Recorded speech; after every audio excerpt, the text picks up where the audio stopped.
am muted. How's it going, Lucian? How's it going? I'm just trying to set everything up on my end. Okay. Let's do that.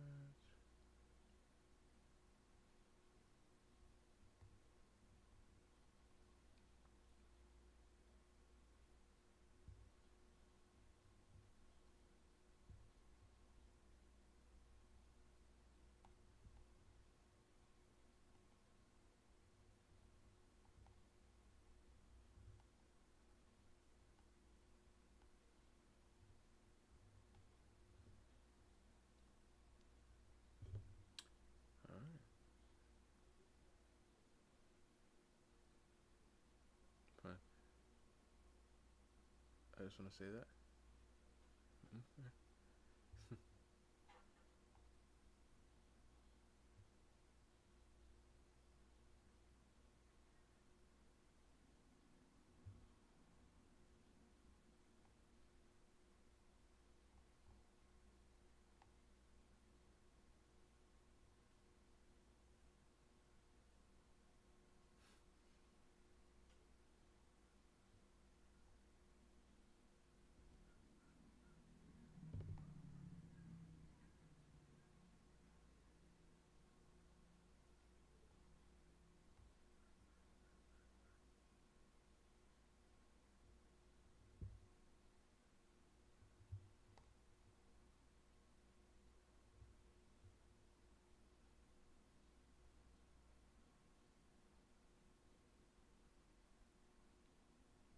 Oh my gosh, really? I mean, it was just a different time. Mm. As I know as well. Don't worry, it's fine. Alright, let's put this down. And then let's move this over here. Wait, actually, let me open this up just so I can keep it, just so I know. Because this actually be saving me, believe it or not. Let's put this right here, let me put on my glasses so I can be okay. Or, you know. Alright. And what else do I need? Oh yeah, I need to, I don't know. I mean, yeah, I guess I know. I need to add a few of this.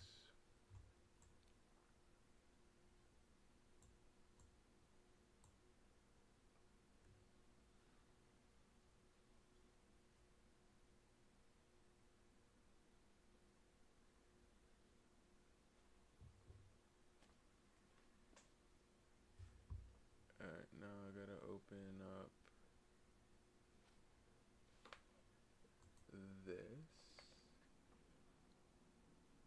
Okay. And then I think that's it. Wait, what is this? I want to hear what this sounds like.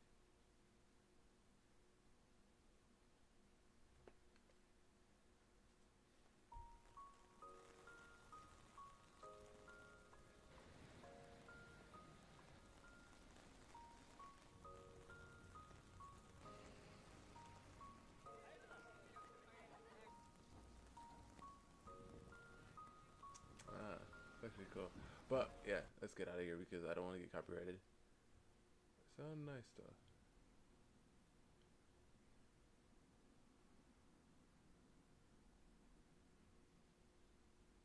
Okay, okay.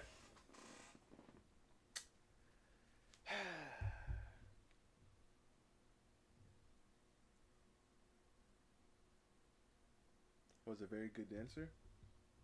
What happened?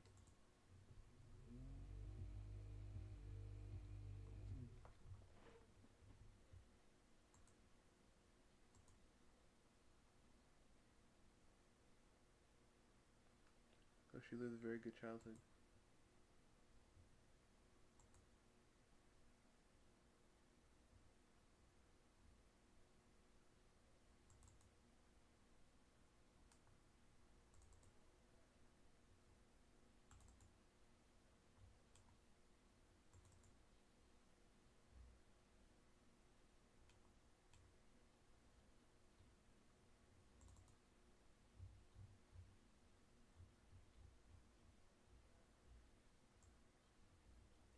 some of these over here also.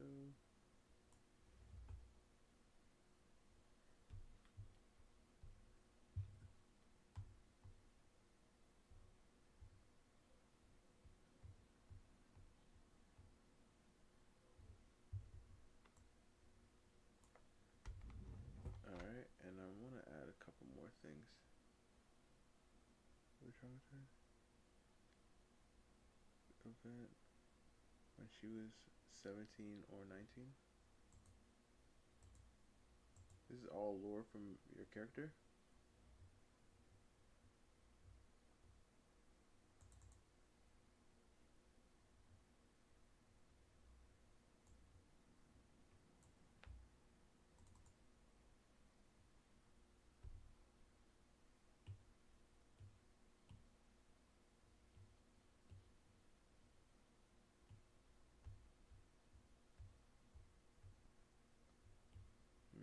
Okay, okay. Let's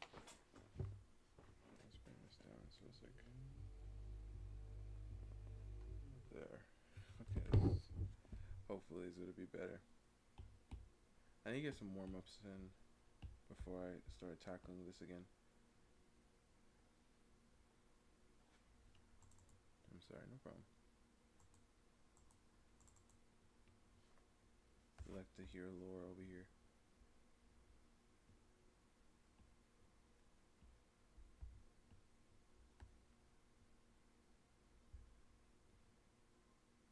Alright, let's do that. Get this line right here. That leg. Get like half right there where the hips, the bottom of the hips go. But the thing is with this character. Alright, well I guess it's just a lot. I guess if I want to do that, then we'll just have to commit.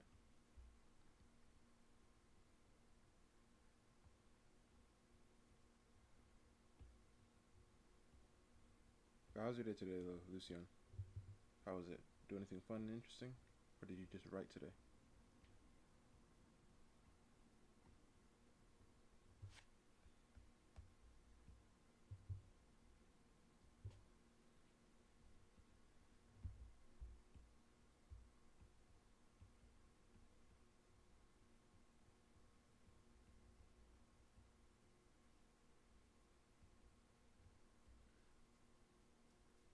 Had more love, but she got revenge on the one.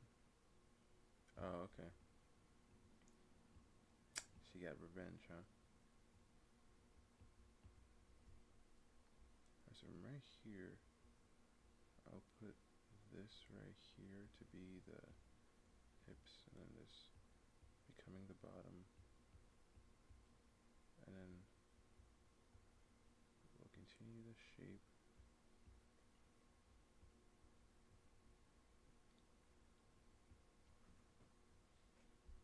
You have insomnia.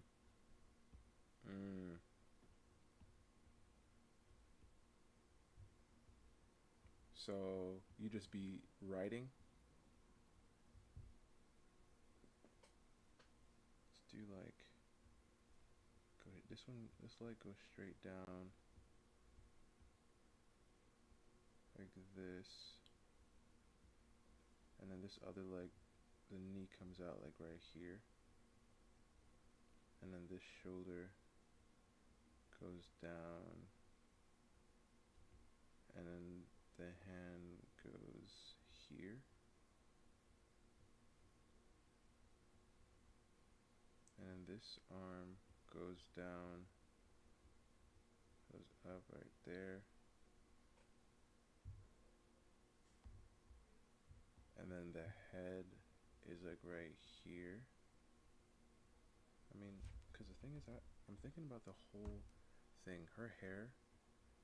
Okay, so her hair comes down to her shoulders, right? Like this. And then her neck peaks like about like right here.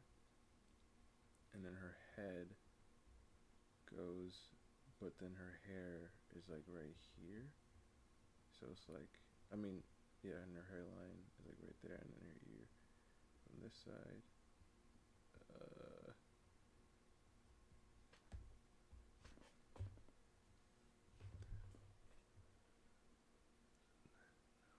Because she.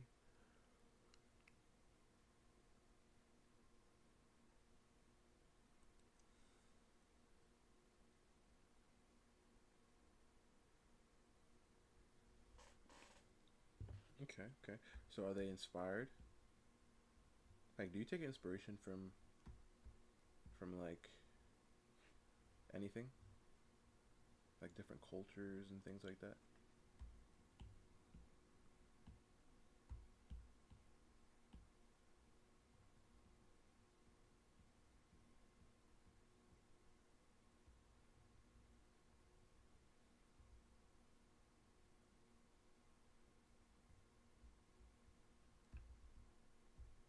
Right here, we'll put the chin, and then it comes up over here for the jaw, and then go up here on this side, go up, and then come down to the center for her hairline.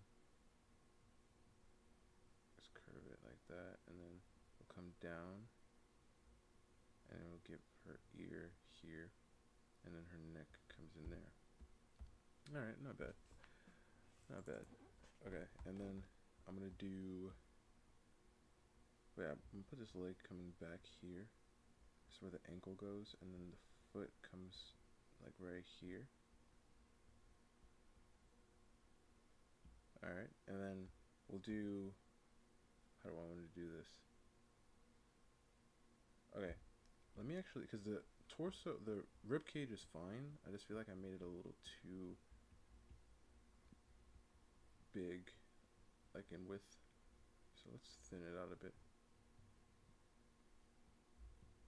Right there. I wonder like if there's like a way I can get like the proper measurement of like the torso. Like what is, I mean the width of it. I mean, not the torso, the rib cage. I wonder if there's like, I mean obviously there most likely is. I definitely need to find out what that is. Like what is the typical measurement of a rib cage in width? Like compared to other things, you know, because we have to use our surroundings to find the right measurement.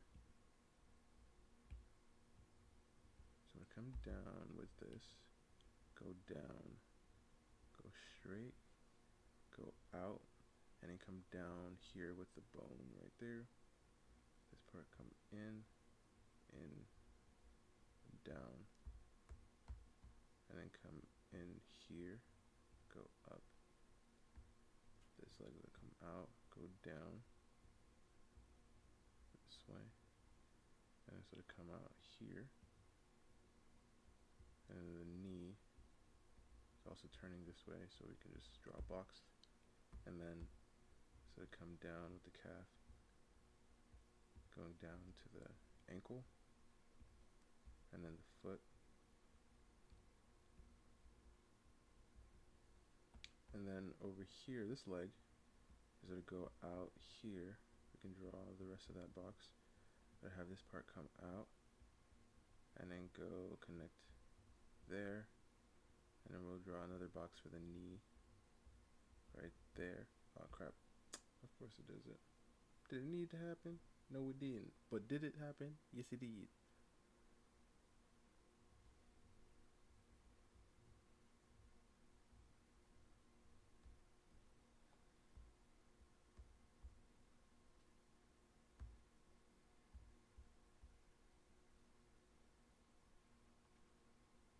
There you go.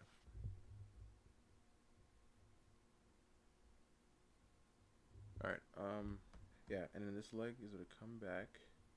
Wait, the knee right there, and then it's going to come back down here. Go down a bit. The calf to come back right here. And then we're going to get the rest of the foot to go.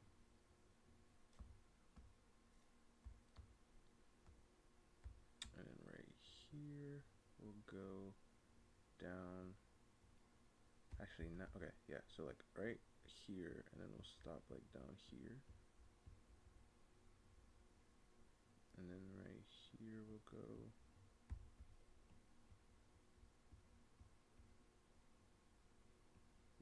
there. This comes down there.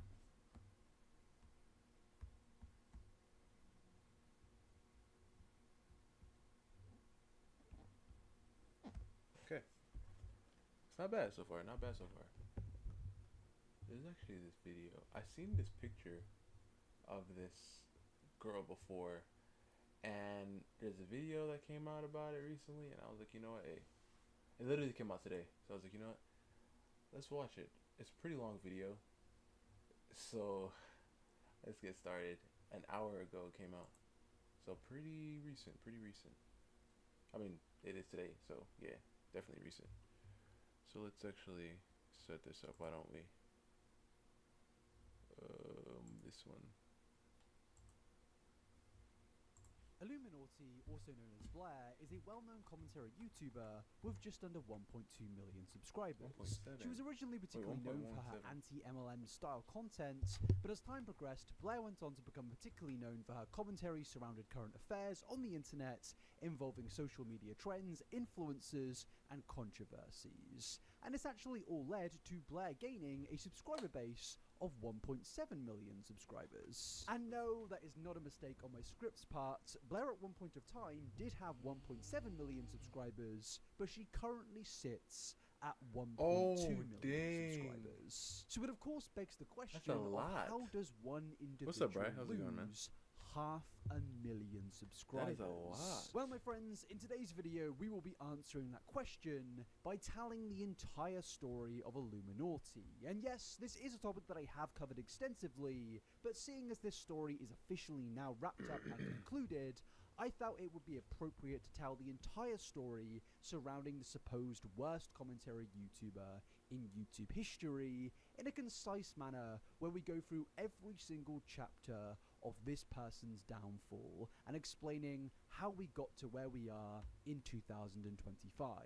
But before we get into all of that and this very long YouTube video, I just want to talk to you about today's sponsor. What's up, gays and gamers? We were supposed to have a sponsor. Now we don't. So today's sponsor is Fraser. He is trapped abroad and needs to get home. Someone save him! What the heck? So yes, my friends, welcome to the beginning of this story, and that is April of 2023.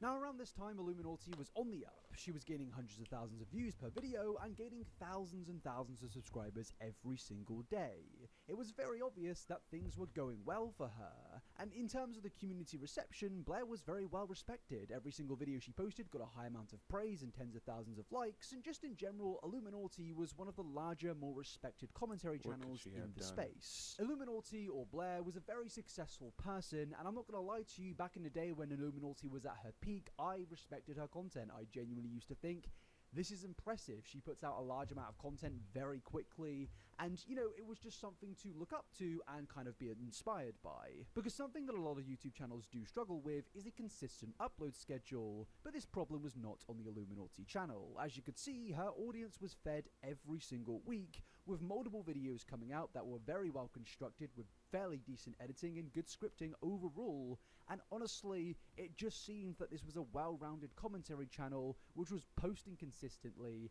and doing very well in the YouTube algorithm. And because of all of this, naturally Blair was becoming very successful on the social front, but also on the financial front. And I think this really got to a point of where Blair was feeling pretty untouchable based on the fact that everyone in the community respected her. They came to her channel to hear her opinion on certain current affairs and topics going around in the space. And just in general, a lot of people looked up to Blair, and I think she thought at this point of time, around 2020, she could get away with anything. Yo, I heard something. Bri. I'm not going to mention it here, because I know YouTube is definitely going to not like what I'm going to say. So I'm not going to say it. I'm not even going to play with this fire. But I heard some shocking news today. And man, it's insane. That's crazy. I just threw that up there. Let's continue. That's only proven when you go back to 2019, where Blair did actually face some level of controversy, being dubbed as a video stealer and false flagger But that controversy was met with a wave of adoring fans disliking the video and dubbing the story as a load of lies and another YouTuber just trying to get some clout. So yeah, because of situations like that where Blair seemingly was escaping all forms of criticism, there was no dialogue that needed to be had because people respected her name, Illuminati could surely do no wrong, so they just assumed that any bad word out there was of course someone clout chasing, and of course that led to what I mentioned earlier of Blair feeling untouchable. Until April the 20th, 2023. Because this date is the beginning of the downfall of Illuminati. Because on that particular date, Illuminati made a tweet which she will probably regret for the rest of her life, where she accused content creator Legal Eagle of some pretty interesting things, where she stated, "Not Legal Eagle's editors broaching my editors to take my video style, and when they didn't give up the information, they literally copied it. And by the way, I have the messages from my editors and I found an email from them too. Just changed the color from purple to blue, huh? Interesting." Now, of course, this is a pretty significant allegation to make against any YouTuber, but in particular, when it comes to Legal Eagle, this is even more significant given the fact that Legal Eagle is a lawyer whose content is completely centered around the law and legal situations on social media, but also in the real world. Like, honestly, to accuse I don't understand why people do this. At the end of the day, like, why do you have to get involved with it? Like, I want to know, bruh. If you had, like, a whole, like, YouTube channel, right? You were making YouTube videos. You were pretty successful. Some other YouTube channel decided to try to steal your editors. Your editors was like, nah, I'm with my boy Bry, right? And then they ran away, and then they started copying your editors. Are you going to go off on them on social media talking about, "You're trying to steal my work"? What? You're trying to steal my editor? Yo, nothing happened. Just leave it alone. Why do, like, and this is what happens because people don't think, right? Especially when you potentially have incriminated stuff. You know what I mean? Because as soon as you start blowing the whistle, that's when people start looking at you closely, right? And now she's over here talking about this guy doing some stuff. And now I bet, listen, I don't know the story, but I bet it's something to do with some tweets. Some old tweets or something that she said back in the day, like, all black. Never mind. But I know some crazy stuff. So what, please? I need help adding abs. All right. lawyer, or at least a lawyer's team of some form of plagiarism, was seen as a... I pay them, but I don't owe the I don't own them either. But if the editor's like, listen, I don't want to, like, you know, I like working with you, so I'm gonna stay with you. I'm not gonna go over there. Cool. And then now they're copying my editor's style. Sure. Okay. All right.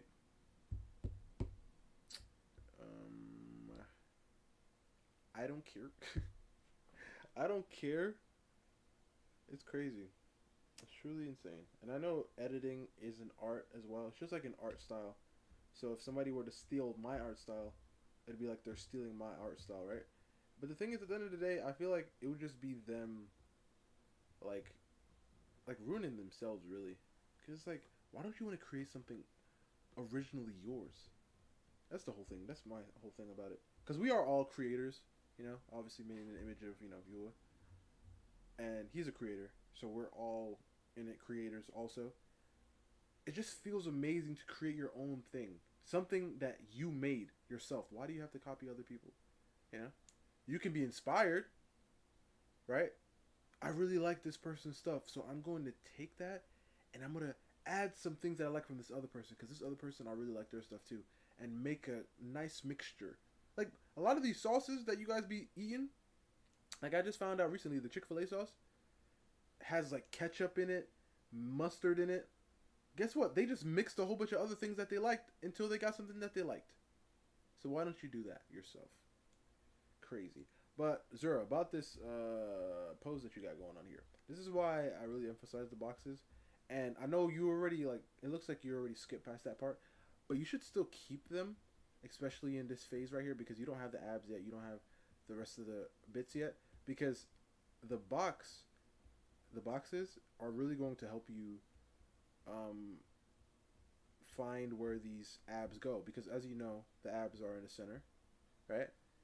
This body right here is pretty relaxed, going like kind of leaning back. This back is going back, this is leaning forward, so it's kind of a leaning back thing. So if I were to connect these like this,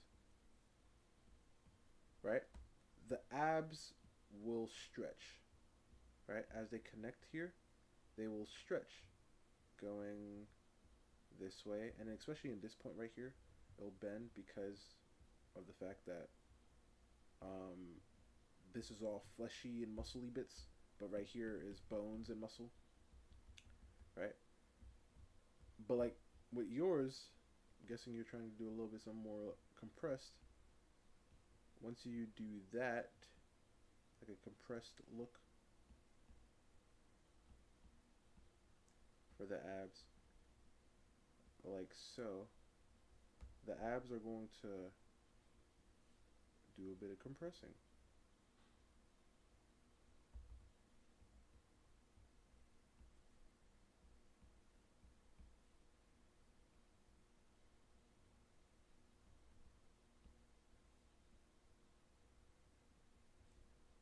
As you can see, they're compressing a bit. So right here is a bit stretched out, and right here, this is why I really love the idea of using a box. This was peak 2023 drama. This is the thing, Zura. There's no shade to you online people. And I'm talking about all you guys, because you guys be knowing these acronyms and all these words and stuff. Listen, you might think because I post on the internet that I'm on the internet, but listen, I am not on social media. Once I post, I'm gone, right? Unless like the TikTok or the Instagram algorithm just catches me and just holds me so I don't leave with all the stuff that they be showing me, right? I really do not know anything. Let's just say that I'm lost with all of this. So I didn't know there was a girl out here who was literally just deciding, oh, I'm just gonna go after this lawyer. Crazy work. Well, but a pretty ballsy thing to do. Blair then followed up that tweet stating, so I went through my emails and found this just outright saying, yeah, I'm gonna do this, but if you could make it easier for me, I'd appreciate it. And attached is an email supposedly from an editor stating, hey Blair, I work as an editor for Legal Eagle, and I was wondering if there was some effect plugin you guys use for things like the intro to the first NFL video, where the lighter colors appear to stick out in 3D. We could recreate it, but we figured that there was probably a faster method that you guys were using. Here's the video I'm talking about, just so you know what I mean. That's not, what the heck? He not even. Oh, so he was just asking, yo, there's like this really cool thing that you guys did. I really like that, and I was wondering if you guys could, if there was a way that you guys can like you know, help us out, you know, help a brother out. Because he really wants to try this out. He really liked it when he saw your video. And I was wondering, I believe I can do it this way, but I was wondering if I can ask you if there's a way. What the heck? That was so, yo, that was the nicest way you could do it. That was the nicest way you can do it. That's crazy. She got mad at that? Thanks, Danny. And then Blair followed this up stating, also went to my Discord server to try and cop the style, and she attaches yet again another screenshot where the same Danny is clearly trying to work out how the editing team on Blair's side performed a certain specific editing effect. And then she attached a side-by-side comparison, and I guess this was some form of way to expose the editor for plagiarism, because according to Blair, this is seemingly a very significant case of plagiarism where someone has outright, I guess, stolen her style. And then Blair ended the thread by stating, and to be honest, I wouldn't have believed any of this was trying to replicate my videos if not for the email and Discord stuff that was done preemptive to their video coming out. Like, talk about, can I copy your homework? Yeah, but just make it a little bit different. Now, immediately, this created a lot of controversy, and overall, the community sentiment immediately was, this is not a good look on Blair. Leon Lush, another well-known content creator, pointed out a very obvious fact of both examples. All I'm seeing is some incredibly common editing styles / techniques that have been used in thousands of videos. Not sure why you're trying It's crazy. to make I don't this know, a like, thing.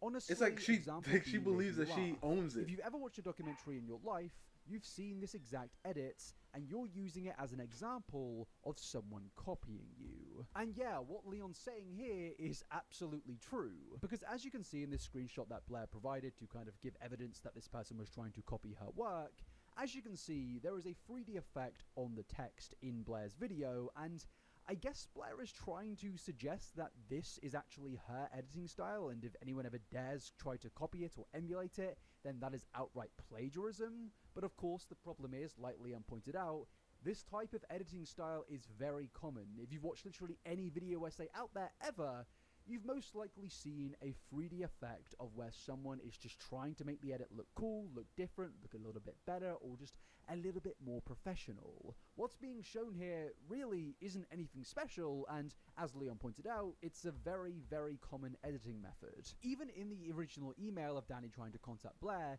he actually states that he could recreate this, but he was simply just trying to find a faster method to do this. And the community sentiment surrounding this at the time was pretty much that, yeah, Danny was just trying to make his life easier. He wasn't trying to commit plagiarism, he wasn't trying to copy somebody's work, he was just speaking to a peer in the same space as him, which happens quite a lot. I have spoken to other people about a certain editing style that they use, and I would like to replicate in my video. It's not plagiarism, it's just helping people in the same space that you're in.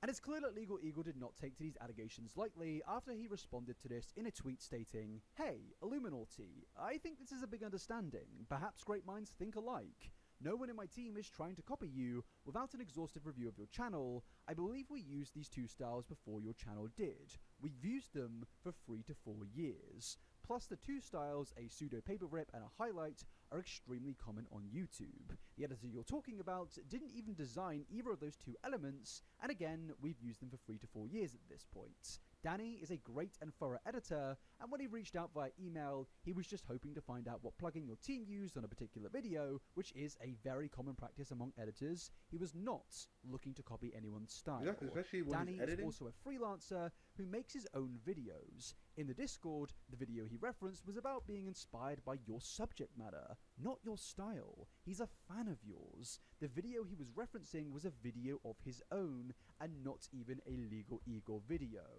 Here's the end of the Discord chat that Danny provided to me. He was trying to edit a video of his own using DaVinci Resolve. He was just looking for some technical help, and then thanked everyone anyway, and then a screenshot is attached to where Danny clearly writes, and about talking to the editing team, I've emailed in the past but got no response, so I figured I'd try here. Danny then gets a response stating, this really isn't the place for that, this was just to ask questions about the server, as the mod team really isn't involved in the editing.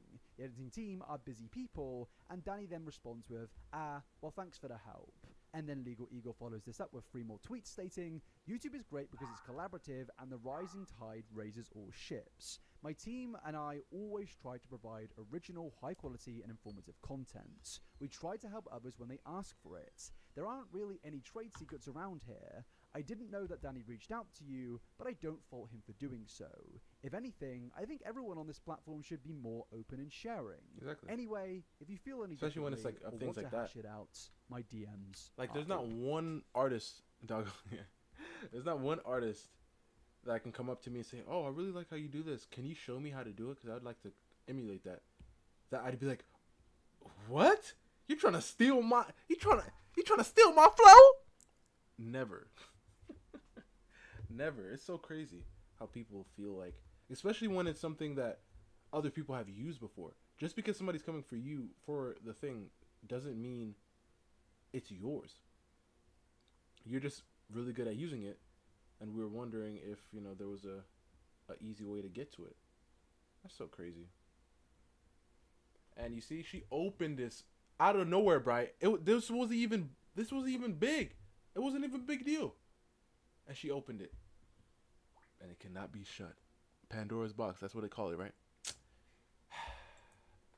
Now, after Legal Eagle came out with this tweet, most people out there approached this with a lot of goodwill. They saw what Legal Eagle was doing here, and they respected it quite a lot. It was very clear that the man wasn't looking for drama, he wasn't looking for a public battle with another content creator, he was just trying to resolve an issue that had been made public what happens when you're by when you another get entitled, content creator in a false accusation.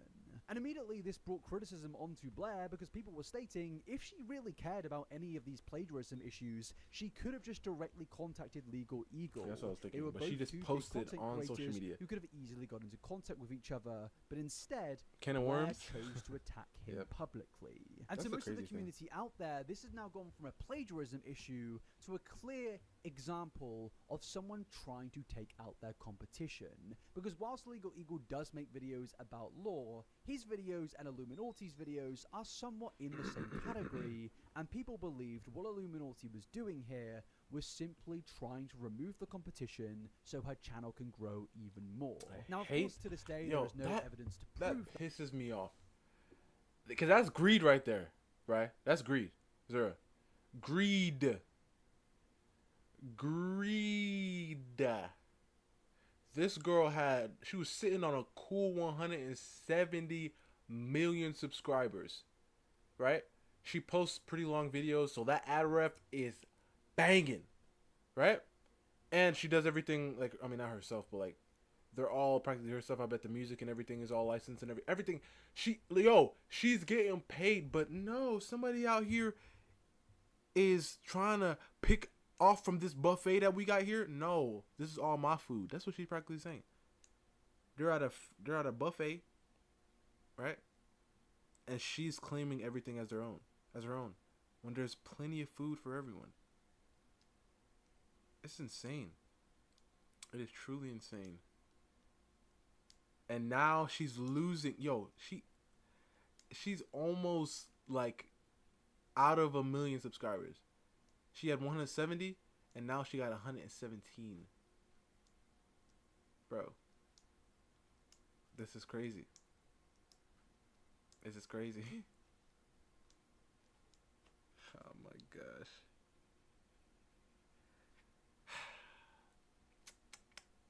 Some people, man. I said 170. I meant 1.700. Yeah, 1,000. 1.7 million, and now she has 1.1 million. that, Which is still a just lot, based but on this it's dropping it's dropping a lot, just because she opened up the can.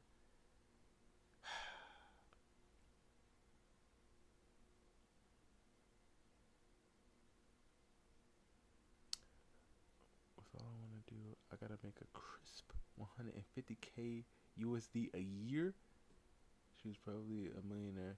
Now she's yep. Now she gotta. I mean, she still probably doesn't have to go get a normal job if she could salvage it, because I don't know how fast it's dropping, but it's dropping, right? She needs to try to salvage all the pieces. I'm trying to think. There's like a character, like something happens and then they try to hold everything. What is it? It's a character. They start falling apart and then they start to try to pick all the pieces. What is that character? I can't think of it. But never mind. random attack on Legal Eagle, a lot of things really weren't connecting and making any sense. But immediately after this, people were of course angry, mocking Blair, criticizing Blair, and just in general, for the first time ever for Blair, things were not looking good. It was very clear at that time and in 2025, Blair had made a complete lapse in her judgment. I think she was at a point where her ego was at a sky high, where it really never reached that level again. She was getting a lot of views, a lot of subscribers, a lot of money was coming in. She had a large Zara, how old is she? Since you said this was hot tea in 2023, so you got to know all the information, right? So how old is she? Or how old was she in 2023, so we can just do our calculations? because she's either really young or really dumb or both, you know? Because I mean, there's people like that. People are just dumb. Because once you're like set, especially because like you said, she probably doesn't need a real job. Everything is paid. You know what I mean? She's making like, yeah, millions of dollars.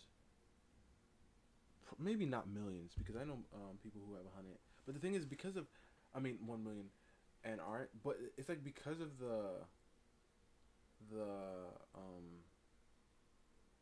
length of her videos also with the ad ref is that I'm thinking.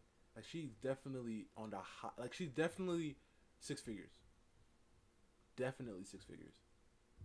Or was. Like 27? She's almost in her 30s. 27? This dumb decision then. It's really dumb. So crazy, and she could have just said nothing and stayed, like on the stayed moving, you know.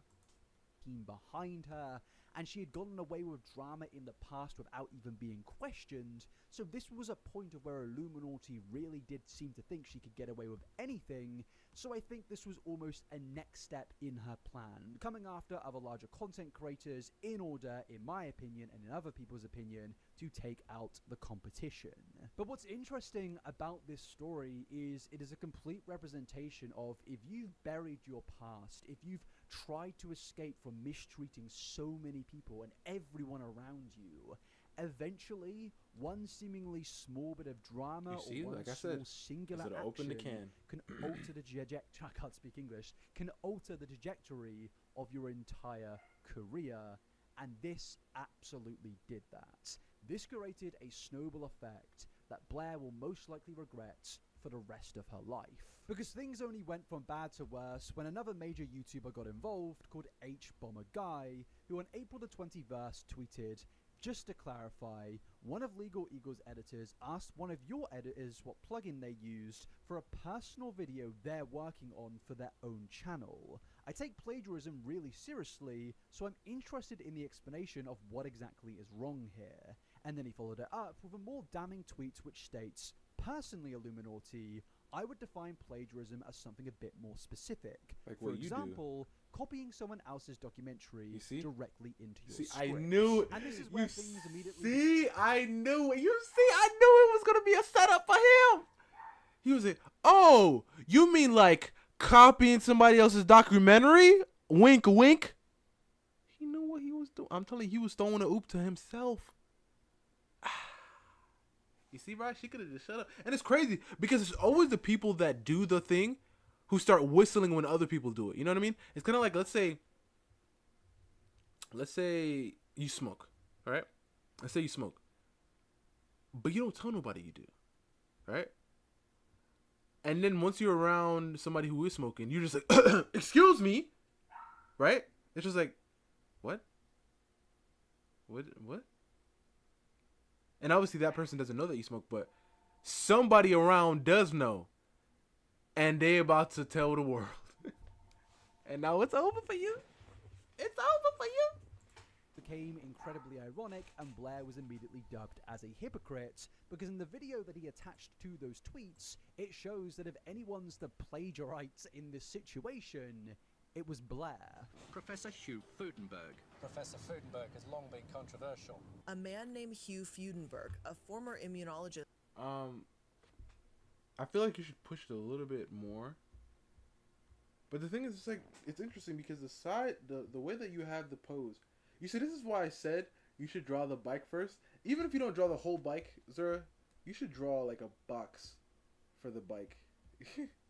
A box for the bike like this, like a thin box. Because to understand how she's sitting and where she's sitting is really going to help you. Because it's like you have her like leaning and sitting here, right? But her legs are coming this way. So is the bike like is the bike this way?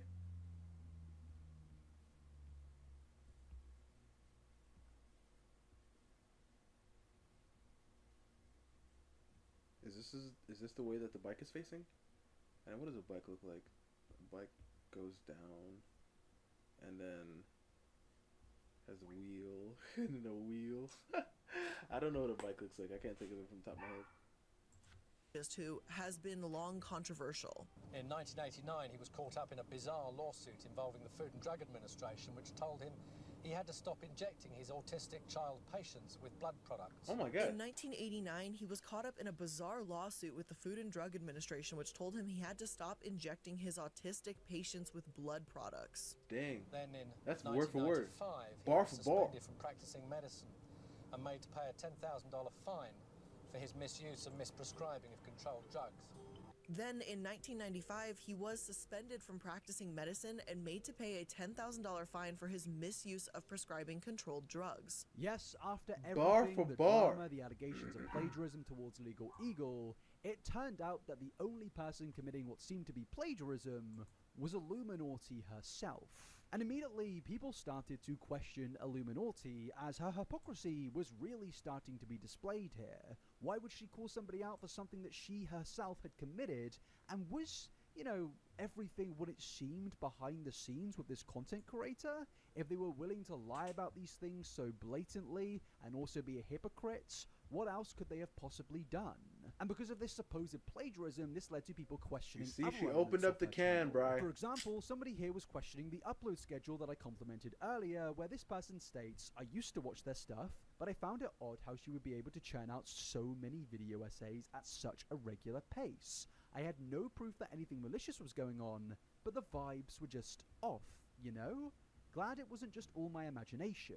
Now, of course, up until this point, there was no real direct evidence that Blair was plagiarizing in every single video, but of course, when you're going to accuse somebody of Exactly. See, this is plagiarism what and happens. you yourself get caught out at least once. This is what happens. This is what happens. This is why people say they don't like tracing and AI use and stuff like that in people's art. Is because once they either catch you or you say that you've used it in your art, everything else, they're just going to assume that you used it, even if you didn't, right? So let's say you just did it one time, and then they call you out, and then it's true. Every single thing you do after, they're still going to have that suspicion, like, yeah, but he used it before, so why wouldn't he use it again? Or she used it before, why wouldn't she use it again? You know what I mean? So that's what ends up happening. So she's called out right here for stealing that documentary. She probably stole some other ones too. She probably stole all of them. That's why it's so fast. For plagiarism, and also there is no proof that that other person you've accused plagiarizing actually plagiarized, it of course is going to cause a lot of doubt. It's going to cause a lot of questions, and people are going to start to look into your history and to see if you yourself are guilty of anything bad. You see, Brian? This is why when I tell you guys, right? And listen, does that mean I'm like, I'm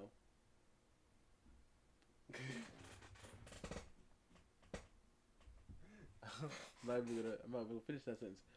But like, just try to live your life with no regrets in a sense. Right? Obviously when you're younger you said stupid things and all these things, and a lot of people may give you some leniency, but you have to understand, especially once you hit like the early 20s, like the 18, 19 to the early 20s, you have to understand at this point in time, everything matters, right?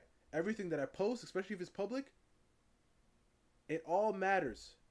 And this is why when people are like, oh, I'm gonna do this for now, but when I'm older, I'm just gonna like not do it anymore. I'm like, that's not how the world works. You're known for that. It does not matter. They're going to remember. And if you don't remember, and if the people around you don't remember, guess who's going to remember? The internet is going to remember. Because I've found pictures from like middle school, elementary school. I'm like, oh my goodness, what's this doing over here? Just because I didn't remember, it didn't mean the internet didn't remember. Because the internet always likes to remind you things. They're like, oh, you remember this picture that you took in 2015, and you're just looking like with the people that you really don't like anymore?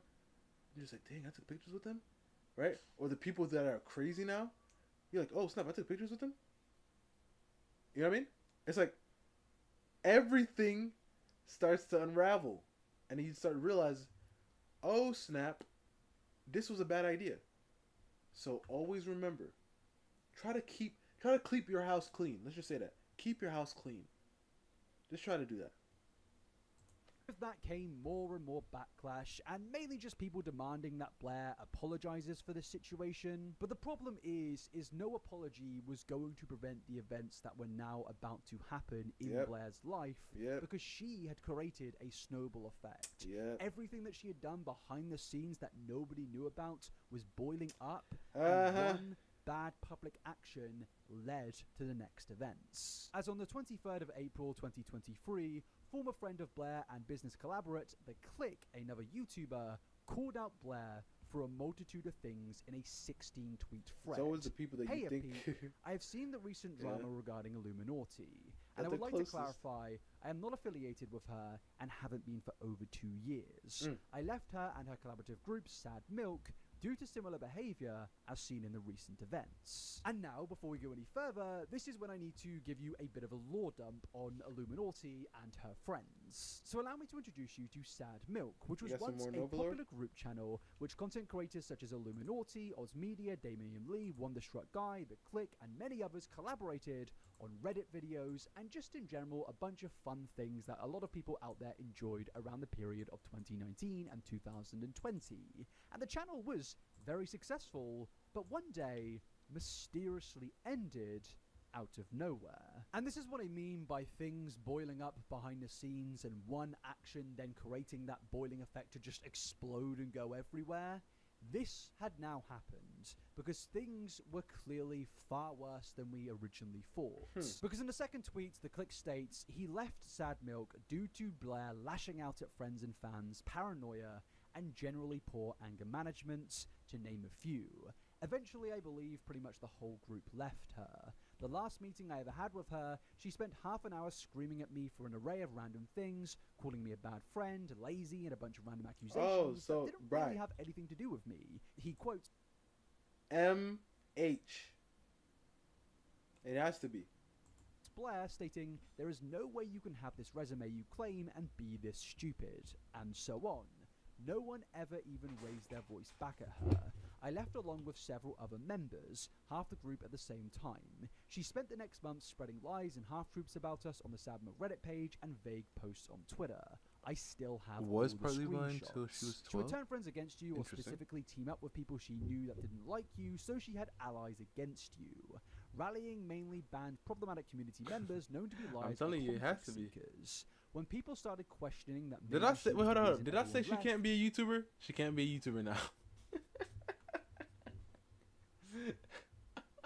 There was a very convenient updigging of 11 to 14-year-old videos of me, stuff that I made back when I started my channel in 2009 when I was a teenager. And as you can probably guess, some of the jokes from that time age like milk. Ironically, it's called Sad Milk. I publicly owned up to my past mistakes and apologized, doing my best to be transparent and honest about my past. She would harp on it, ignoring the fact that it had already been addressed, trying to direct as much attention to it as possible, publicly stating it was a bad apology, along with vague posting about it in comments on the collaboration channel. Maybe in an attempt to get people to assume I had been kicked out for poor behavior, rather than leave because of her own behavior. She also liked to pull what I can only describe as petty acts of revenge. For example, some people left comments on the collaboration channel saying, good that The Click left, and they'd obviously get ratioed hard, as people were there for the creators. She would then go and manually delete the ratio comments, but leave the original hate comments. She then tried to gain control of my Discord when it was surpassed by hers in size, by tossing around accusations at staff and trying to get rid of my team and replacing it with hers, giving me the ultimatum to fire my entire senior team or be publicly fired from Sad Milk myself. I was still a YouTube freshie at the time, and she was quite intimidating, claiming connections and clout, reputation and powerful friends, so everyone stayed mostly silent and had to constantly look over our shoulders for the next year. None of us even mentioning the whole thing. We were worried about talking in our own Discords, as it had become apparent she had spies within our moderation ranks. We were hoping we wouldn't have our reputation completely destroyed for simply walking away. this is just a brief summary of events. It's sad to see she hasn't changed. Now, yes, I obviously, this at the time painted a completely new picture of Illuminati. Because as I mentioned earlier, Blair at this point of time was a very well-respected community member. Yes, there had been murmurs of drama here and there, but it had been quashed by the community of people that really did believe everything that Blair told them, because she had a lot of good videos. She had the facts out there in her videos about, like before, things only got worse when another former member of Sad Milk came out called Wonderstruck, where they made a Twitter thread about Blair stating, "Forgive me for this being scattered, emotions and all, as Sad Milk Fred." After being threatened with a breach for speaking out, I can confirm that the behaviour Blair exhibits is entirely accurate here. I'm aware of the bridges that I burned, and I remain where I am. After Sad Milk split, it was a constant negative echo chamber that I took part in. Regardless, I used to edit for Sad Milk. Blair made no effort to take direction, she made everything about herself. Sad Milk at the time was the nearest thing to family I had, which sounds pathetic, but the content creator space is a very isolating one. The amount of hours I would spend online making drafts, editor tutorials for new hires, staying up trying to get some editing in if editors were short-handed. I missed Christmas with my brother and father, fixing the mistake of the editor she hired, and I didn't even get a thank you, and it took me more than half a month to even get paid.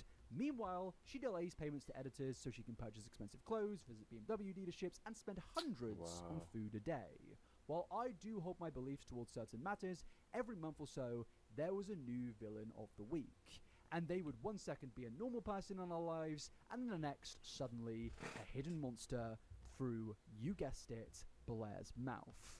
To say Sad Milk split on creative differences is a joke. It's a flat-out lie. Again, I'm aware of the bridges burned, but I can confirm that call took place where she screamed, cursed, and had a meltdown towards the clique and one topic at a time. It was a train wreck. It was supposed to be a fun group project, and we had become profitable, even to a small extent. Blair wanted creative lead, and we went from doing fun creative topics more in line with the Reddit we would all cover on our own channels, to doing unenthusiastic view content. Blair took control and would not listen to how the videos should be made, and so we got hyper loud music with like sprites paired with adult humor, which just made being a part of Sad Milk humiliating. My friends and I would watch Sad Milk and not laugh at the content, but at how awful it had become. Not due to anyone not being entertaining, but the lack of quality control. It was an editorial nightmare. It's why I stopped editing, because my really well-made content got roped into that by proxy. But Blair did not care. It was hers, and anyone who dared try to take the reins was a threat. After Click and One Topic and Salty left, I did almost all the heavy lifting, which is a thankless job for being small on the internet. I tried making schedules, I motivated Blair during another mental breakdown of hers to not delete the channel or the Discord, since I'd actively read through the comments on both, and we had people who we mattered to. After months of behind-the-scenes insults towards the Click and One Topic, it became so negative and stale. Yeah. This is so weird, right? I mean, I guess, like, if these are back-to-back, but, like, all of these tweets are different and by the same person. All of them have one comment on them. The top one has one retweet. The second one has 2 retweets. The third one has 2 retweets. The top one has 651 likes. The second one has 660 likes. And then the third one has 660 likes. The top one has 19k views. The second one has 20k views. And the third one has 20k views. Interesting. I'm not adding that to the. I'm not adding that to nothing. Okay. We all took part, but it was going on so long that it just became day after day. Blair would sit and check Click and One Topic Social Blade. She would make fake accounts to stalk them, but not just them, but a large portion of the commentary community. I personally see her try to get a lawyer to shut down anyone who says anything against her, and they ruined her day by saying, yeah, we can't really do anything. It's insane. Innocent people don't work so hard to try and silence others. We would get no work done, and I can't count how many times I pleaded and set up meetings for us just to do something, and nobody cared. I thought I had a friend who was hurting, and then I saw I had... It's sad, you know. It's really sucks. It really sucks. Like, you're over here trying to build something, you know, try to grow. Like, eventually I'd like to make like a team in a way, you know? Like with some animators, some other artists, you know? So we can build like this really cool community with artists and stuff. That's the goal eventually.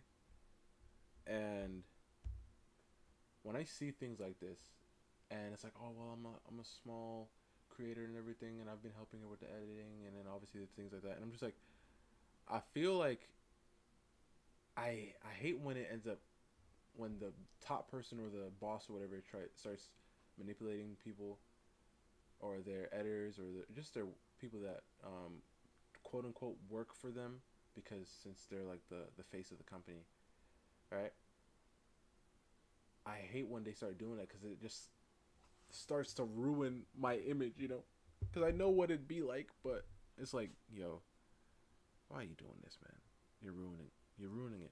Because who knows, now that editor might never want to be a part of anything like that again, because you ruined it for them. You ruined it. Sad. Truly sad. Like, I really like those team like things, kind of like a RDC is really cool, or especially because they like anime and stuff. That's the only really part that I like about RDC, really, just the fact that they like anime and they play video games here and there. Who else? I guess like Phase and them like that. They're like gaming groups and stuff like that, right? Which is pretty cool also. But I just like when like just a group of people making like amazing like content, you know, if it comes down to art, like actual digital or drawing, you know, or like videos, films, animation, you know, that'd be super cool. That'd be the greatest thing.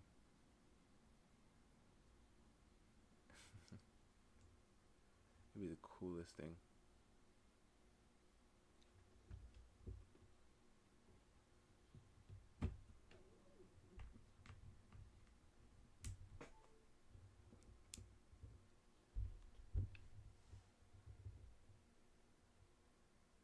It's longer. I'm just sketching. I'm not like, and obviously like I saw that while I was doing the thing, because I made the box a little too short, but yeah, I guess I can. And like just extend everyone it on. else, I got shut out, trash talked, and the people I made efforts to be friends with wouldn't even acknowledge my existence. For me, though, I'd And already there's, like, a moved chain states at the under good bottom. faith that I was bettering my life.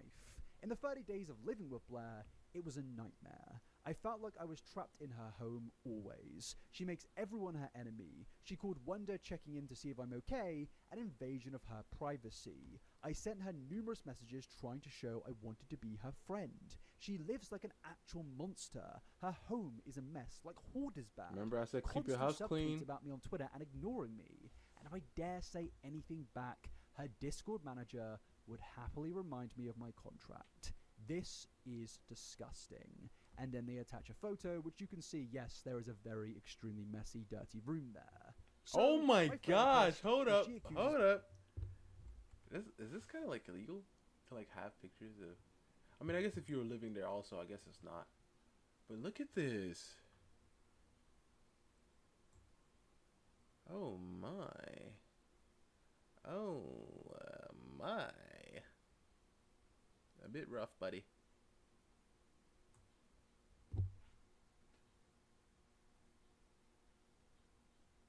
You want to draw bikes now?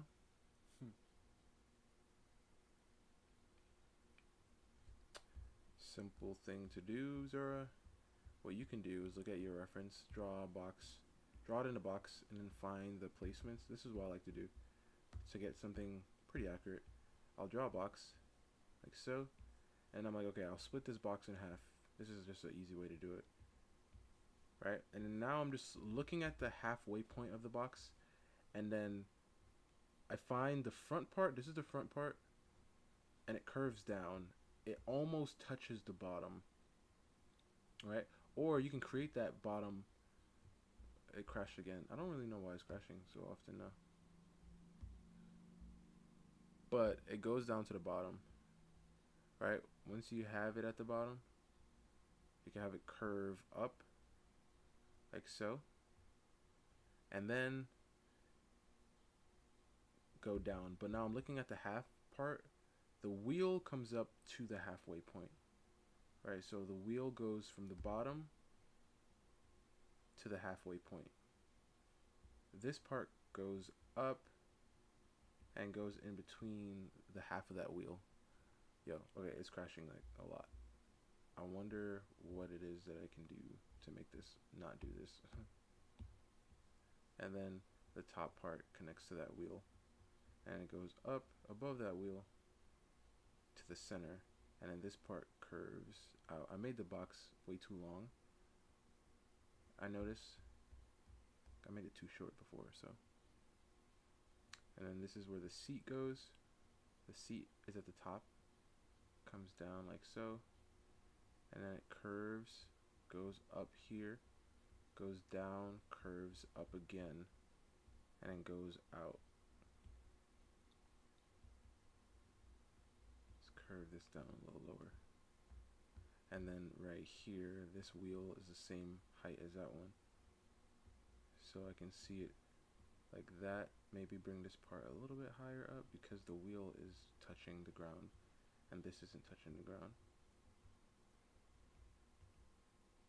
And then, yeah, and then you can start adding other things, your details and stuff, by just thinking about where the gaps are. This is why it's so fun when you get the proportions down, you know. So if you want to draw this in a different angle, like from the front, you can draw a box from the front, like this, about the same length, but just in the front, and then do the same thing. Split it in half. Once you have the halfway point, and then you can start looking at it again and be like, okay, so this is the front. It's going to be this wide, and it's going to go from the halfway point. The wheels go up to the halfway point. Obviously, this is like a 3D thing, but the wheels are going to be in the center because that's how motorcycles work. So I'm going to draw a halfway line here, and I'm going to put the wheel going down here, curving back to the center. Let's bring this over a little bit. The center should be here. I messed it up. And then go back, and then the other wheel will be there, but it doesn't matter because you're not going to see it. And then through those wheels there's a connection, and it comes down, curves down, this part curves up, and then there's a round bit at the top here, and then the chair comes back up. Yeah, it's just a whole bunch of like thinking and measurement thing and stuff. Alright, but yeah, disgusting room. The very extremely messy, dirty Grown room. woman, by the way. So, my therapist, who she accuses me of stealing because she recommended, suggested that I leave that home at all costs, and I did. And the details I can't go into further due to legalities, but I ended up with no car, hardly any clothes and money to my name, and no home. Now, working full time again, I had no time for my channel. I had cried, bled, and worked through hell to get up. So I watched it die, since my main concern now was just putting food on my table. All because I made friends with one of the most vile people on the platform. Nobody wanted to talk to me, and I was too afraid to fully go public, as I didn't know the reach this massive creator had. I had everything IRL and online taken from me. She personally threw my YouTube play button in the trash. Oh my. If that isn't symbolism, man, I don't know what is. I have spent the last 2 years of my life rebuilding from the ground up due to this woman. The only difference is I can come back from this as a strong person. She doesn't. She can't take that away from everyone she has screwed over. Blair, you can't hide anymore. Sooner or later, You see that? None of this would have happened. Thanks, so no problem, man. I think I want to draw her with her eyes closed. Okay. But all of this would have never happened if she'd never tweeted. I'm telling you. You were going to push everyone who cared about you away, and you'd realize the world isn't out to get you, but you made your fears a reality all on your own. I'm not afraid of you. You don't get that from me anymore. Never again. Now, when this tweet went out, naturally, it was a big shocker for the entire YouTube community. Because yes, we had seen the situation with Legal Eagle, we had seen the situation with The Click, but this situation with Wonderstruck was far more personal than just a little bit of problems with a group YouTube channel. I'm not trying to discredit The Click story here, but from what it seemed at this moment of time, at the time of these tweets going out, Wonderstruck's situation was far more personal, to the point of where someone had lost their home, had no car, hardly any clothes, and no money to their name. It was very clear that Blair's actions had been affecting people, not just in a social media space, but in real life as well. Which at the time was absolutely insane, considering Illuminati for so long had built up a good reputation, but within a few short days, it was all being brought down. And that collapse only continued when more and more threads about Blair started to come out. For example, another former member of Sad Milk, One Topic at a Time, made a thread of their personal negative experiences with Sad Milk. And whilst this thread was definitely not as heavy as the others, it basically did just confirm a large amount of the stories from the previous threads, such as Blair spreading rumors and stories, trying to damage their reputation, and ultimately just bringing a large amount of pain and stress onto Blair's former friends and co-workers. And it just kind of felt that at this point, every single content creator in the space had had a negative experience with Illuminati. Of course, that's not the case, but there was just so many Twitter threads coming out of people documenting how they had been negatively affected by Blair at least one point in their life, and yeah, this only continued. Because another former member of Sad Milk and former partner of Blair this time, Oz Media, came out with their experience with Blair, and it began stating how scared they are to do this, and there is so much fear that they can feel it in their guts. And I think just reading those words at the time really did shock people. What had Illuminati done to have such control and power and fear over her former friends? This wasn't a typical bit of YouTube drama where, oh, this person doesn't like this person. There had clearly been a large amount of trauma placed onto these individuals, and people wanted to know the truth. Now, Oz starts it off by confirming things, stating, yeah, it's a mess, but the Twitter threads by Wonder and Click and what they have stated about Sad Milk is the truth. The whole project was a mess from start to finish. I really wish I didn't need to do this, but with the flurry of DMs I've been getting, I don't have a choice but to speak out. Blair, I'm sorry, but you have hurt me. I need to speak out without being told by you, oh, I'm just the villain, I'm always in the wrong, or something along those lines. I'm sorry, I've heard from you but consistently. I gotta expose you. I want to be heard for once. I need to clear my mind and conscience after holding this in for 2 years. Forgive me, but it's what needs to be done. And yeah, it's time to get into probably the most damning thread of all, as this You talking was a about bit me? Yeah, I different. definitely This wasn't need a new just tablet. a co-worker or former friend of Blair. But I can't get one This right was now. the ex-partner of Blair. These two individuals had lived together and had been in a relationship together, so I think it says quite a lot that even this individual is coming out and speaking their story. When looking at the whole of the project, it was mostly controlled and run by Blair. Her main worry was because of her, in her word, lack of personality. She felt as though her contribution to Sad Milk needed to be the managerial bureaucracy behind the scenes to justify her presence. This led to a defensive approach when anyone would attempt to assist the nitty-gritty behind the scenes, in brackets, despite her claiming that no one wanted to help her, one of the factors she claims to be the final nail in the coffin of Sad Milk. Blair was indeed the aggressor. She always had been. As an example of this behavior, look at the Legal Eagle situation. Blair had the habit of starting fights, but will almost never ever publicly apologize if proven wrong. I She will mean, instead yeah, hide you behind did, a and I private appreciate apology, it, and but from my perspective, that's act not as going though to. this makes everything better. That's not going to. After all, she would express to me that admitting error be enough for the only new make tablet. her look stupid and weak. This will be followed by her blocking people on Twitter, silencing detractors through YouTube channel bans, deleting comments, and putting her accounts on the down low to prevent interaction. For example, Sad Milk. She would blacklist former collaborators from being mentioned, but manually approve hate comments towards them, which in my opinion were specifically ones which instead praised her or the remaining members, including me. This is her MO. It had been for the 4 years I've known her. It actually perfectly ties into how we first met and began speaking in April of 2019. Sad Milk was very much like this. At the first sign of dissonance, her response was to have me confront one topic and click with this list of talking points in an attempt to show them how wrong they were, which I accepted. This brings me to, well, me. What is missing from both Click and Wonder's threads is the fact that I acted as Blair's frontrunner. Anything Blair needed to say went through me first. Essentially, I acted as a spokesperson. This was actually a common factor in our relationship. I would always act as a filler to keep her out of drama or from saying things which would be seen as offensive or kindle for a larger fire. I stopped doing this in January. This does not excuse me from protecting her for so long, but this is the truth. I could take the approach and say I was manipulated, which perhaps I was, but I still knew what I was doing. I always did, and it always Accountability. hurt. It left a huge black mark on my spirit and my ability to feel comfortable in my own skin. I had moved to Colorado, got a house, and lived with her at the time. She was in my life every day, and I would hear these theories and villainous explanations directed at anyone who wronged her. It was hard to avoid, let alone not fall for them. I believed it was my responsibility to protect my friend from something that, in my view, was clearly hurting her. Something that I felt eating at her and making her daily life worse. Things which in hindsight could have been solved with a conversation, but she was unwilling. Instead, the conspiring, backstabbing, and rumor machine were put into full swing.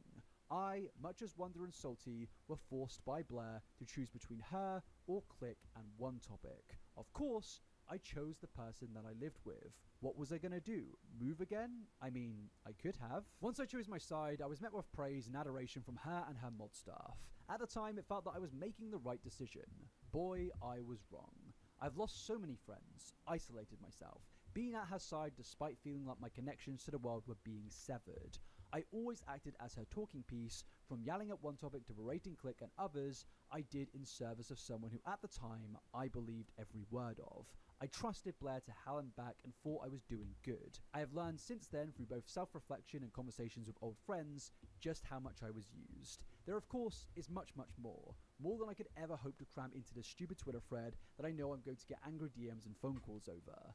Blair, I need you to know that you hurt me more than you realize. I know you're scanning this and having your team read over it, maybe even looking at sending me a legal threat as you parade to do so. Like, listen, I know she must have, I mean, I guess because he's pretty known also. His post got 1,000 likes about. Yeah, like average out to be like 1,000. So he's pretty known.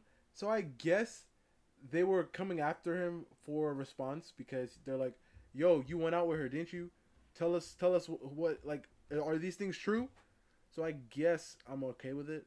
But it's always so weird when people just start talking about their lives and putting it online. It's always so weird to me.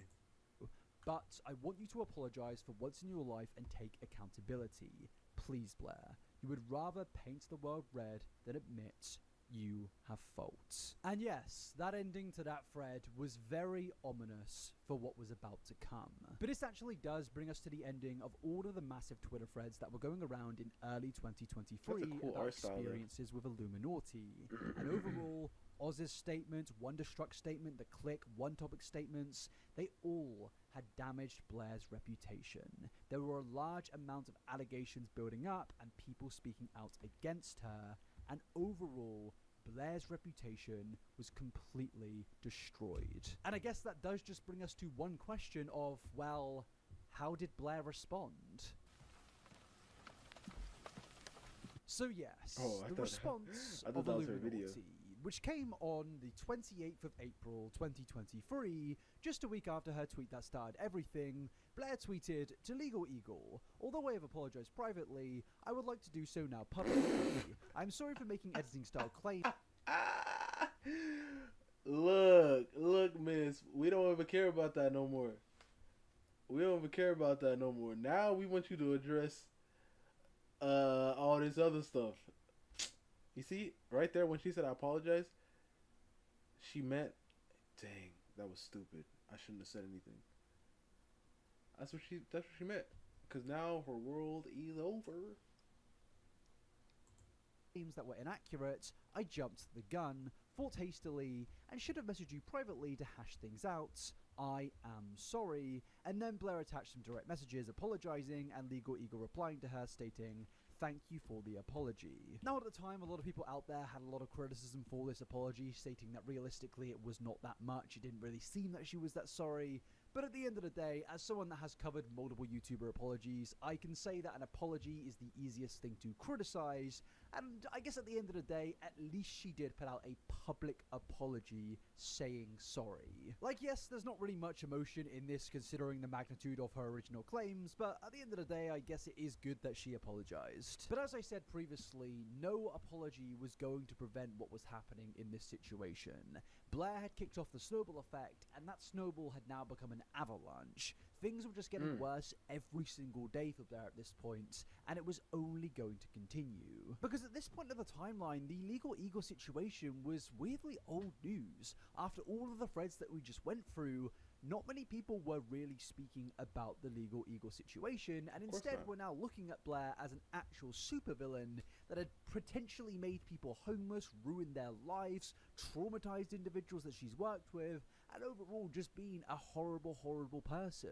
And that led to tweets from Neon Caffeine responding to this apology stating, that's cool and all, but are you going to address the numerous abuse allegations that previous employees and roommates and even your own ex have publicized? And this pretty much was the sentiment surrounding Blair's apology of, okay, great, you've apologized, but at the end of the day, the thing you're apologizing for here, realistically, in the grand scheme of things, is no longer a major thing. There are far more pressing issues for Blair to deal with. But interestingly enough, Blair actually did deal with that situation. Because on the exact same day as apologizing to Legal Eagle on Twitter, she uploaded a YouTube video titled Illuminati Exposed. And yes, when this uploaded, I remember the immediate reaction of being shock and confusion of why is this influencer making an exposed video on themselves? Well, it's because what this video actually is well, addressing all the Illuminati exposed threads that we just previously went through and all of the speculation surrounding Blair at the current period of time.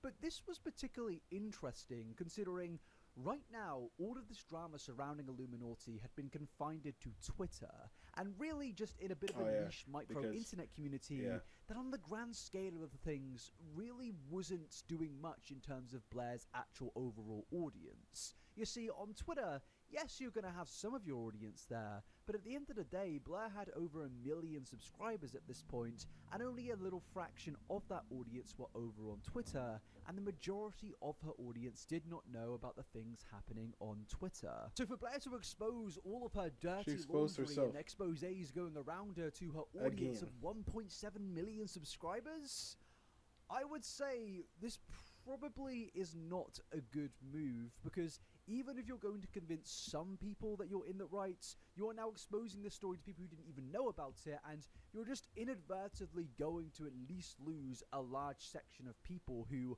fundamentally are going to disagree with what you were saying, whereas if you just kept this on Twitter, it probably wouldn't have gone She's just making dumb decisions after dumb decisions. But to be fair, hindsight is a wonderful thing, and I am looking back on this thing 2 years ahead of when it actually happened, and, you know, maybe Blair would have had to eventually put out a YouTube video because other YouTubers would have covered it, but when you were seeing this in 2023, it definitely was very confusing that this niche stuff happening on Twitter had now been turned into a massive situation. Because as you can see, this video has over 1 million views. This story had officially gone mainstream because of Blair herself. And it's ironic because something you're going to notice throughout this entire story is all of Blair's ex-friends and employees coming out and stating that Blair very much is someone that can't admit she was wrong in any situation. She will always fight back. She will refuse to say sorry. And this is a perfect example of this. She could have easily put out a few tweets saying sorry for her actions and just reflecting on things, and maybe that wouldn't have been enough for everyone. But to do what she did in this video is crazy. Because as you can see, yes, I know, all she had to do was keep silent, really. Absolutely did not go down well. And what we're now going to do is go through this video in a chronological order, and I'm going to attempt to not kind of jump forward in the chronological timeline too much. There are going to be moments of where we are going to have to refer to things later on down the timeline just to disprove a few very serious accusations here and there, because I don't want to leave it for like an hour without going back to it or potentially forgetting about it. There is a lot being said here, and yeah, we're going to go through all of it now. And the first thing that Blair addresses is immediately the legal eagle situation, and in fairness, she did give another apology. Now, before we get into debunking many false statements that have been made about me, I want to start with an apology. I have apologized privately to Legal Eagle the day after this incident occurred, though I have not been publicizing that until right now. Maybe this is something I should have said sooner, but I needed the time to think through the events that have preceded. And for those unaware, a short story. My editors came to me about how parts of a Legal Eagle video looked similar to our videos. And then there were messages and an email from one of Legal Eagle's editors asking for more information about how we do certain effects. I looked at the compared images that were brought to me and I said, wow, that does look pretty similar, and I impulsively posted about it on Twitter. Truthfully, I should have looked into this more instead of just putting the information out there the second I had a gut reaction about it. I should have asked him what the emails were about, but I didn't, and I made a mistake, and plain and simple, I was wrong. So to Legal Eagle and team, I just want to reiterate that I messed up, and I'm sorry for any stress this may have caused you and of course to your team. I know I apologized privately and removed the tweets with that apology, and I'm now publicly sharing that information with all of you. And I want to extend that apology to my audience and to listeners who are disappointed in I've me seen for pictures this, of her because face. I'm also disappointed. So she, okay, she's hidden. Because I thought she was like she showed her face, but I guess she just has her face online, but she doesn't show it in her videos. Pointed in myself. It was a quick drawn decision and it wasn't thought out.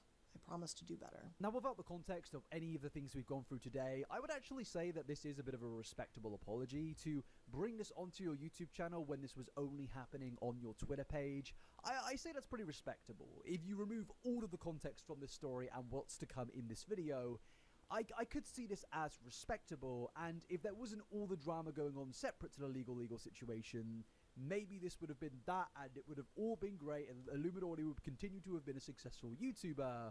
But no, that's not going to happen. And the thing is, with Blair's apology here, a lot of people at the time, and still to this day, really didn't see it as authentic. People just mainly believed that Blair was making this apology because she was called out, because she was exposed, and because people went against her. Most likely. The fact of the matter is this story was a complete load of bollocks, but at the end of the day, if it went Blair's way, I highly doubt that she would have actually apologized or retracted this story in the future. Yep. In my personal opinion, as I've already said, I think she was trying to take out her competition and make others look bad so she would look better, and she got called out, and that's why she's now apologizing. And also, I fundamentally believe with all the things that she's going to get into in the later parts of this video, I think this apology is here to kind of act as a cushion to go into all of the things that she's about to go into. Because yeah, from this moment on, it's basically just false accusation after false accusation and lies upon lies upon lies. Let's start with the first accusation and go from there. After Legal Eagle responded in his tweets, there was another tweet that arose in tandem to this situation. And that tweet was made by another YouTuber called HBomberGuy. And this YouTuber is someone who also creates longer form content. As someone who creates this type of content and researches various topics, the main thing to keep in mind is the source material used. Things like articles, interviews, videos, documentaries, academic essays, and so on and so forth. As video essayists, this is a core concept to both Harris and myself. Before I get into the accusation itself, I want to address the topic of plagiarism. And that word has been tossed around a ton, and it's not something to be taken lightly. And I just want to take a minute to define this word.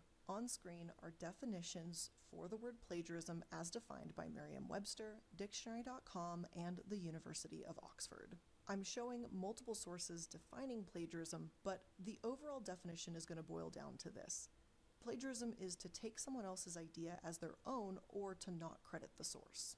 With that definition being clearly identified, let's go ahead and take a look at what Harris brought to the Twitter table.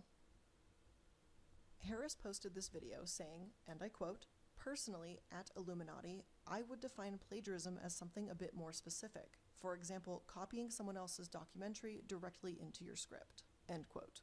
However, in his own video, he shows where I'm audibly quoting a direct line from the documentary, and even visually you can see it on the screen with the quotation marks. Additionally, you can even see the dual ellipses on either end of that quote, indicating that more of that source was being cited. When you go to my sourcing page for this particular episode, you can also see that the documentary is listed as a source. It has been 3 years since I posted this episode, and I've been really grateful to be able to continually learn and grow with time. Since then, I have learned to be much more overt and obvious with citations, something that may not have been perfectly clear to me 3 years ago. Now immediately, there was a lot of issues people had with what Blair was saying here, and the first one being Blair defending herself by stating that this plagiarism happened years ago. And okay, sure, this may have taken place a few years ago, but at the end of the day, this video is still publicly available on your YouTube channel, and you are still monetizing that video and making profit off that video. You're still making profit off somebody else's work, and that is still publicly available, and to this day most likely still making money for Blair. She didn't, actually give the money to the people that she plagiarized. She kept it for herself and has still got the video up on her channel as far as I know. You can say that you're sorry in all of these situations, but at the end of the day, if you're going to defend yourself like this, then in my opinion, you're just making excuses and you really actually do not feel sorry for anything that you've done here. But now let's get into the defense surrounding the quotations here. Because yeah, she is correct in there being some quotation marks in relation to the section about the FDA lawsuit from 1989. But there is a key bit of context missing here, and that is going to be a pattern throughout all of this video. Because the quote marks being showed only appear on the quote from the FDA lawsuit in 1989. But she's phrasing it in her defense like she's used quotation marks throughout every single section of the supposed alleged plagiarism, when she absolutely has not done that. She has only used quotation marks on one specific section, quoting one specific article. And when you put the clips side by side and compare them to each other, it very clearly shows that Blair was copying what the narrator says and not quoting him, and she only quoted one thing in the entire section, which of course would still be a form of plagiarism. Professor Hugh Futenberg. Professor Futenberg has long been controversial. A man named Hugh Futenberg, a former immunologist who has been long controversial. In 1989, he was caught up in a bizarre lawsuit involving the Food and Drug Administration, which told him he had to stop injecting his autistic child patients with blood products. In 1989, he was caught up in a bizarre lawsuit with the Food and Drug Administration, which told him he had to stop injecting his autistic patients with blood products. So yes, there is a quotation mark there, but it's just hilarious because the one quote she's actually making here, yes, does come from the documentary, but that was the documentary themselves actually quoting a legal document. The thing Blair is quoting isn't even her own quote. She's actually plagiarized a quote from a documentary of where they decided to quote something, and then she's just left out all of the other bits that she's copied in terms of what the narrator is saying. It's a bit confusing. No VTuber drivers today? I mean, there was this thing that I wanted to look into. Hilariously terrible. So yes, it was pretty obvious that some form But I'll wait until like a certain part, and then we'll take like a break of this, and then I'll go to the other VTuber thing. We'll take like a commercial break after a little while. Copying had happened here, whether that was Illuminati's doing, or whether it was one of her scriptwriters or researchers doing, something weird had happened here. Now, do I personally believe that Blair had plagiarized in every single video ever? No, I do not, and honestly, I wouldn't be surprised if the majority of that actual video was not plagiarized and there were just some awkward moments here and there. But the issue is the thing that she accused Legal Eagle of was a complete and utter nothing burger. But in this case, there is a valid criticism to have here, and it just makes Blair look like a complete hypocrite, and the fact that she has even defended herself here just makes herself look even worse. And this just takes us back to Oz's tweet earlier of where he is appearing to beg Blair to finally take some accountability. Because in the grand scheme of things, this whole section to do with Legal Eagle is now massively insignificant in comparison to the rest of this story, but despite that, she is still not willing to take any responsibility, she is still being incredibly disingenuous, and she is not showing any signs of actually being sorry for what she has done and being sorry for being a hypocrite, which just shows that in the future, we can't trust her in any way, shape or form, and the community saw this and thought to themselves, well yeah, what do you expect us to believe in any other serious scenario? And of course, that sets the stage considering we still have another 40 minutes to get through. And yeah, that takes us to when Blair starts to actually speak about the sad milk situation. And she starts off that section by talking about how and why she took charge of that channel. Before I address any one person individually, I want to kind of cover everything in a general and broader scope regarding Sad Milk. Sad Milk was a collaboration channel started by 6 friends in 2020. It was kind of essentially group Reddit readings and just looking at cringe things online and reacting to it. It was no big deal on the surface. This channel and this project was just meant to be something goofy, easy, and kind of cringy, but a shared channel that we could all get a kick out of. It was just supposed to be a bunch of friends hanging out, reacting to funny images, and just having a good time together. I mean, the channel name was literally called Sad Milk, so it wasn't really something that anyone was taking too seriously. Discussing Sad Milk now in current day is always a little bit bittersweet for me. It was a fun project among friends that turned sour. The issues I'm about to address cost me some of my closest friends at that time. When the Sad Milk channel was formed, I initially took the lead and I made the channel, I made the Discord, I got my mods from my server to help run the new Discord, I hired and managed video editors to help us produce more content. I was the one who was sourcing the topics and files for each video, and I was the one who had set the schedules for recording too. The reality of the situation was this: with creators in different time zones, it was logistically pretty hard to get everyone together at one place in one time.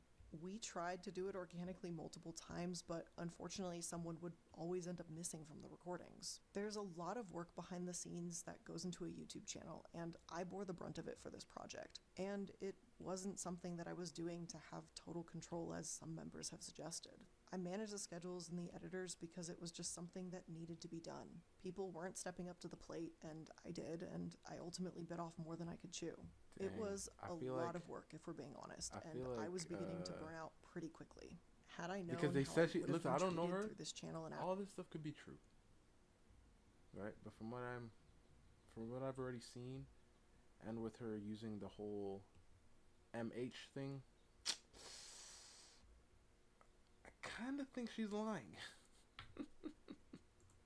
afterwards, I never would have joined this project. Now, I've worked with plenty of other content creators in the past, and I understand that it can be a bit of a stressful job, and I can get what Blair is saying here. But I think what she's really trying to do here is kind of justify her anger and treatment of her former employees and former co-workers in the past by stating, oh, I was stressed out because I had to take control of the business as nobody else was doing that. But as I said before, I've also worked with YouTubers in group settings, I've also worked with people on collaborations, and I've met YouTubers and just experienced them in a regular setting when cameras are off, and I can tell you, a lot of YouTubers like to take charge and like to be the leader, so they can justify them acting like a bellend. They think that because they're in charge of everything, that means that they can just justify being to everyone, and I think that's what Blair is trying to do here. When the reality is that isn't a justification for actions, it's just you being a bellend and not willing to take any responsibility yet again. But after this, Blair only continues when she starts to speak about everybody's responsibilities at the company. And of course, Blair is going to make it out to sound like she was the number one in charge doing absolutely everything. It was a lot of work, if we're being honest, and I was beginning to burn out pretty quickly. Had I known how I would have been treated through this channel and afterwards, I never would have joined this project. Essentially, everyone in the group had two main responsibilities for Sad Milk. The first was that you had to show up to the scheduled recording, and the second was you had to pay your portion of the editor's fees as they arise. After the editors were paid, any earnings that were left in the channel were split into 6 equal pieces for each person. Since this was a project among friends, we all initially agreed to just split the earnings 6 ways, even though I was taking on some extra responsibilities. When it was time to pay the editors, I wasn't answered or told that they would just get it to me later. I had to do this at various points with a vast majority of the members of the group. They would eventually get around to reimbursing me only after I expressed in group meetings how I was upset that I have to do everything, and I also got stuck footing the bill too. What quickly transpired was that members either couldn't or wouldn't reimburse me for the editors. For clarity's sake, I do want to disclose that we as a group later revised our agreement after paying all editors and creative freelancers that 5% of remaining earnings would go directly to me for the administrative work that I was doing. After that, the remaining earnings would then be split amongst the group evenly. Ultimately, the channel made very little, and it actually cost a lot more than we earned a majority of the time. Now again, as I said earlier, I can kind of understand what Blair is speaking about here, and I think anybody in any business can understand it. People being delayed their payments will be a very stressful thing. Working in business with friends can be a very messy and stressful thing, and honestly, I would not recommend it. But again, I can't help but hear this and think that Blair is only saying this so she can justify the things that she is being accused of. Mistreating people, being horrible to people, being nasty to people. It just kind of sounds like Blair is saying, oh, I was really stressed out, so therefore I treated everybody terribly. But also, there is another problem here. Because Blair word for word states in that previous clip that there was a restructure plan made to prevent these issues from happening in the future. So I really don't understand why any of this is really being brought up, because sure, you could have been stressed, but at the end of the day, that doesn't justify some of your actions that you've been accused of. But also, with there being a restructure plan in place, it clearly indicates that you all collectively got together as a group, worked out the problems, and tried to make sure that that would not happen in the future. Hence, there was a plan put in place. But then let's take a look at the DMs that Blair was showing us, where the click clearly states that the only reason money had not been sent out is due to his credit limit being reached, and then a few days later he apologized, explaining the issue with the bank and that the money had been sent. So what this now seems like to me, after reading the actual context of those DMs, is a very short-term issue has been kind of expanded and kind of exaggerated into a much larger issue than it ever actually was, and this is a complete deliberate tactic to deflect from actual allegations against her and just be like, again, yeah, I was really stressed out, I was the leader and I had to deal with all these things, but the reality is it's very clear that the people she was working with were very understanding, they came to a lot of resolutions, and they worked out the problems in the business. Honestly, this does just sound like the realities of working with your friends. There are gonna be issues, it's gonna be messy, but from what I could see, they were at the time healthfully actually going about things in terms of creating plans, apologizing, and actually eventually getting things sorted. So yeah, things could have been frustrating, but with what Blair is showing us and telling us here, none of this really seems intentionally malicious whatsoever. So I don't really think any of this is valid. And from what I've read in the comment section and the community sentiment surrounding it at the time of where this response came out, a lot of people out there just kind of believe that Blair was trying to build up a victim narrative. A victim narrative so she could get away with a lot of things that she may or may not have done. And another example of that comes in the next part of this video, where Blair actually does make an apology after making 3 minutes worth of excuses. Something the Click brought up in his Twitter thread was that I was angry and yelled in a meeting, but what he didn't share was the context of that meeting. As I've previously stated, the scheduling and money issues had been an ongoing problem. In the meeting that he vaguely references on Twitter, this is what actually happened. I had become more and more frustrated about how I was doing all of the work, I was doing all of the maintenance, and then I was also having to financially foot the bill to the project. As I said, it was burning me out pretty quickly, and I was thinking about leaving the group. Oz Media suggested that he try to run the meeting and I not attend, and I agreed. But One Topic and Click were very insistent that I be there, even though I said I was not ready to talk and I needed more time. So when I entered the call, I tried to let everyone know that I was uncomfortable with having this conversation and I was not ready to have it. Again, I would like to point out that at this point in time, these were still my friends. These were people that I liked and cared about. Letting your friends know, hey, I'm not okay right now, I'm really stressed and hurt, while you all get to stream, I still have to pick up the pieces to keep this channel going, is a really difficult conversation to have. Before the meeting started, I was told that if I didn't show up, that they would not have the conversation with me and everything would just stagnate. So I tried to put the channel and my friends' needs above my own. Reluctantly, I joined the conversation, and as I was speaking, One Topic talked over me, and out of frustration of this happening yet again, I raised my voice and said, "Can you shut up and let me talk for once?" And he left the call, and that's the last time I ever spoke with him. Looking back at it now, I should not have spoken to my friend like that. I felt feel that like I she wasn't truly believes like everything went this way. It's really interesting to me, like when you hear that, and it's like, obviously, I'm not a doctor, so I don't want to diagnose her with, what is the thing that we call cat? Starts with an N. narcissist, the believing that she's the center of the world. I feel like, I don't know. Like, she believes everything went the way that it did. That's what I'm getting from her talking.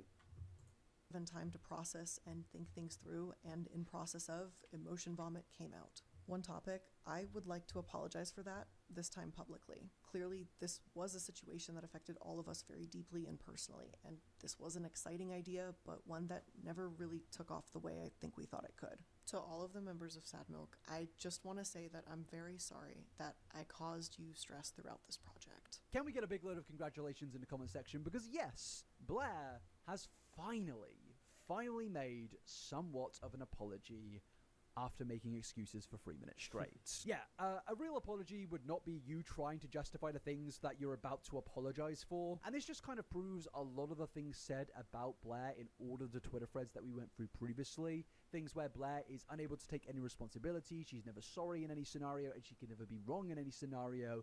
There always has to be a mountain of guilt-tripping, victimization, and excuses before she makes the most half-assed apology possible. We're about 13 minutes into this video at this point, and all it has been is deflections, justifications, manipulation, and mistruths. It's obviously not a good start, and you can kind of work out why this video went down so terribly. But another thing to point out in this video is Blair keeps on making it out like she would constantly take the lead because nobody was willing to get involved and help with any of the workload. But what you're going to discover as we go further through this video is that could not be further from the truth. I'm not going to jump ahead in the timeline right now, but there's going to be plenty amounts of evidence to show that so many of Blair's friends tried to help. They tried to do so much work, and they did do a lot of work, and Blair is just blatantly lying about this. But also from Blair's own admissions, she speaks about how they created plans to stop problems from happening in the future. They got together and resolved issues, and to me, that's an indication that there was a group collective going on here,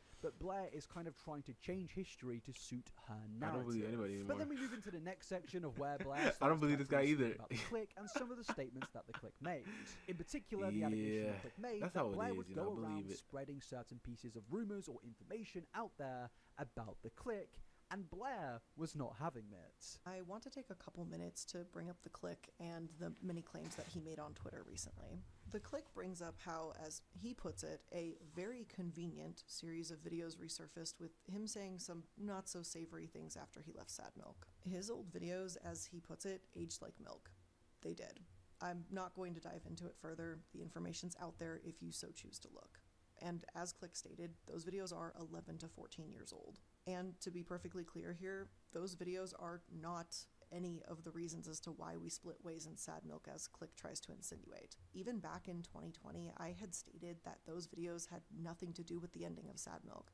I was actually unaware of those videos at the time of our friendship, but had I been aware of them, I had actually talked about how Click had been using the R slur while we played games together. I or I wanted to assume that I had misheard, but Oz said that he was uncomfortable with it and said something, but the language continued.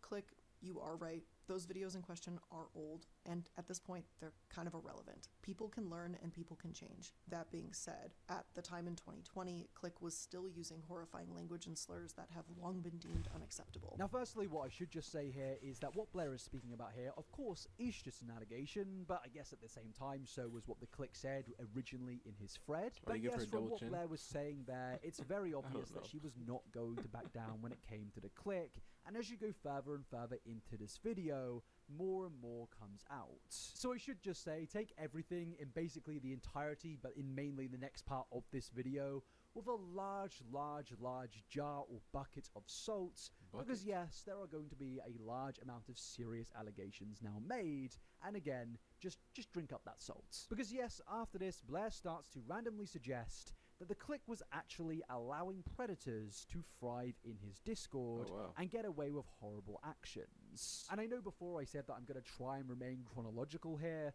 but of course with what we're about to get into, I'm going to have to jump ahead in the timeline because I do not want to leave these things open for like an hour until we get into the Click's eventual response. So yes, let's just get into what Blair had to say. I'd now like to address the Click's claims that I had any involvement in trying to gain control of his Discord server by, as he says, tossing around accusations at staff. Because unfortunately, there were some truly sinister things occurring in the Click's Discord that were brought to my attention. But For Aiden, this do you next know section, anything I would about like to this, provide a trigger warning. this story? There will be mentions of explicit language, mentions of graphic imagery, and inappropriate behavior around minors. Before I go any further into this, I want to mention that there's going to be resources in my description box regarding what I'm about to discuss now. I do think it's relevant to bring up that in 2019, the Click's channel was terminated by YouTube for sexual content. At the time, a few YouTubers, including myself and Oz Media, band together to help reinstate Click's channel. Oz spoke to his MCN representative, and I spoke with YouTube directly. This is something that I now look back on with so much regret. Had I known at the time what was going on behind the scenes, I never would have participated in helping Click with his channel. Allow me to explain the situation a little bit. The Click and I had shared Discord moderators around the time of Sad Milk being created. Due to the Click's inaction, our shared moderators had brought a situation in his server to my attention. A situation involving in Click's Discord, there was a 19-year-old bragging about a 12-year-old that he was claiming to be involved with. Oh my god. A moderator reached out to I mean, get more obviously, information he on said take it with this a grain of situation. salt. This 19-year-old But then just hearing it reiterates, is and crazy. I am directly quoting this here, "I talked with my therapist about it, even too, and he told me as long as I don't touch her, it's okay." Click and his team did not pursue any immediate action to ban, restrict, or report this individual. Now the word immediate is very important here, because typically the word immediate means you do something right now, at once, instantly. But the problem is with this word of immediate or immediately doing something is the issue of time zones. Now, I'm going to do what I said that I wouldn't do and go ahead in the timeline here due to the serious nature of what is being accused by Blair and show this tweet from the Click that he put out after this video came out, where he states the only reason that he did not ban this individual himself was because it took place at 3 AM in his time zone. Because the event that took place that's being described by Blair was involving an American, and the Click lives in Europe. Now Blair, I don't know if I need to say it in a really slow way so you understand my words, but America is in a different time zone to Europe. Sorry if that was really condescending. I don't know why I'm being a dick, but yeah, basically, the Click was asleep. There was no way that he could find out about this thing, and of course, the person was very, very quickly removed from his Discord by his mods that were actually awake in that time zone. But to be fair, he also did admit that yes, some of his mods did not act in a timely, instantaneous manner, and they are no longer on the team. So realistically, there is not a problem here. It was immediately resolved, and Blair is once again turning this very insignificant short-term event into like this massive thing, which definitely did not happen in terms of like she's trying to make it out like he's harboring all these criminals in the server and it's actually this big secret thing she's exposing, when the reality is a very, very bad thing happened. It was one time, and she's trying to make it look like somehow that's the Click's fault. Now, to be fair, she also does mention that other people in the server were sending explicit content throughout the server, and again, because of the serious nature of that allegation, I am going to have to jump ahead in the timeline. Because the Click also addressed this by stating that he personally removed this person from his server when he found out about this, and also he goes on to speak about this further in another response video where he clears things up even more. And all in all, everything the Click has used to defend himself here completely contradicts Blair's words, and it's very obvious that Blair was just being incredibly disingenuous, and from this moment on, I think a lot of people had gone from angry to just outright disgusted with what Blair was doing in this entire situation, of where she was clearly desperately trying to slander everybody that was around her, and that obviously sets a horrible precedent considering we've still got around 25 minutes of video to go through. Now after this, Blair just continues to try and make the Click look as bad as she possibly can, and to be honest with you, I don't really feel the need to go through most of the points that she continues to make Was here, the Click because the guys that she was realistically, dating? Or most no? of them are insignificant, and most of them are going to be debunked by the Click later on. So with that, we'll move on to the next individual that she starts to address in this whole situation, and that is Wonderstruck. Let's start with Wonder's accusation of wage theft. That's a big one, and it's important. I talk often about how paying your people is important, so I know how ironic it must look to have that accusation thrown back at me. To begin, let me explain Wonder's employment history with me. During Sad Milk, all of us were contractors to that channel. We were paid as contractors so we could handle taxes in our respective countries on our own, as not all members were American citizens. As many of you are aware, video editing is largely considered gig work, and in the industry, most folks are contractors and work on a variety of projects for different clients at the same time. During December 2020, like all of the members of Sad Milk, Wonder was considered a contractor. On December 24th, 2020, at 5:39 a.m., I received a message from Wonder letting me know that he took a shot at reworking a video that had already been edited by a different contractor. I want to clarify. I did not ask him to do this.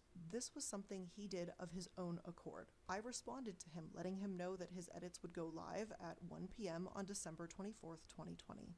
I don't want to claim to know what goes on in Wonder's personal life, but claiming that he missed Christmas with his brother and father, I just don't know how that's possible when the video was finalized early morning on Christmas Eve. And Wonder, I do want to thank you again, as I previously had verbally done so, for editing that video. It was great to have a video go live the day before Christmas. Now, in fairness to Blair, once again, if there was no context here whatsoever and we were just taking Blair completely at her word, then yeah, I think she would have a bit of a valid point here. But the problem is, well, I'm not going to take Blair at her word, and at the time, and to this day, nobody is going to take Blair at her word. Because yes, there was multiple problems here. One of the problems being that in the original tweet Wonderstruck made about this Christmas claim, he doesn't actually say that Blair directly asked him to make this. It more just seems that he was saying that he was trying his best to help out and do as much as he could to support the workload in the business that he was very much a part of, and he was just frustrated that he didn't get a thank you for his hard work over the Christmas period. And to be fair, I think anybody is really allowed to be annoyed at that type of thing. I think we've all worked for a boss where we've got frustrated with them. I'm sure Jacket has got frustrated with me at times.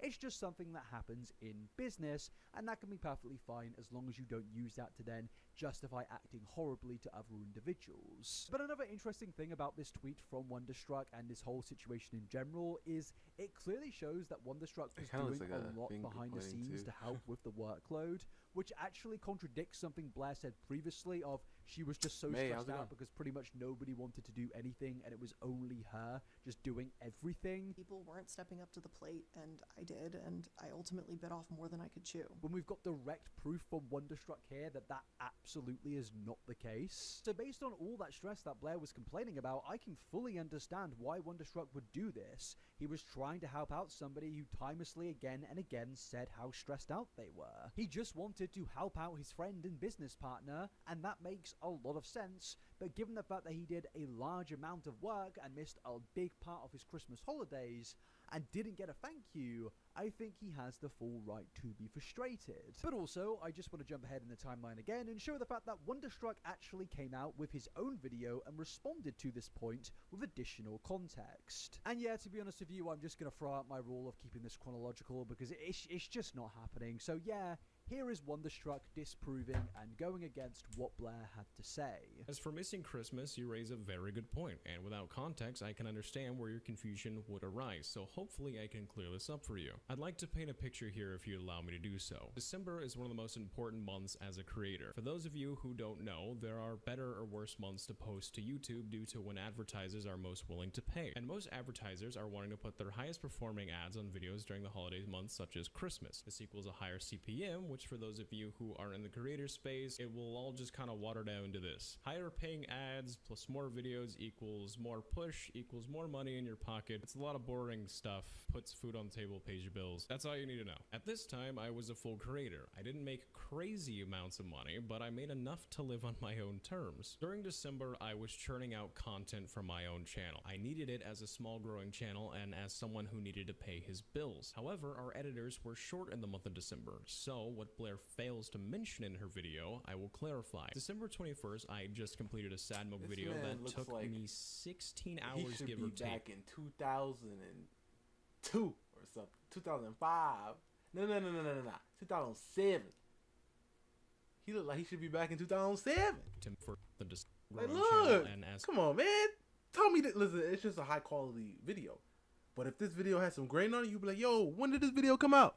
Someone who needed to pay his bills. However, our editors were short in the month of December, so what Blair fails to mention in her video, I will clarify. December 21st, I just completed a Sad Milk video that took me 16 hours give or take to make. I had pulled an all-nighter to do so, as we had discussed trying to have a stronger pull for the holiday months. A few days prior, I had just pulled yet another all-nighter to get a video out for the 19th on my own personal channel. We had an editor who had been tasked to complete a Sad Milk vlog that was intended to go up December 24th. Blair had hired this editor. She never once, as far as my knowledge, checked in on this editor to see his progress with said video. Where I grew worried is that as far as I knew, I had never seen this editor do any work for Sad Milk, and we were really coming up on the deadline of the 24th. On December 23rd, after starting another project and working through the entire day, putting a dent into my own personal edit, I got into bed only to find that Oz had received the video from the editor. I took a look at the video, asked an unbiased source their opinion, and we all agreed that the video had major issues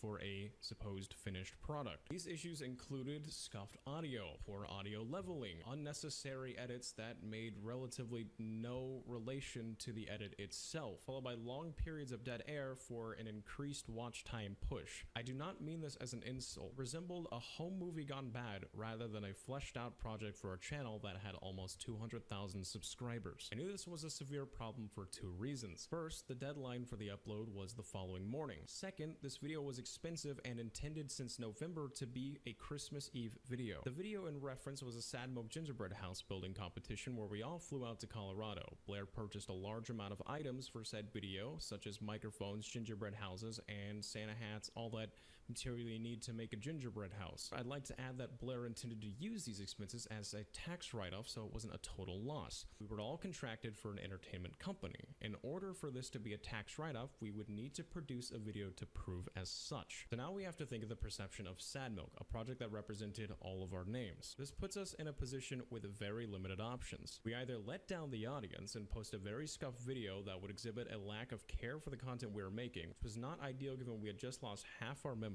We delay the video, which ties in with the first issue as our Christmas Eve video, which would either get out the 26th or the 27th at the earliest due to our available editors. Or we scrap the video, which leaves Blair out of money regardless, but now we have also wasted an entire trip visiting another state, and there are a bunch of expenses that can't qualify as a tax write-off. So I got out of bed after working all day, and I took my best shot at reworking a video in a style I was not familiar with. I was up roughly until 5 a.m. working on that video, and I waited to make sure it was good to upload and that we had the okay. I did this to avoid those negative outcomes I just listed. My sleep schedule was beyond screwed, so by the time I went to bed later that night, I slept due to pure exhaustion until well into the early afternoon of Christmas Day. To add to this, my family does not see each other very often, so for us to be in one room is a very rare thing. I had not seen my brother in almost a year, and I know Christmas is important to my father. Since we can't all spend an entire day together as we all have our own various lives, we plan to spend the morning of Christmas together. Obviously, it did not pan out that way. I'd like to add that no, Blair did not directly ask me to make this rework. However, Blair had made it clear in the last few months, especially when Click and OT left, that she felt she had no help with the channel, that she felt the responsibility fell onto her. This was me helping her. So yes, ladies and gentlemen, I understand that that was a very long clip, but it's clear what was going on here. Wonderstruck fully acknowledged that Blair had a large workload and he wanted to take some of that off her, whilst making sure that the deadline also was reached. And as he said, he was never made to make this, but the whole thing is surrounding the fact that he was not thanked for his hard work.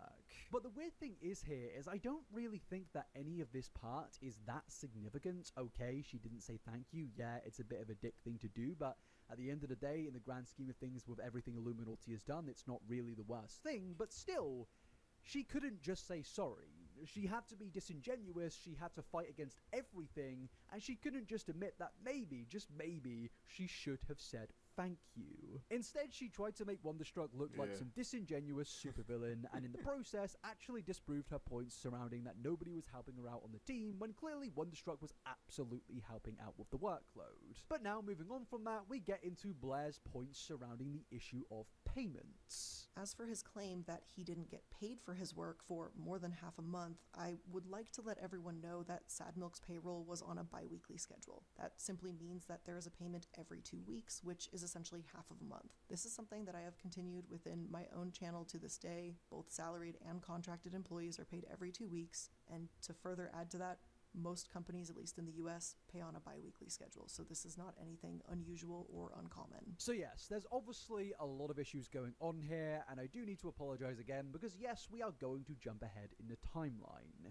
because this is an issue that requires a large amount of screenshots, and Wonderstruck in the future actually did provide those screenshots, where he pretty much just fundamentally debunks absolutely everything that Blair was saying there. Which again is just this trend continuing of every single point Blair makes, it just seems to magically get debunked with actual evidence and screenshots. Isn't that really interesting? It's almost like Blair's response is a load of bollocks. I'd like to now focus on my pay. I said I was not paid until half a month after that might be this. some I crazy. would...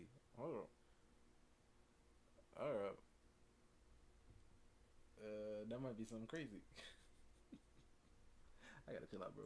It was anecdotal mostly. Blair said I was paid on a bi-weekly Sad Milk basis. At this time, Sad Milk was making money, just not a whole lot of it after editorial expenses. So typically I could see a check for $80 to $140 every month. As for editing, I had negotiated $500 per edit as Oz helped me realize my worth as an editor, and as for compensation for me not being a full-time editor. I'd like to add that in part of what I agreed for edits, I would do additional sprite movement, motion, and scene creation. This was painstaking to do, but this was also a quality result I would bring to the table of this channel while also working on my own channel. The editor we hired to the vlog, to my knowledge, was to be paid $200 for their edit. However, since I reworked the video last minute, I was to be compensated with $100, which I believe was fair pay. So I'd like for us to view the following bank statements, two in particular, one on January 29th, 2021 for $125, and another on February 29th, 2021 for $600. Now, I tried to dig deeper, but this just says a transaction from a bank occurred. I'd like to state that at first, I believed I was receiving Sad Milk payments via PayPal, so I tried to find an old email. Since I was making a fair amount of money, I would usually just let money stack into my PayPal and I would take it all out at once. And you can see right here that this is what a statement like that would look like in my bank account. At this time, I worked full-time, so my only income was from Google AdSense, Twitch,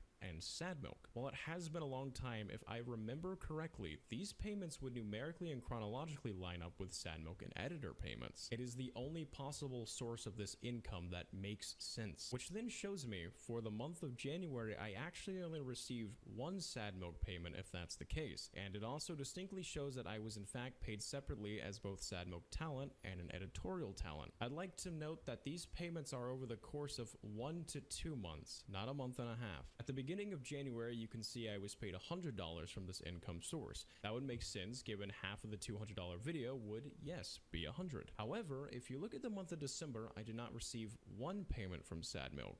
So I would assume unless Sad Milk just did very poorly that month and we made absolutely zero income, as I did not manage these channels' finances, this payment would be the Sad Milk payment for December. And if it was for fixing the video, why was I clearly paid the $600 here followed by the prior regular Sad Milk bank statement, $500 being for the original video I did and $100 being for the video I corrected? I had someone else take a look at the calendar, and if these payments were bi-weekly and I had a pay period beginning on the 1st, my pay period should have seen payments starting from the 1st, followed by the 15th, the 29th, which is correct, but we were missing a pay period, the 12th, then the 26th, but I was paid on the 19th. You can argue that Sad Milk was performing bad financially, which resulted in delayed or no payments by this time, as we had not uploaded since December and views did in fact dwindle. But that begs the question, if the payment of $600 is an editor payment, which I'd argue is because Sad Milk itself and its contractors never saw an amount that large in its history, why am I being paid for it not half a month late, but almost 2 months late? My only other theory is that these payments were in a source such as PayPal, where I could allow the funds to store up then deposit. However, it would still be delayed and show I was paid separately as an editor and contracted talent for Sad. So yes, it is very clear based on all of the evidence that was provided in that clip that late payments were made. But the problem is, again, is this really isn't that big of a deal. I understand it can be frustrating, but at the end of the day, yes, bank issues can happen. This has happened before in this whole thing of where they click apologized because he couldn't send out a payment. But the difference is there, the click actually said sorry. Blair instead made up a load of disingenuous arguments to try and paint out Wonderstruck to look like a villain.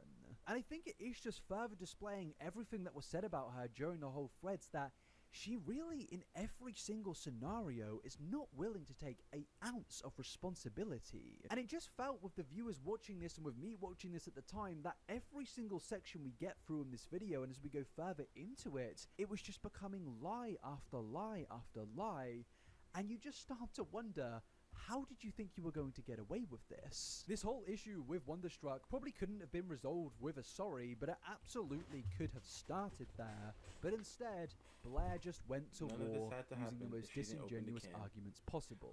And that only continues when Blair started to speak about the living situation.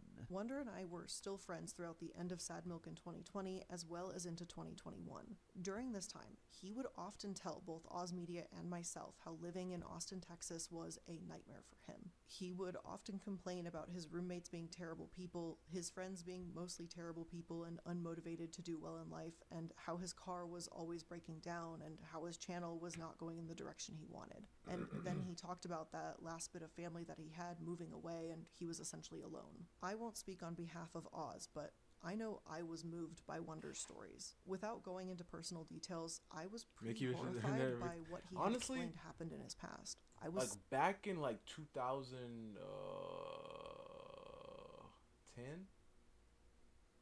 Yeah, 2010, 11. It was just because the internet was still pretty, like, it was out, it existed, but if it would have stayed right there, I think it would have been perfect. Like, everything else could advance, but the internet itself, just stay right there. Don't grow. Just sit right there. It would be, the world will be perfect and beautiful. But no, it had to upgrade, and now everything is, you know, people. We have IRL streamers, and it's just a whole bunch of craziness, true craziness. Saddened by how he constantly talked about how bad his life was and how he felt like a failure. He said he felt alone, depressed, and uncertain of the future. And at that point, I knew I wanted to help him in whatever way I could. At the end of 2020, I paid for his tickets to visit Oz and me in Colorado. During this trip, we discussed the possibility of Wonder moving out to Colorado due to his discontent with his life in Texas. Oz Media and I had just moved into his newly purchased home in April 2021, and he decided to welcome Wonder into his house. Unless Oz Media was doing so without my understanding, Wonder was not charged any rent, utilities, or internet for sharing our living space. Now, we have an issue here. In fact, we have two issues here. Issue number one being that once again Blair is saying something that is incredibly disingenuous and removes a lot of context. And issue number two being that once again I am going to have to jump ahead in this chronological timeline in order to prove that Blair is removing a large amount of context. Because Wonderstruck in his future video explains why he did not make any rental payments, and he was perplexed that Blair did not mention the reasons. Because yes, they had a pre-agreement to do with everything with their living situation. No one had a problem with him living there rent-free. The thing that throws me off is that we're talking about friends here. Or not friends, or people who used to be friends. When she's lying, does she not think that he remembers? What was it? An upgrade? Who thought it was a good idea? I know, right? Who thought it was a good idea? The people who just wanted to make money, I guess. But I do like the internet for certain reasons. And the reasons are the fact that now we are able to know more things. I'll say that. Especially with how, and I've mentioned this before, but how the world they just be lying to you. You know what I mean? They just like to lie to us. And now that we have more information, it's easier for us to, you know, to find out these things, do our own research, and be like, oh, snap, they were lying about this situation. Oh, they were lying about this too. Very interesting. So it looks like they have been lying to us about everything. Right? So I guess that's a benefit. But there's so many negatives. Just like kids, right, being affected by it, like cyber bullying and stuff, and just man, it's crazy. It's truly crazy. And even back then you could technically say there was, because like with MySpace and stuff, but it wasn't the same. Like nowadays it is so much worse, you know. And like I said before, my cousin was telling me about a situation with these girls at her school was bullying her friend, and how they did it was they made a separate TikTok page. Literally, the whole page is on like bullying this girl, and I'm like, oh my gosh, that is a whole nother level. Because back then we had bullies and stuff, right? But what are you telling me? They made a whole page, so now if they want to send anybody to hate on you, they just send them to the page, and they just keep chatting. And now think about, because you know, people in the world, a lot of people just like to do stuff like this, you know. So now think about people across the world who you don't even know, just laughing at you. That is a whole nother level. That is a whole nother level.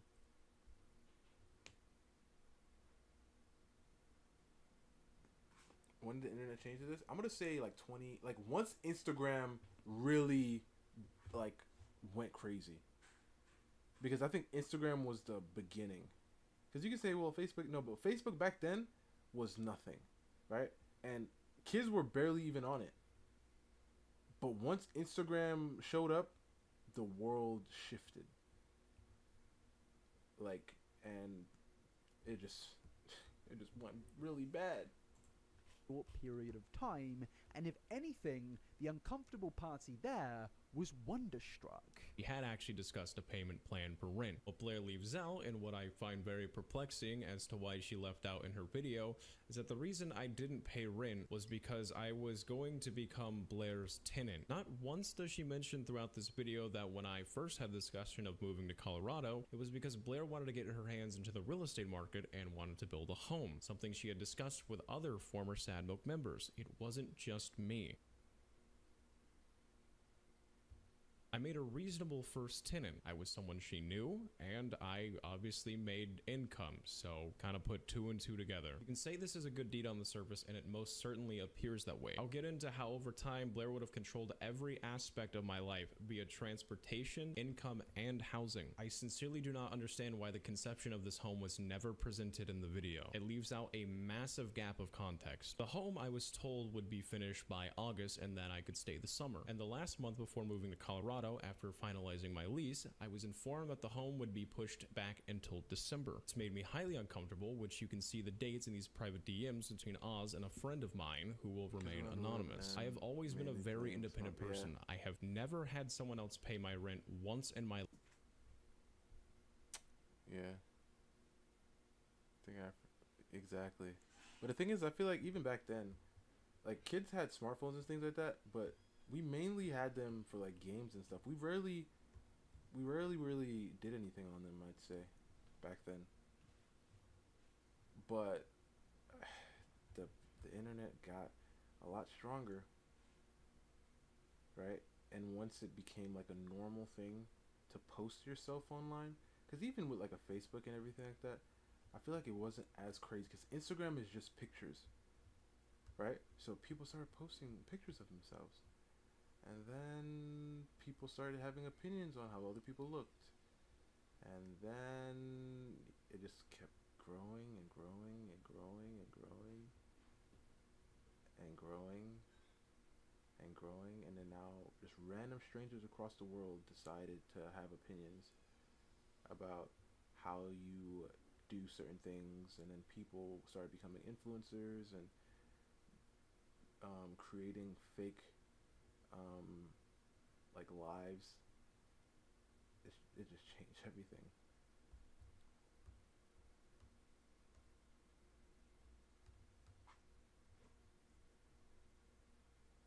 I mean, kind of.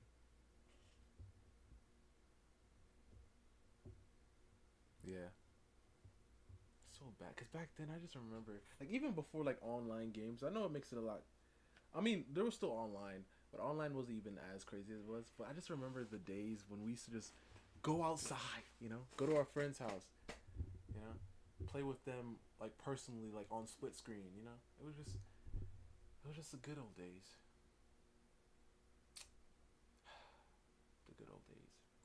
my life, and I have been living on my own since I was 18. To try to paint me as a freeloader when you also leave out that I was originally only supposed to stay until August, you were supposed to be my landlord, and that I only stayed 30 days in Colorado feels like a contorted attack on who I am as a person. While I was in their home, if I didn't know how to help, I would oftentimes clean their home. I wanted to help Blair with her recording space as she felt stressed in her little office. I wanted to buy us plants to liven the place up. I tried at every possible turn to earn my keep. And when I felt alienated, I tried to actively find an apartment in Colorado Springs to give them both the space, as I felt horrible, seemingly never being able to help in any way at all. It was beyond unfair. I made every effort to not be a burden, as it is quite frankly one of my biggest fears in my entire life. So yes, shockingly enough, in the story that we were given by Blair about the living situation with Wonderstruck, most of that was just a load of disingenuous information with context completely removed. And this is just a pattern she keeps on repeating, She keeps lying, using minimal guys. context to portray all the people that speak out against her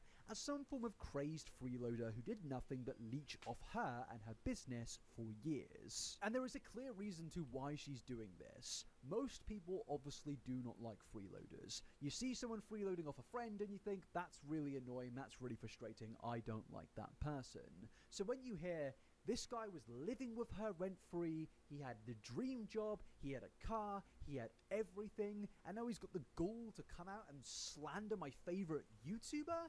Yeah, I don't like this guy. Go Blair. That's what Blair was hoping was going to be the perception, but obviously, at this point of time, she had been proven to be a liar already multiple times, so naturally the audience at this moment of time did not believe it, but it was very clear what she was at least attempting to do here. It was an outright character assassination, and it was quite embarrassing that she was even willing to attempt this. And the thing is, with Wonderstruck in particular, this very much seems to be Blair's main argument. She really does want the audience to believe that Wonderstruck is almost just this freeloading bum that does absolutely nothing, when time and time again this gets completely and utterly disproved, but she just continues going with it. The content for Wonder to edit was dependent on me being able to live stream. During this time, I unfortunately only had 2 streams for him to work on, which Wonder would have been able to produce about 4 videos from. Wonder did not meet the deadlines for either stream. Despite this, I kept him on payroll, I continued his pay, even though no work had ever been completed. Although there was only a minuscule amount of work for Wonder to do, he still managed to act up within company spaces. He made inappropriate comments on forms that were visible to other employees, he didn't complete tasks that were assigned to him, and he failed to follow company That is so broad. That is so broad. Inappropriate, like, comments. Like, what, like, it could be anything. It could be anything. That's such a broad statement to say. And then now everybody just sort of start thinking, they're like, hold up, was he out here saying slurs? We don't know. Because she doesn't say. It's crazy. It's crazy. I hate when people talk like that. If the universe was never created, it have been peaceful. Nothing. Oh, okay. Whoa. I just wish the internet was more like, yeah, in like 2013, yeah, like those days. It was like, it was such the perfect amount of internet, and it was like just the right amount where, yes, you were on it, but people weren't on it all the time. You know what I mean? So people still went outside. People still saw the world, you know? Like, honestly, back then, I rarely remember, like, being online that much. Like, I remember playing, like, video games with friends and stuff, you know? Going to friends' houses. Playing at the park. Wow. Nowadays, you go to the park, nobody's there. Nobody's there. Not really. Smartphone became widely available. Yeah. Protocol. I have a strict policy regarding formal disciplines, and within his short time of working with me, he had already met the criteria for termination. So with what's being presented here, of course, it doesn't exactly present Wonderstruck in a great light. It once again makes him look like somebody who absolutely was taking advantage of the situation he was in and freeloading off his workplace. And again, this is all completely deliberate, because without any context, it could easily lead to somebody saying, wow, Why is this person who had it so great trying to expose my favorite YouTuber? And this is all so disgustingly deliberate. Illuminati knows that she was once a very trusted commentary YouTuber who was known for giving her opinions on real situations and providing real facts. People went to her to get her opinion, to get the facts and information. People believed everything that she would say as fact, and she took advantage of that trust with her audience to try and slander the good people that worked for her and were also friends with her. And the thing is sadly, even if it's just a very, very small amount of people, I'm sure that there are some people out there that do hold negative opinions of the other individuals involved in this situation aside from Blair, just based on what Blair has said about them. I imagine that there are people that have just watched Blair's video, come out of that, made their opinion, and never came back to this situation. It's the sad reality of things, but I'm sure it has happened because the average person doesn't have the time to go and watch every single commentary video out there about every single situation so far and what is happening in the social media space and what's like you guys always have to tell me about somebody who got canceled, you know? The and average why. person has a job, they have hobbies and friends to see, they don't have time to keep up with everything in the Illuminati situation. So I think all of this is deliberate and calculated and just overall a complete and utter smear campaign. And I know that because time after time again, Blair's friends completely and utterly debunk everything that she says about them. And here's another example of that. I'd assume you'd attribute me as someone with a very poor work ethic, and I honestly would not blame you. However, while Blair is being very anecdotal here, I'd like to provide receipts that prove the following. Proof that I was not kept on payroll and I was fired before my deadline even happened. These were not short clips. The comment that I made on a forum that was grounds for termination, Blair leaving out how long it took her to actually provide content to edit, Blair leaving out that I had asked for work and various other aspects, my deadline extension due to my computer editing software corrupting, not me being lazy, me flying to another state to meet said deadlines with plane tickets provided, and again, proof that I was fired before my deadline even happened. Before we begin, I'd like to state that I was informally fired on a phone call July 27th, and I received my final She just severance called him up and letter was like, "Oh, where you going? You coming to work? Nah, don't come today. Don't come in today, my boy." Oh my. Ow, ow, ow. Ow. It's crazy, crazy, crazy. Truly crazy, crazy, crazy.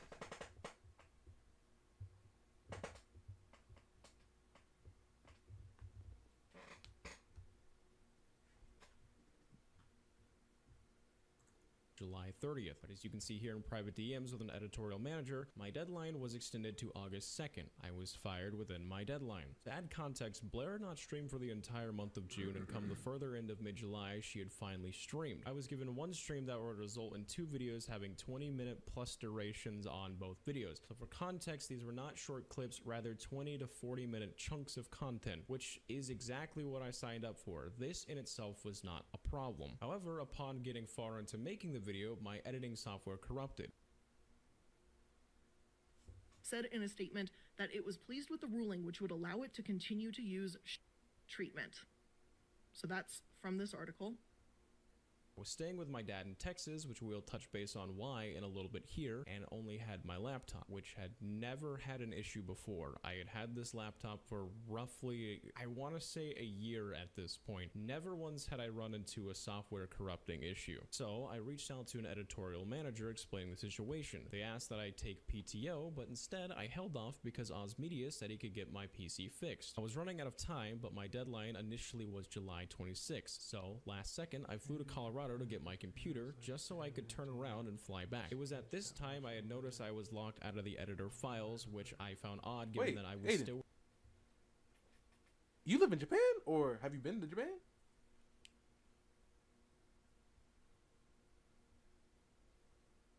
Or are you just saying in general? within my deadline, but I didn't exactly know what was happening. I just had figured it was an error at the time. I'd like to make note that the other editorial manager explained to me that my deadline at this time had actually been extended to August 2nd. editorial manager reached out to me on the 26th saying we needed to talk. For one reason or another, this conversation got pushed to July 27th. I believe this was just due to a simple scheduling conflict. I believe by the time I was able to take a call, that like when I had seen the message, they were busy for the rest of the day, so it just got pushed over to July 27th. It wasn't like I was like ducking the calls like, oh my goodness. It was here on this call that I was fired for explicitly not meeting deadlines, which I find highly confusing due to, once more, I must reiterate that my deadline was August 2nd. Not to be redundant, but I'd like to remind you that I flew to another state just to meet this deadline for my boss, who was constantly subtweeting about me. You can see is acknowledged even by one of her own managers, and they told me specifically that this was not okay behavior. Okay. We need to take a pause there for a second. I think it's very obvious that this person, Wonderstruck, is definitely not a lazy employee. In fact, this is the opposite of a lazy employee. They actually got onto a plane and traveled across states to attempt to finish some work for their boss. That is crazy. I don't think I've ever met an employee that would ever do that. If anything, I would be slightly concerned if any of the people that have done any work for me ever did anything even close to that. If Jacket said, I'm going to get on a plane to finish the video, I'd be like, mate, you're not being paid enough to do that. That would be crazy. And I wouldn't do it for anyone. And I've got a lot of respect for you if you were to do that. But I think what this does just show is how dedicated Wonderstruck was. Oh, I've seen to Japanese his videos, job. but he definitely was not a not been in freeloader. Japan He yet. definitely wasn't somebody who was taking advantage of the situation that he was in. 2010, He was clearly doing I might as well go everything then. and more. I've always make wanted to sure think that about. he I've always paid thought about his going over way there. and made sure that everything was done on time. And it's just clear that Blair had once does. again been exposed for lying, does being feel like it. disingenuous, and manipulating the truth. And I just really don't understand how she thought she would get away with I know, things that's when what there was threw me just off. so much How do screenshots you- and evidence. And how I'm do going to you keep not- on saying like, that did she because believe it just happens that time he and forgot? time again. But it only continues after this when we get into the whole car situation with Blair and Wonderstruck. Because yes, Blair brings up some issues surrounding a certain BMW, which is the same car that Wonderstruck claimed in his original thread that he no longer had due to Blair's actions. And yeah, I'll just allow Blair to tell her side of the story here before I give any arguments or give any of Wonderstruck's arguments. Let's move on to the legalities that Wonder brought up in regards to how he claims that he ended up with no car, barely any clothing, no money, and no home. Which leads me to one of the stupidest mistakes of my life. After repeatedly hearing Wonder say how desperately he needed a car, and after believing what he said about how miserable he was, I decided to try and help my friend in a way that I now realize was pretty idiotic. I look back at this decision with regret and embarrassment. This part will get a little nitty-gritty with the details, but I believe I need to fully flesh out all of the information to give you the full picture. After many in-depth discussions with Wonder, I made the decision to purchase a vehicle that he had already agreed to enter into a rent-to-own contract with said vehicle. On June 12, 2021, Oz Media and I collectively decided to take out a loan together in the amount of $42,359.69. Additionally, I brought $28,346.79 in cash as a deposit. Wonder did not contribute to the deposit on the car. With this rent-to-own contract, I agreed to only charge Wonder the cost of the loan and not the full value of the car itself, meaning within a 24-month period, he would have only paid $14,120.12 for a car that, when purchased, went for a grand total of $61,386.23. And let me be clear here, aside from him accepting my job offer, this was the only legal documentation between the two of us. I will have all of the stipulations of our rent-to-own agreement on the screen now, but just know that the most important thing was that after 2 years of consecutive car payments and following all of the stipulations, the vehicle title would be transferred over to Wonder, with the amount that we put into the car as well as payments on the car that I continued to make monthly. He would own the car outright with no lingering auto debt after that 24-month period. In a DM with me, Wonder later told me that if he hadn't accepted my job offer and my rent-to-own agreement, that he would still have an apartment, a car, and close to $10K in his bank account. I'd like to reiterate that unless Oz was charging rent without my knowledge, Wonder was living rent-free while earning $1,923.08 every other week. and would have to pay only $588.34 once a month. I don't claim to know the ins and outs of his finances whatsoever, and I very much was not involved with what he was doing with his bank accounts, but I fail to see how I could possibly cost him $10,000. In reality, the agreement I made with Wonder would have me lose $47,266.11. And again, looking back at this, I feel extremely foolish for ever even agreeing to such an arrangement. There were 2 outstanding instances that voided our agreement and constituted the repossession of my vehicle. The first was the proof of insurance that Wonder never provided. Insurance that is something federally required of any vehicle on the road in the United States. The second infraction on our agreement occurred when Wonderstruck left the state of Colorado to go back to Austin, Texas. You can clearly see these stipulations in the document on the screen right now.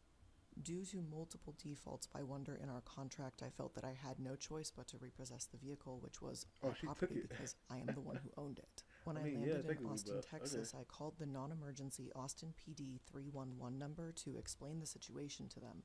I told them that I had all of my title documents on me, I had the extra key, I had my insurance cards for the vehicle, and I asked them how I should proceed.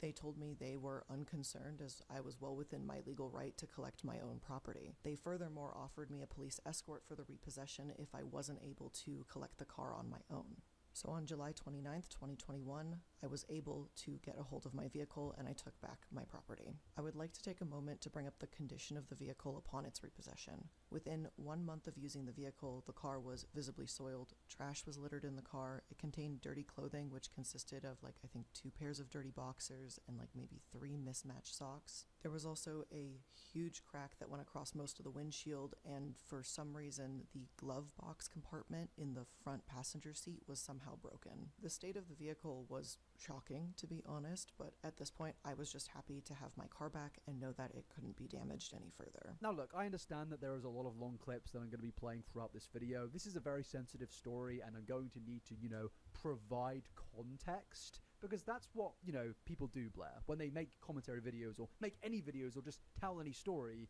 they typically provide context. But now, my first issue is here with what Blair is stating, is that she's acting like the image here is the absolute end of the world, and is almost implying that the vehicle has just been completely and outright wrecked. Now, I don't know if it's just because I have incredibly low standards or my friends have incredibly low standards, but I have seen some of my friends' cars, and they are far, far, far more unbelievably messy than those cars. I think anybody that has a car, has experienced cars, knows that someone's personal vehicle can get very messy very quickly. If anything, to a lot of people, their car is basically like a second bedroom. Some people just hang out in their own car. Some people just eat in their car. Cars can get messy. And I think with what is being shown here, this really isn't evidence of anything. And I think it is kind of hilarious that Blair is trying to suggest that this is some form of malicious thing or mistreatment of the good things that she bought Wonderstruck. But of course, there is the issue of the cracked windscreen as well. But I'm going to say here, before I provide any context, does anyone actually believe that Wonderstruck was going around with hammers smashing up his car? That's the thing that threw me off, because I'm like, because she lied so much, you think she broke her own window when she got it back to record it? That'd be insane. Insane. I don't understand why he would do that. It would not benefit him in any way. It would just lead to him getting fired and losing everything and probably fined and possibly either arrested. Obviously, he was not going to do that. And I think anybody with any, logical mind can think, oh, maybe he was driving, maybe a stone hit it, maybe a little accident happened. It's driving a car. Damage happens to cars. Stuff like this really isn't a problem. I was driving today to the... It doesn't matter. And I was moving and a bug... some bugs were flying, right? And then a bug just hit... right all over the windshield. And I was like, oh my gosh. Right? And I tried to, use the wipers, but it didn't work. And I was like, dang.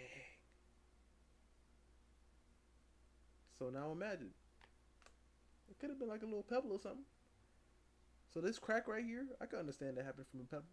Like going that fast, just, a little, you know what I'm saying? In my personal opinion. And again, shockingly enough, Wonderstruck had an argument against this to show that this was just an innocent mistake and is not what Blair was trying to portray it to be. As for the cracked windshield, that was due to a semi-truck pulling out in front of me on the highway. Oh. There's a lot of people out there who have probably Oh. I thought this was him. In front of me on the highway. I said, what the heck happened to her voice? Yeah, exactly. You see, like I said, this could happen. There's a lot of people out there who have probably experienced it. Sometimes semi-trucks will get pebbles stuck in their flaps and they will fly and they will ding the windshield and it's a crack. It sucks, but it happens. There's no way I myself could have pulled off this effect on this car. So yes, this was obviously a pretty unfortunate thing to happen, and again, I can understand that things can be frustrating, but at the end of the day, this is a completely natural and normal thing that happens. Potholes exist, sadly. Take it up with your local council. Maybe instead of attacking your friends on social media, maybe go and campaign for more funding into roadworks, Blair, because that actually seems to be more what your issue is here. Not the issue with Wonderstruck, but with potholes and stones in the middle of the road. I think that is the main issue here. But obviously, Blair needs to try and paint everything in the most disingenuous way possible, mainly because from what I'm seeing here, is that she didn't really have any valid arguments whatsoever. It almost just comes off as incredibly desperate, and the desperation really only continues after here, where we get into the next section of where randomly Blair starts to discuss Wonderstruck's mental health. Now, I will not discuss this section too much, as I firmly believe what is publicized in this video should have never went public, but Blair received a large amount of criticism. If anything, it's the thing she received the most criticism for, because in this video, she showed a screenshot of Wonderstruck admitting that he at one point wanted to take his own life. And the bizarre thing is there was no real context to why she showed this. There was no reasoning to why she showed this. There was no need to show this. You can say that, oh, he was having a bad time, maybe he had a mental breakdown, something on those lines without any finer details.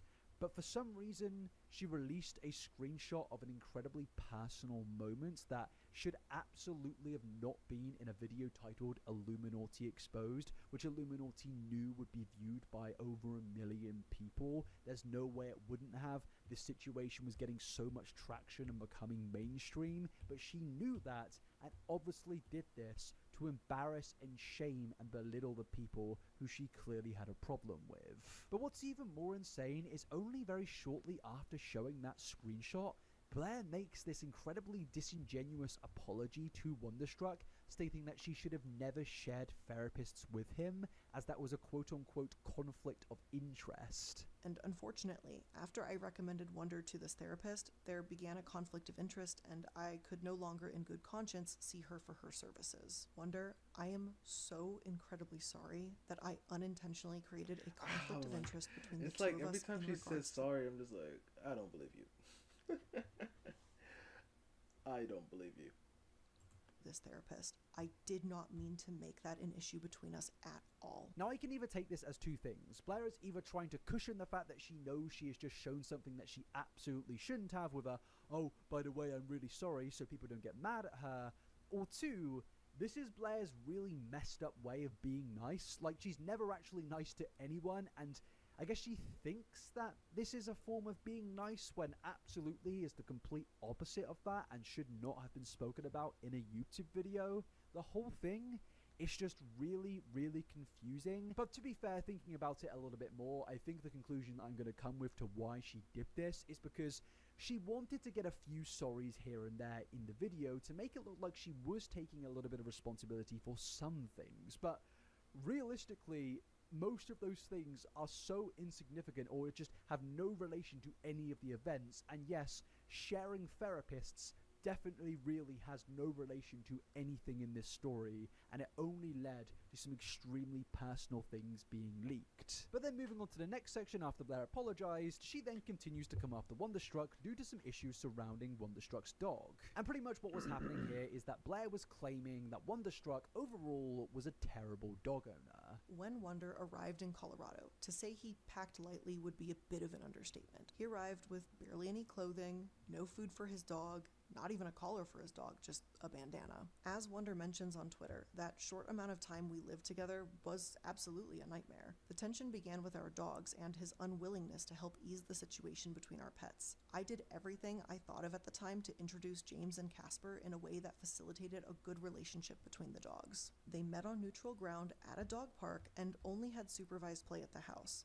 Wonder did not want to facilitate the dog play, so this really only happened under mine and Oz's supervision. And when both myself and Oz would leave the house and Wonder would stay home, he has multiple times locked Casper away in an empty room while James got free roam over the entire house. I don't want to claim that I'm any sort of dog specialist, but I do know that James was the new dog in this house that Casper had already been living in. And dogs are territorial by nature, that this was Casper's house and now suddenly he was being locked away. Additionally, James had multiple accidents in the home and Wonder would not clean them. It was Oz who ended up taking on that responsibility.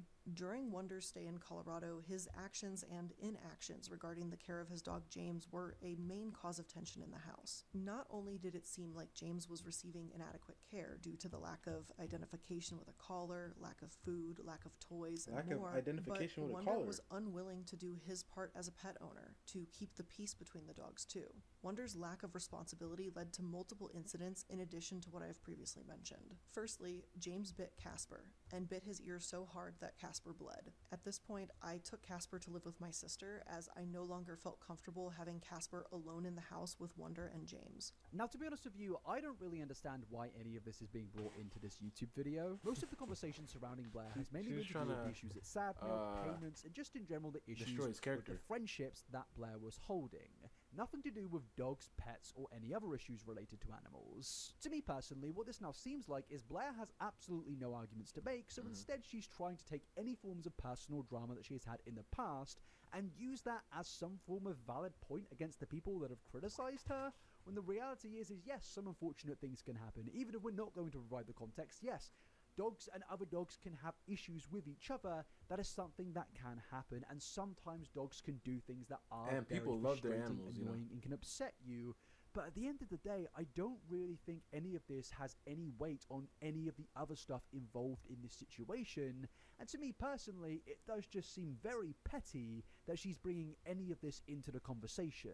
But of course, jumping ahead once again, Wonderstruck also provided context and truth behind everything, which again is probably becoming the most reoccurring pattern throughout all of this video. But yes, this clip is very long once again, but you know, full context is needed. Blair for some reason brings up an entirely unrelated matter involving my dog James and I. She paints me to be a dismissive, uncaring father to a starving, aggressive, abused dog. This dog right here. This dog who's scared of f***ing leaves. So allow me to shed some light. I adopted James back in 2019 from a small shelter in Central Texas. I remember seeing his cage and the information on it said class clown, so naturally I had to say hello to this guy. Within the first 10 minutes of meeting James, I immediately knew that this guy was gonna be my best friend. He was sweet, he was gentle, he was social, but he's very shy. Another fact about James was he was the dog that the staff would use at the shelter to introduce other dogs to see if they were friendly or not, due to James' naturally calm nature. When I moved to Colorado, I did bring dog food. It was just about half a bag though. James's brand of dog food is also specific to a store in Texas known as HEB, so I had to find him a new specific kind of dog food as he had a sensitive stomach, and switching his dog food would result in messes. But upon arriving to Colorado, Oz and Blair wanted to see if James wanted to try Casper's brand, so we just switched over to that. He loved it, and Casper has been known in the past for making severe messes everywhere due to his very irritable stomach, as he is a special needs dog. As for his collar, James did have a collar, but it was old and starting to— What? A special needs dog? Is that like a thing? I know like dogs that are like handicapped, like 3-legged dogs, and I've seen 2-legged dogs also. But is that what he's referring to? Interesting. I did not know that was a thing. If that's what he's referring to. I mean, if that's not what he's referring to.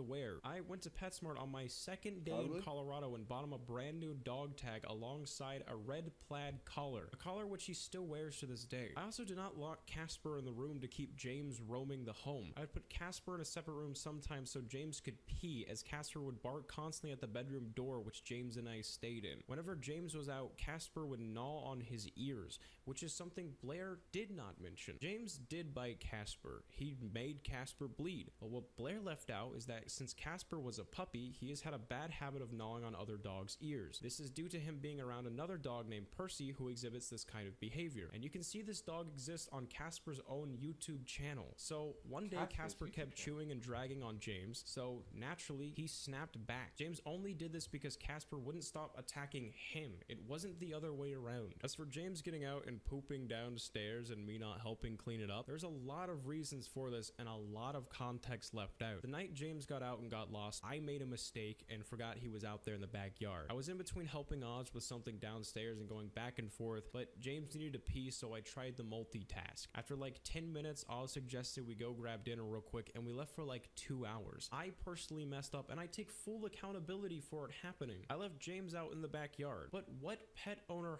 hasn't made a mistake like this once or twice in their life? Sometimes someone forgets to close the door or the gate or whatever, and it happens. It's a story as old as time. It doesn't mean you don't care about the dog, it just means an accident happened. What Blair again also doesn't mention is that the backyard had a large patio area that Casper would take naps in, and sometimes James when they all chilled out together. The backyard was also fenced in. Blair leaves out that the way James got out was because a fence wire broke loose, undoing some of the fencing along a post, allowing a small entryway into the neighborhood. Had this not come undone, James would be sitting on the dog beds waiting, which again, James being outside is my fault, but the fence failing is just human error. Blair talks about putting James on the next door app, which despite my reservations against Blair, this was a good act. But again, what she leaves out is she didn't get a call about James. I did. After James had run away, I searched for hours, well into the early morning hours, looking for him. And when I couldn't find him, Oz gave me a sleeping bag. The very same sleeping bag you can see in this photo in the BMW. I slept outside in 40-degree weather just for the smallest chance that he would catch my scent. Like, I was grasping at straws here, hoping that I could just find my dog on top of everything else happening. And I believe somewhere between 7 to 9 a.m., somewhere in that time frame, I got a call on my phone that James had been found not far from the house. I immediately got up, exhausted as hell, and I went and I picked him up. If Blair got a message on the Nextdoor app, I don't know how when I was the one who went and picked him up. So after bringing him back to the house, I brought him to my bedroom where I passed out. However, to my discovery, James had eaten something as dogs do when they get out, and he was shitting everywhere in my room. So I got up and I started cleaning. I put James outside the room while I cleaned it, and after I did, I brought him back in, and yet again, I fell asleep. I was beyond exhausted at this point. What I didn't know was that James had run downstairs when I put him out, and he everywhere downstairs as well. So when Blair claims I just let my dog use the restroom and did nothing to clean it up, I just didn't know he had used the bathroom downstairs. And at this point, I was already dead asleep. No, this wasn't malicious, and it was just a sincere accident, which seems hypocritical of Blair, who owns a special needs dog who suffered worse for way longer. So after everything that Wonderstruck had to say there, I think we can come to the conclusion that what I was previously saying about this being a personal issue that absolutely should not be dragged into this situation, I think what I'm saying there is, it's very true. I think what I'm saying there is incredibly valid, and from what Wonderstruck is saying here, it's very obvious that he does love and care for his dog. He does look after his dog, and he does take a lot of responsibility with his dog. But even if, you know, he wasn't the best owner in the world, I really don't think that would deflect anything in this situation. I'm not gonna lie, as much as it is a very cute dog, I don't really care about it in this whole scenario. Yes. Okay, we're gonna pause that one right now because there's this other thing that I wanted to see, and I didn't know this was going to be a big this long of a story. But where is it at? Is it this one? No, it's this one. It's this one right here.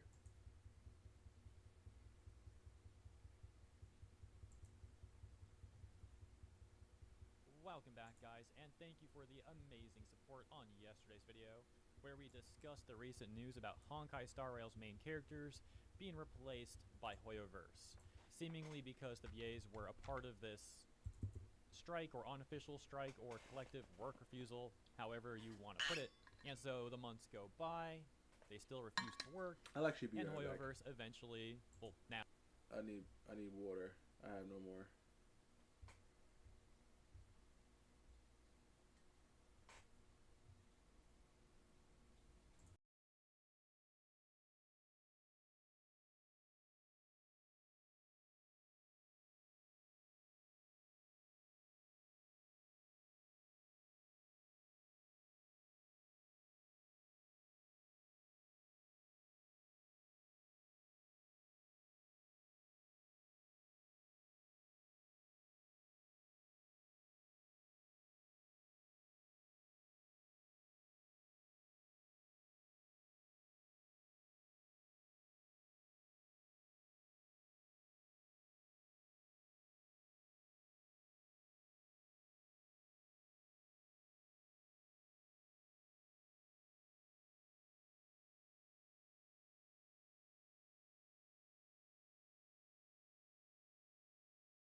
Alright, we're back. We are back. Now has replaced them, as mentioned, with VAs who are willing and want to work. By the way, guys, look at that. I'm almost at 1,000 followers on my VTuber Twitter account. Consider following me on my VTuber Twitter account, linked in the description and pinned comment, and thank you. Now let's return to Allegra Clark and a series of tweets that she previously made that we actually talked about before. Why are we taking a look at this? Because this is going to be the prelude, a quick reminder of what she said then, as she has made another recent statement similarly saying that the strike needs to end, and some other voice actors, including I believe the VA for Capitano in Genshin Impact, has also just shared similar sentiments. Some crazy stuff? So, as mentioned, let's get a quick refresher of what occurred here, then we'll move on to the new stuff. I'll just read up to like the first three here, where she said, "I'm not privy to anything that happens during negotiations, what the current language is or isn't, or anything along those lines. But I am genuinely scared that this strike will have done more damage to the industry than anyone could have foreseen, whether AI wins or not." This, as you guys probably know, responded Jennifer Hale, who made a statement regarding something she said and apologizing for that thing during a committee meeting for SAG-AFTRA about the strike, once again back on May 1st. So, Allegra Clark then said, "There's so much ugliness happening in the community, mistrust, accusations, sabotage, and fractured friendships. The stakes of the strike are understandably massive, given that they do have to do with how our voices are used in the future, whether we consent to any of it or are paid. Those stakes mean that everyone is on edge, and everyone is passionate. But my gosh, I don't recognize the industry compared to last year. This is a freaking nightmare, and I think it needs to end. She went on to say more than that, but we're just going to read up to that part for now, because similarly, she has now made a series of tweets saying once again she thinks it's time to end this strike. There is one more thing I'll point out really quick though, that being where she also went on to say, fans don't trust us, we'll never fully recover from this. And yeah, a lot of these VAs have completely burned the goodwill that fans had for them. And what these VAs also need to understand is that there's been a growing distaste towards the voice acting industry, the EN voice acting industry specifically, I should say, definitely. for a number of years, as far too many VAs, English VAs, have been caught doing terrible things, whether it's attacking fans or being just absolutely overt predators, stuff like that. Okay. And so this recent situation with the strike and how manipulative these VAs have been and getting all caught being manipulated, and like liars, translation a lot stuff, of them, but it's not really their not all fault. of them, but a It's lot of them. usually the studio's fault. It made that growing animosity and growing distaste towards the ENVA industry that much worse. That takes us to yesterday, where Allegra Clark made this new statement responding to another I gotta VA draw more stuff. who seems to have deleted his keep doing it, tweet. Go figure. We can try and like presume some of the context though. First, let's see what Allegra Clark has to say. They made a cheeky little correction this morning to confirm that employers are holding to it. Actually, sorry, it's time to end this thing. AAA Productions are actively moving overseas because there's no signed contract to work on. I frickin' hate it here. This is a strike where people are gleefully reporting each other to SAG for working non-union. My gosh, these people are so pathetic. These VAs are like literal rats. They literally snitching on each other to try and like look better to the other VAs in the union that approve of such behavior. Where the idea of non-union actors who work non-union during the strike may be denied membership in the future is being thrown around in actor spaces. This stuff is petty. Yeah, let's read that one more time. Non-union actors who work non-union during the strike may be denied membership in the future. So, even if you're not a part of the union, they expect you to stand in solidarity, as they put it, with the strike. What this really means is they expect you to not make money and not work. They think you have the privilege, the luxury of not needing that money. And if you do work, if you want to work, you need to make some money. Well, obviously there's like other jobs you could be working too and all that. But I digress, at least in this space with voice acting. These other VAs will hate you, call you a scab, harass you, and SAG itself might blacklist you, and or at the very least deny you membership to the union in the future if for some reason you did ever want to join that corrupt union, which would probably be a mistake anyways. Continuing. Some of the most loving and professional people I know are being written off as employer plants for trying to encourage people to understand the language for themselves. Oh my gosh. Hardworking established talent are being called elites disparagingly for wanting to go back to work.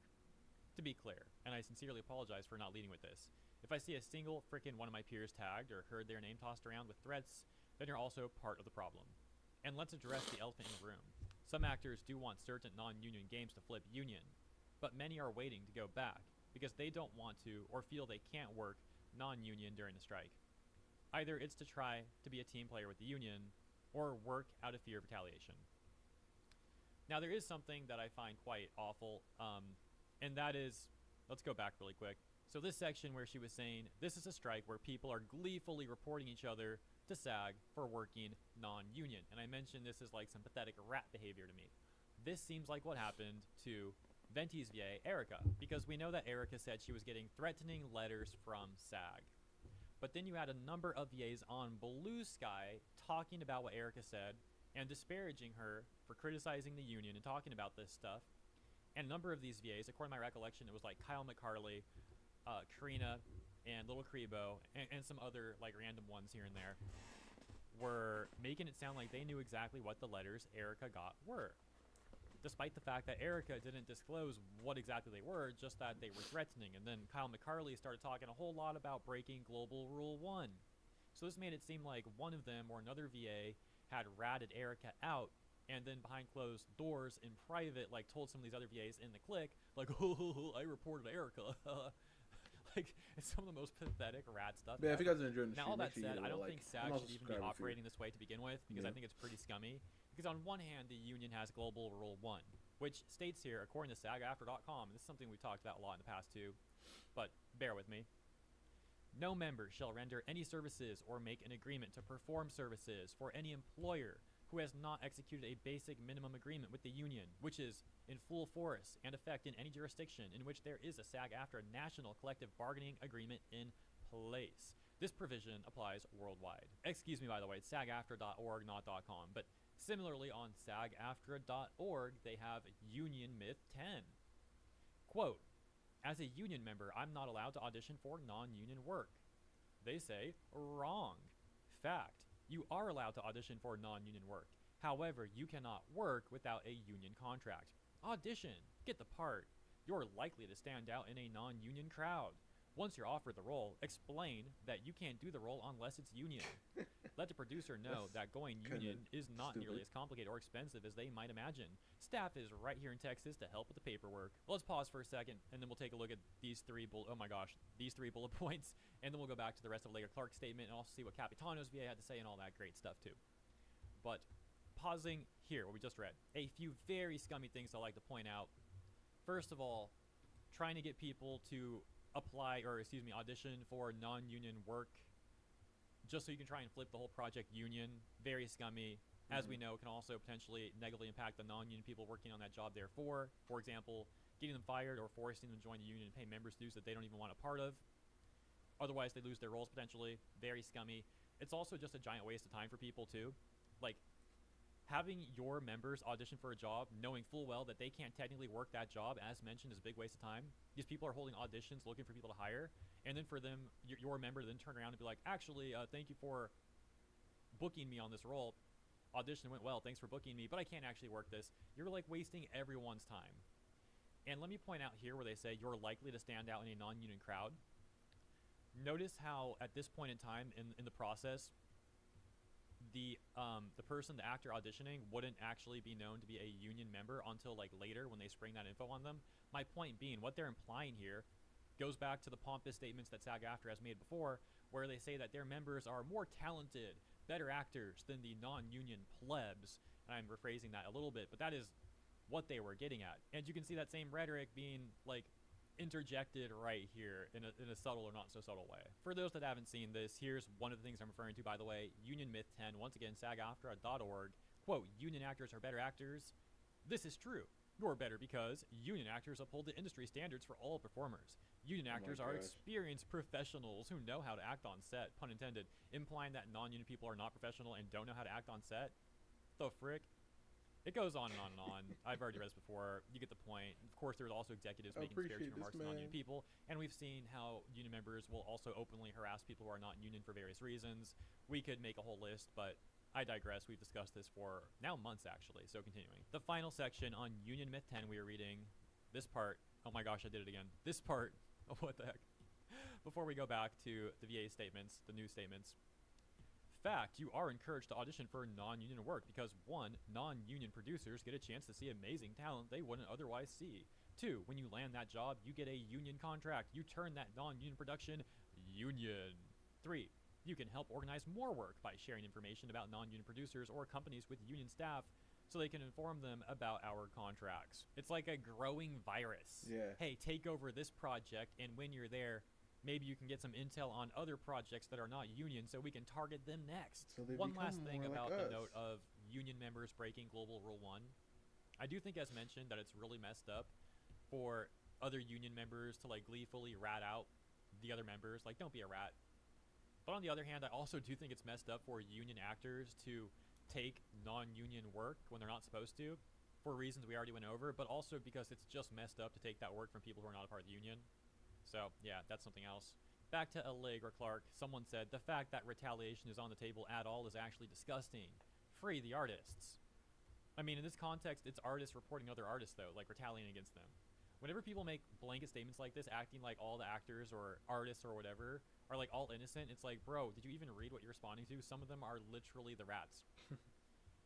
Allegra says, those are the letters that have been mentioned. Hey, I see you worked on this production, but we don't have a union ID for it. Can you let us know what's going on with this?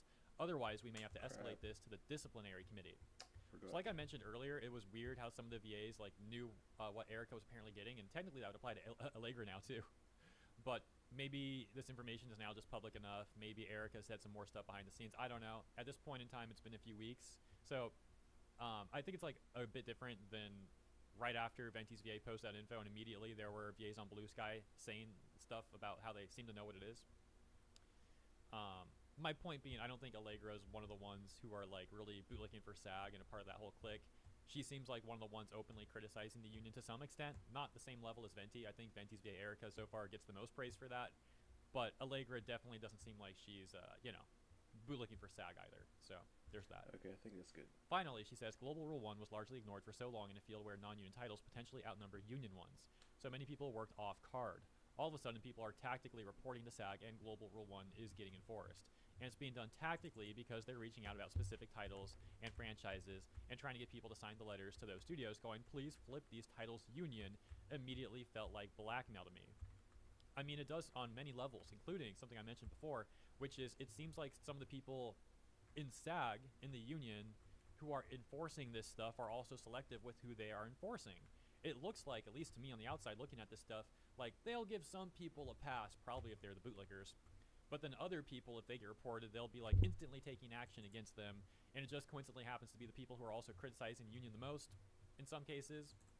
Yeah, that looks suspicious. But again, let me stress, I think it's messed up for union actors to be taking non-union work from people who are not a part of the union. There's only so many roles out there, right? And if they're not supposed to work non-union roles, but they are, that is therefore taking those roles from people who would have got them who are not union actors, but now they can't because that role's taken up by someone who's union and not supposed to be working that job, but here they are doing it anyways. I ultimately do hope that Erica will step away from SAG-AFTRA, and I think that'd be good for her from what I've seen. I understand easier said than done, but it seems like she's more so headed that direction than not with all the statements she's been saying recently. And it sounds like she's actually going to be returning as Venti. I think she said something, I may be mistaken about this, but I do think she said something like she recorded. So would you hire these guys? Man, should you even be asking that question? What do you think, Zura? Like, honestly, I don't know. I feel like, how would I do it?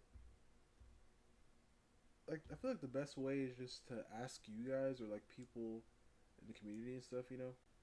And obviously we'll do, like, auditions and stuff and see who they can voice perfectly and have, like, little coaches and stuff, like, around to give advice. You know what I mean? I feel like that's the best way to do it. It's really crazy to me, like, working with these people. Like, I feel like that's how I would do it. I'd be like, all right, everyone, who wants to?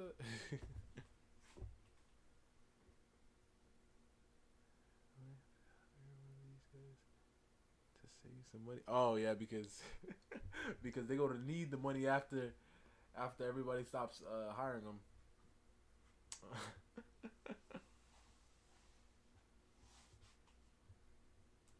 Yeah, but nah. I definitely wouldn't want to hire somebody who's dealing with a whole lot of controversy. You know? Find somebody clean, right? Fresh out. Excuse me. So that we don't gotta worry about anything. Nothing at all.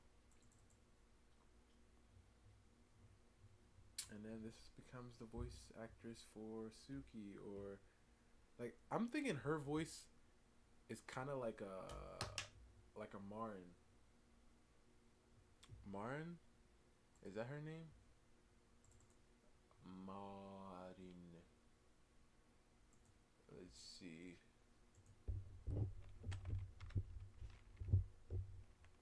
Marin.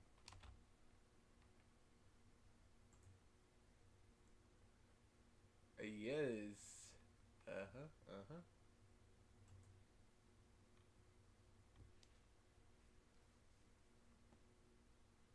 Dude, just go home. Creeper! Was he cute at least? Oh yeah, he was stupid hot. Then he opened his mouth when we were about to leave. I'm sure he was just trying to look cool or whatever, but... Hey, isn't that thing on your bag from some anime? Wow, you're a nerd. A hot nerd, though. At least I'm not a stalker. Then she just walked away from the scene of the murder. You brutal queen. What? Hey, isn't that... Creeper! Was he cute at least? Oh yeah.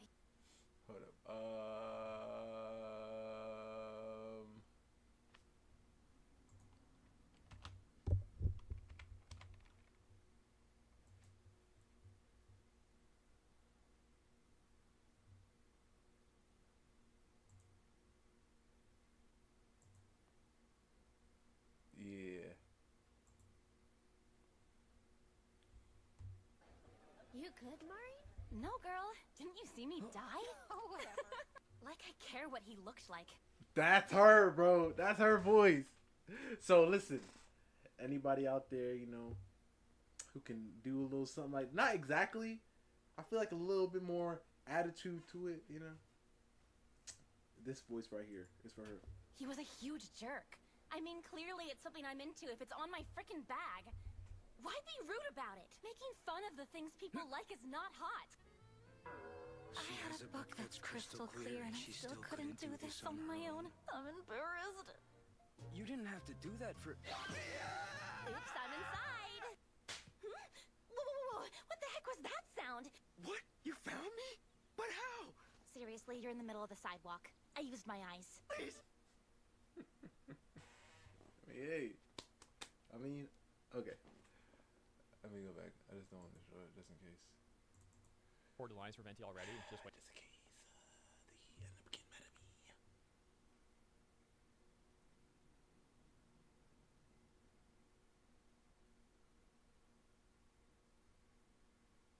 Who? I mean, go see who that is.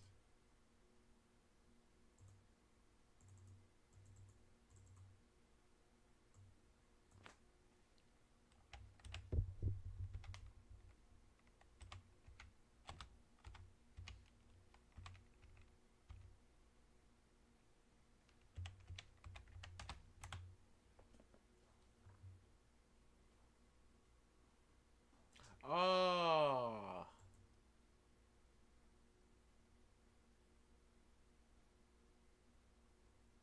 That implanting shit is all mine. This twerp's clearly got a circ loose. Back off. You didn't know what he was doing. Okay, kid, get one chance. Alright, here we go again. 7. The butcher's getting butchered and wrapped. Oh dang, that was brutal. That was brutal. Oh wait, no! Get this out my face! Get this out my face! Can't believe this even. Like, why is this scene even here? Oh my gosh, man! You see, Brian. Listen. I'll never forget. Brian's the one who introduced me to this frickin' anime. That. He also told me Man! to tell you. Sorry. Oh my! No! Phoenix, what's good? How's it going, Phoenix? Brian introduced me to this, and then all of a sudden, I'm like, nah. I'm like, really? Like, really? Like, what the heck was the point? What was the point of anything?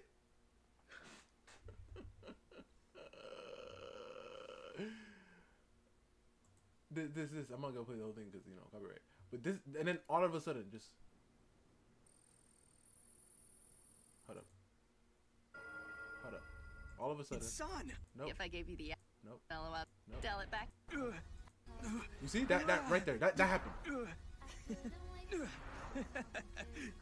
Fire anime, bro.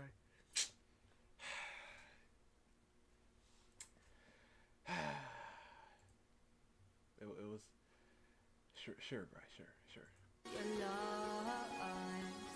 Okay, let's get up out of here. And then the scene was, oh my goodness! And then all right, let me get up out of here, man. Flashbacks. Oh my goodness. Oh my goodness.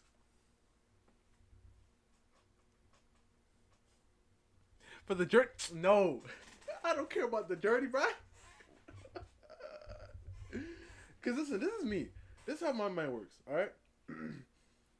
And I've talked to people before about this, but I don't know if I want to say it because it's kind of like a spoiler if I were to continue. Alright, spoiler for Cyberpunk Edrooms. But I am a firm believer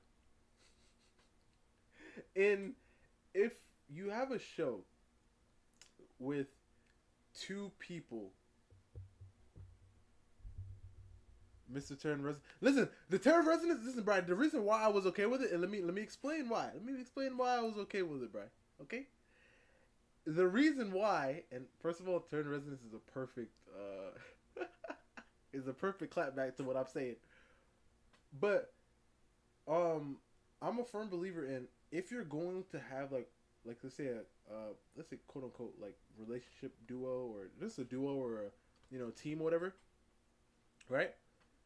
And at the end you end up pulling something like that, both of them gotta go, and I'll be satisfied. But what always hurts is like what it's like they show and then she had the whole stupid, she was up there for real, and then you see him and then he talk, this like but if it would have, listen Brian, it would have been perfect. Like when they were on the thing and in the air, if it was both just and then I would have been like, and then they could have listen, and then they could have just showed the moon after. I would have been like, perfect. But they not only had to do what they did to my boy, and then Rebecca, and then to my other boy, and then you finna hit me with a man, get that. Man, crazy. I feel bad for you. One of my stories, man.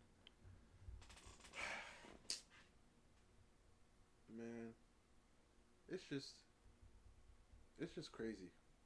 It's just truly insane. Like, I truly hate when they do that, because listen. For those who know what my favorite anime of all time is, Bri, perfect, because boom boom boom pow, cut it out. So I was like, yo, Tony, what's good, man? What's good, man?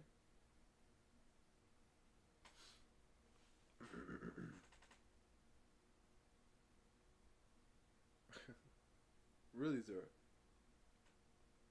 Listen, this is the thing. I feel like one of the main issues for me is what Bryce said.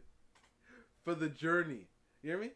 I hate when it's like that, because I feel like everything is meaningless.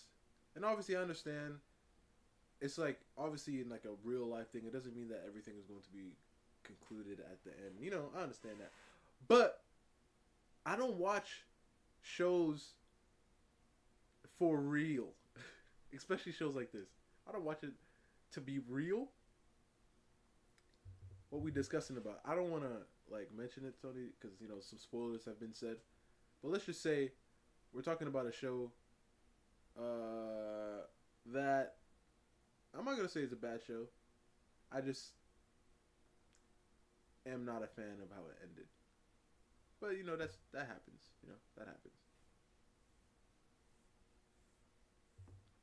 I mean, I'm pretty sure Tony saw Cyberpunk. So I guess I can say we're talking about Cyberpunk.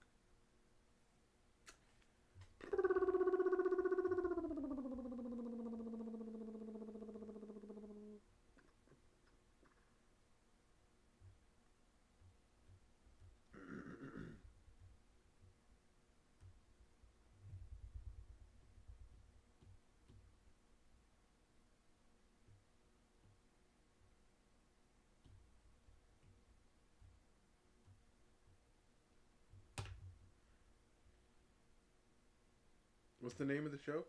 Cyberpunk Edgerunner.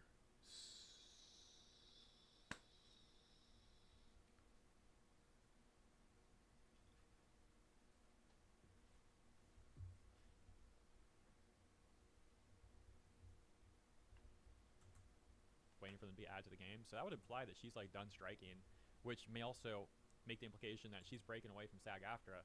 If that's the case, it may lead to a really good thing where we see more and more actors standing up to this corruption and leaving the union. But we'll have to see how that all actually plays out. Now,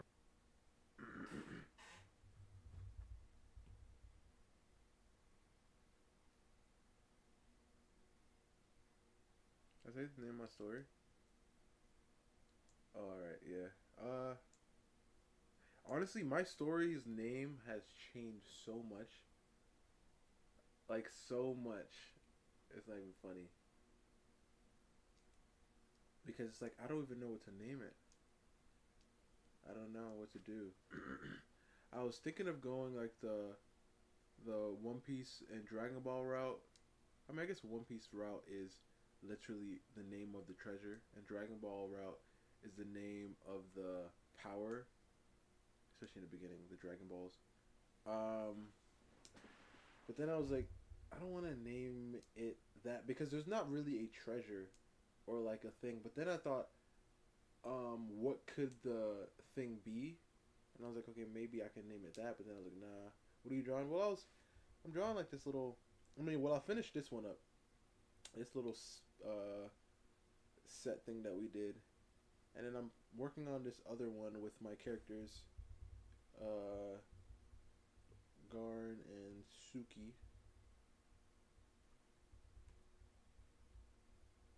Right, I'm still working on that here. I'm still planning on doing some other poses and some angles for him, but right here I was just doing some practicing some poses, some sketches and stuff, and we did some motorcycles, I guess. You don't got a name? No, I don't have a name for my story. It's literally just it's literally just named. What is it named? I think it just has no name yet.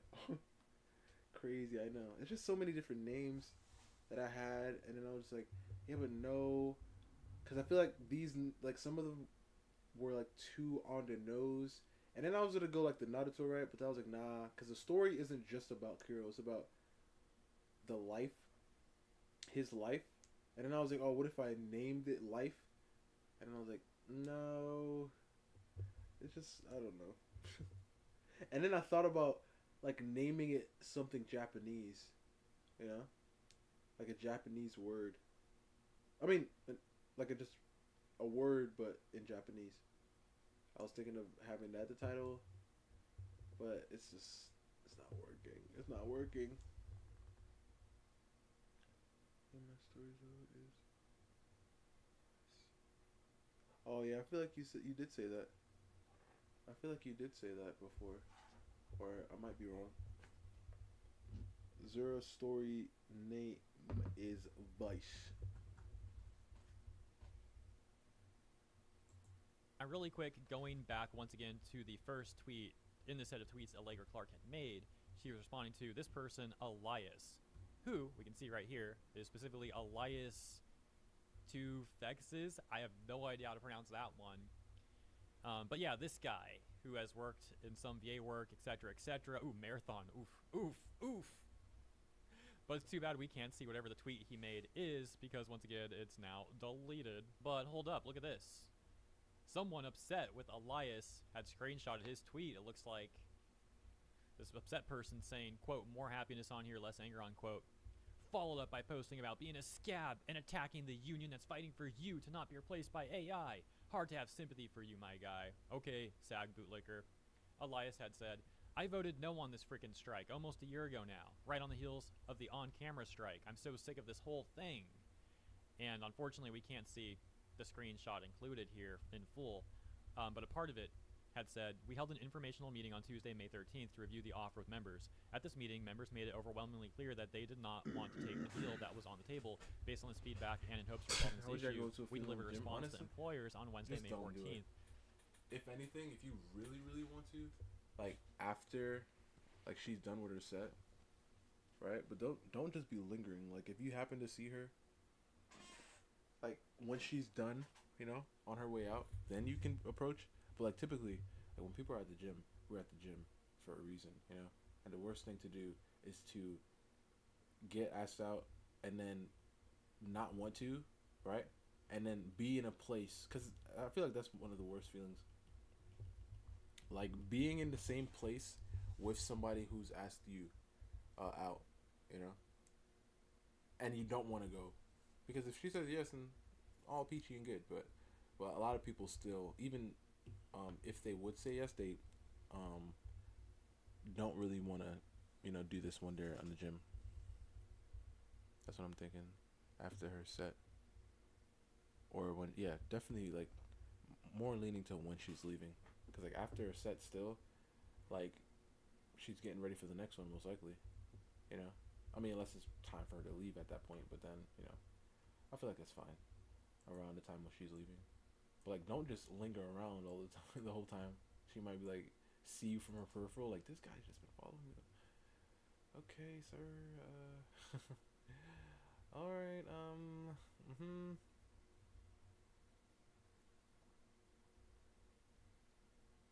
So yeah, just do it that way.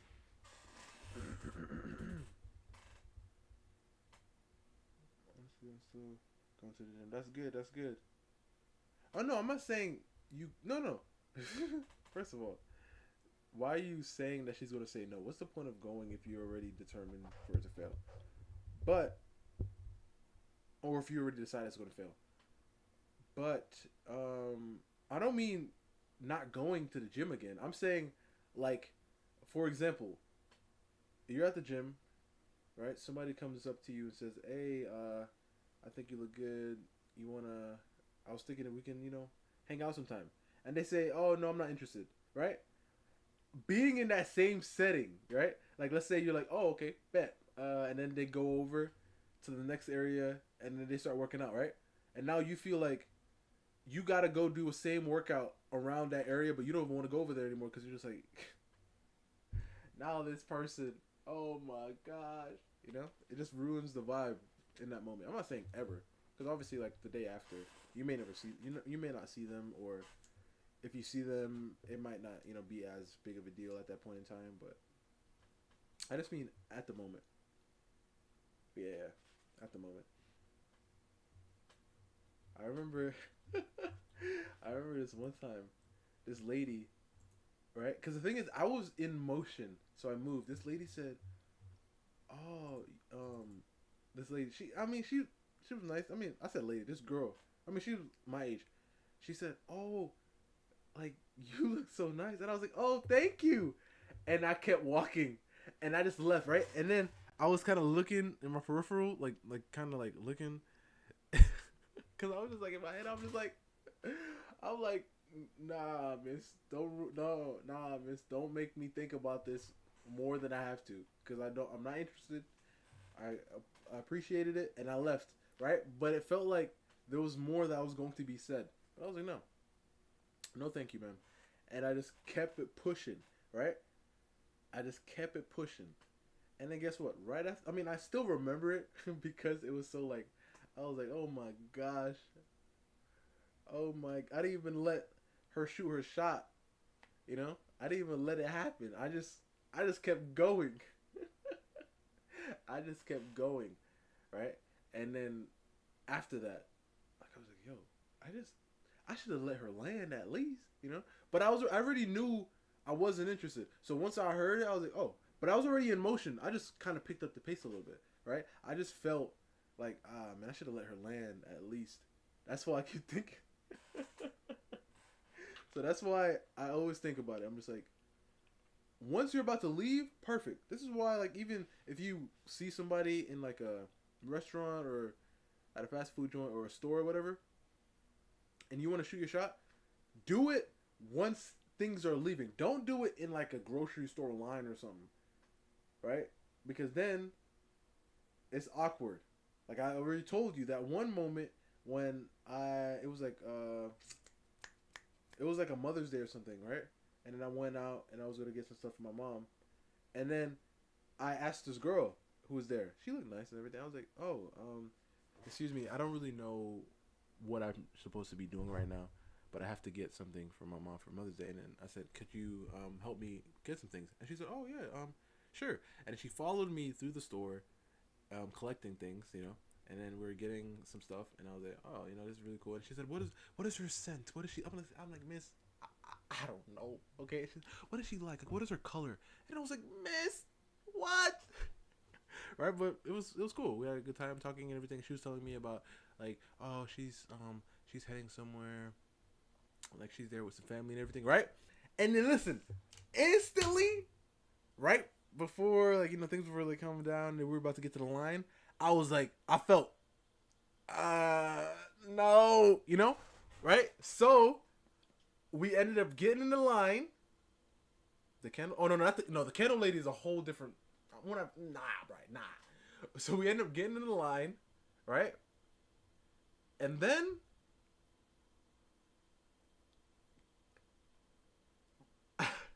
silence. It was one of the awkwardest moments, and it felt like I was in the line for 50 hours. Like I was sitting there, I was like, oh my gosh, what have I done? Because it felt like I was setting up to it. Like listen, because I didn't even because I saw her. Thought she looked nice and everything, and then I was like, you know what? I have this dilemma. Why don't I ask her? And then she helped me in, because I didn't know she was gonna like take me around the store. So once she did that, I felt like, oh, this is a bit serious. This is a bit serious. So I, yeah, because instantly once we were walking to the line, I was like, wait a second, what's happening? I don't know. Like, I don't think no.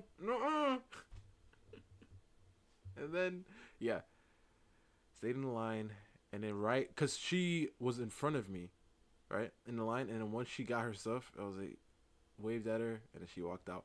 But I felt, listen, it could just be because I was, thinking this to myself. Like, I felt that she felt like he's not gonna ask for my number or anything. Like, what's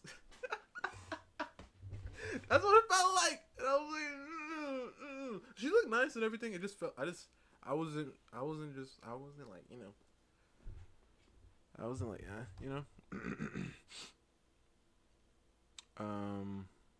hello, Morgan. I swear, bro. I mean, I mean, it's happened. It's happened a few, a good amount of times for me to know that it happens. But like honestly, my two, cause before, I don't count really young girlfriends, but the two girls that I no okay, I had let's say two real relationships that I truly count as a relationship. Both of them, the girl asked me out. Listen, the first one, I was kind of, already. And then and I was like, hey, right? The second one, out of the blue, right? But she looked nice, right? And I was like, I miss those players. No. I'm not. Listen, Morgan. I'm such a nice person, all right? I'm a nice guy. I have made dumb decisions, like everybody. But I'm not nah. But like I said, the serious one, the second one, that's the one who threatened me, right? The threatened to send somebody after me. That was crazy, That was truly crazy. The first person who broke down and cried in front of me, after we went our separate ways. Oh, it was so sad. I felt, because it was like it happened, right? And she just stood there, still, and just tears, and then walked away. I was like, oh my gosh,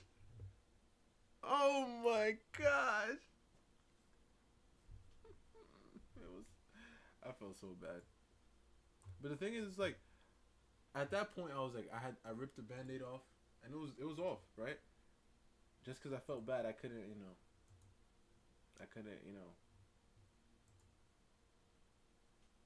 Oh no, it was a prank. I was just seeing. No, that's the way out though. Oh, I was just pranking you. You see the cameras over there. Who's the camera? No, don't worry about it. I think he walked away.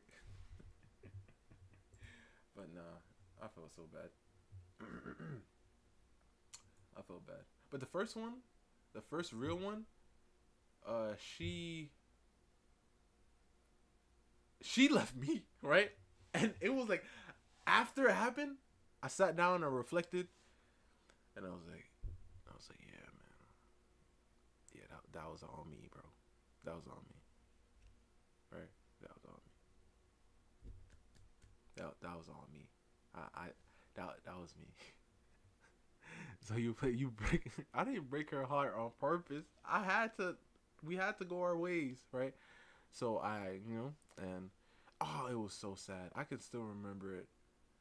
Like she was like I mean, like she stood like Morgan, like she stood still, put her head down, and just tears, no noise, just tears, and then walked away. And I was like, oh no, oh, it was so bad.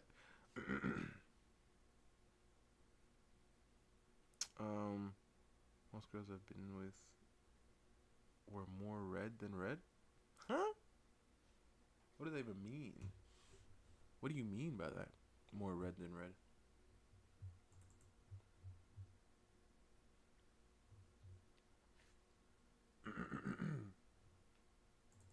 I felt so bad.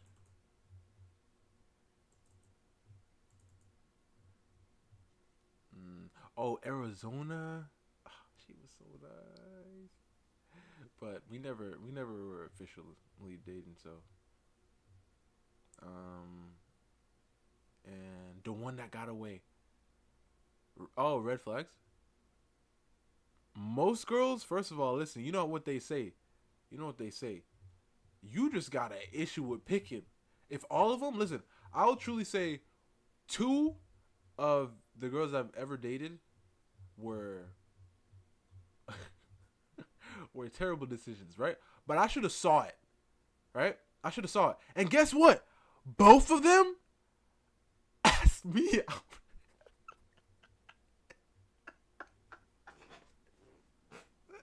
Both of them, right? The first one, she grew on me. The second one, I wasn't feeling her, right? So my Hail Mary attempt, get this girl to not like me anymore. Woo! Guess what? She didn't like me anymore. But then, all of a sudden, out of nowhere, she was like, I can't get mad at you. Oh, can't get mad at me? Be mad, please. And yeah. But yeah, Zara, all of them?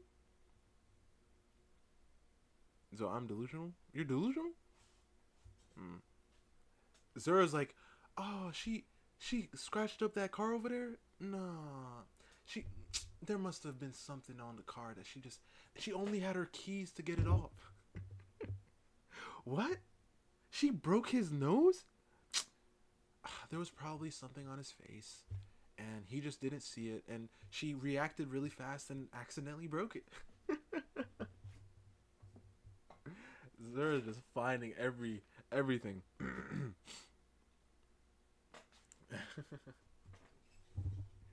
Oh my. But honestly, I have like I said, only 2 of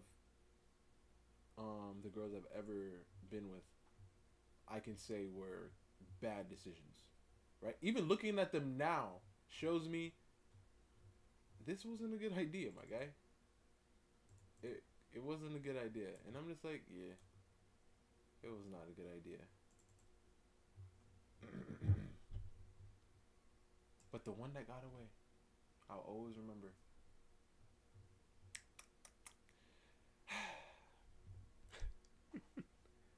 I've only been with 2 women. Yeah. And you said most of them. So both of them were. So you were on 100% red flags. 100%. Wow.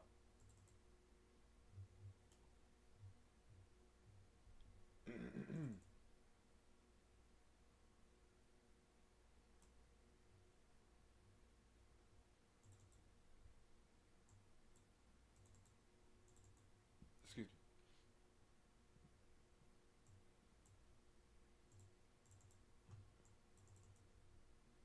Never forget. I can't, bro. I can't. Oh man. And the thing is, like I said, like now she has a kid and everything, right? So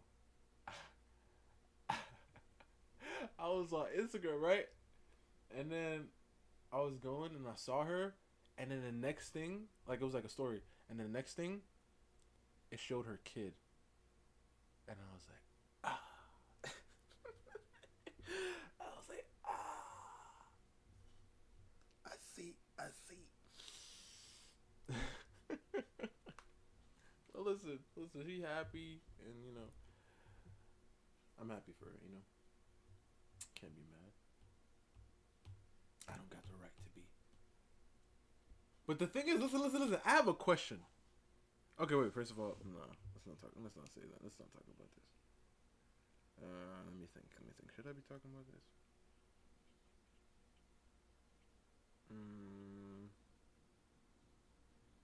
Okay. It's not crazy. It's not crazy. So don't go crazy. Don't go to the extreme. Okay. Don't go to the extreme. As long as you don't go to the extreme, we're fine. Okay. Don't go to the extreme when I say what I'm gonna say. Okay. Don't go to the extreme. But I still have like, cause she's like pictures that she sent me, right? And then randomly, listen, I just don't delete stuff off my phone, right? So I randomly was like, cause I, you know, when I send drawings to my phone, so I can look at them, right? So I can see what they look like on my phone before I post it, right? Just to see, like, cause usually people that like you guys look at my drawings on Instagram, which are on your phone. I go through scrolling and I randomly see a picture, and I'm like,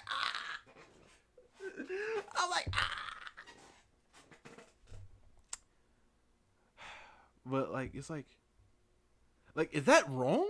Like, should I delete it, Morgan? Like, what do you think on that? Morgan? What do you think, Morgan? Like, I have a picture. Like, I'm everyone. What do you think about that, Morgan? I really would like to know your thoughts. Only Morgan. Nobody else should pitch in with your idea. I only need Morgan's thoughts on this, okay? Auntie Morgan, I need your advice. Alright, boom. Okay. Q, and then down. Yeah, okay. That's rough, buddy. It is. But you see, just listen. I'm not gonna continue with this, Tony.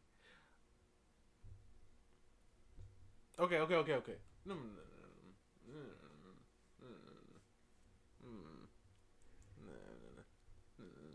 Okay, wait. Does it depend? Okay, Auntie Morgan, does it depend on what kind of picture it is for me to still have it? Because if that's the case, then you know.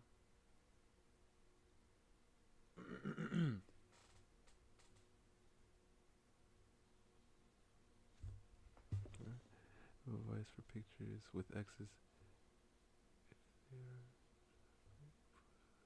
Keep.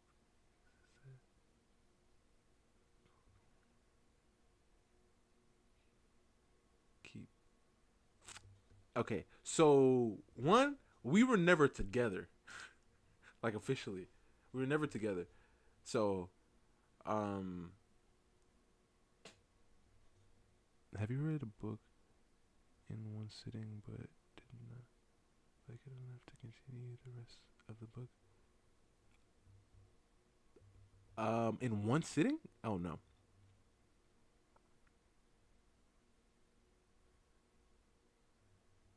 Wait, so what book was that? Did this happen to you, man? You read a whole entire book and then was like, yeah, I think this is it for me. As long as it's not one of the big franchises. Watch. May as well be like, so Lord of the Rings.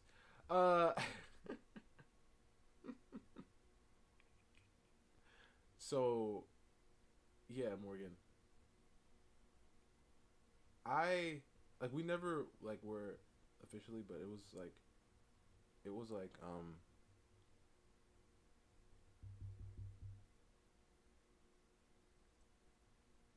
if never dated, keep friend photos at that point.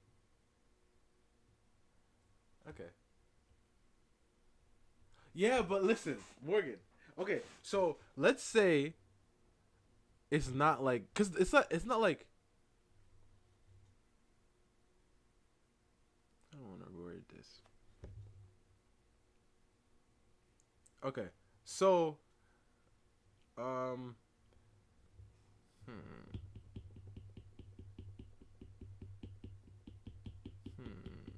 You know, Morgan, I'm about to send you a message on Discord. Okay, I'm gonna send you a message on Discord.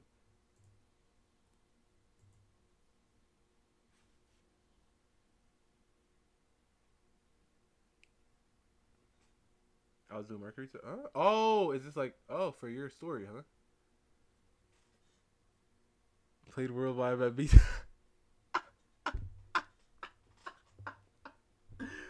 Right. Oh my gosh, I did it, but that sounds like something I would do. Also, ex-husband says ex-wife photos keep. I still have all the photos of my ex up without our kid on my socials. Send it? Okay, Morgan.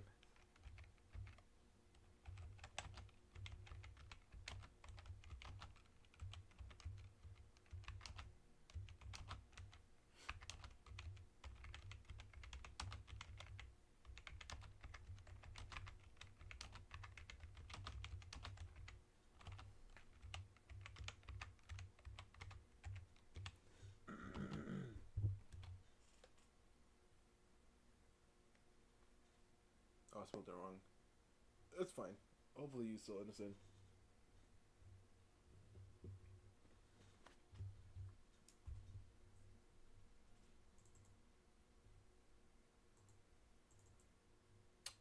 I actually might need some of your assistance, May. Wait, May, are you in the Discord?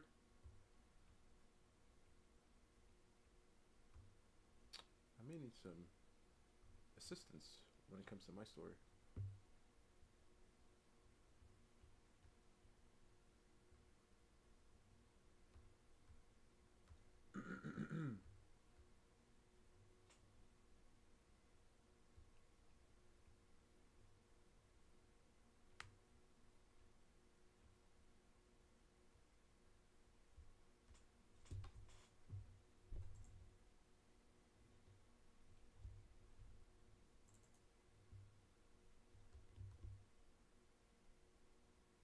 Are you not part of the Discord? Hold up. Let me see if I can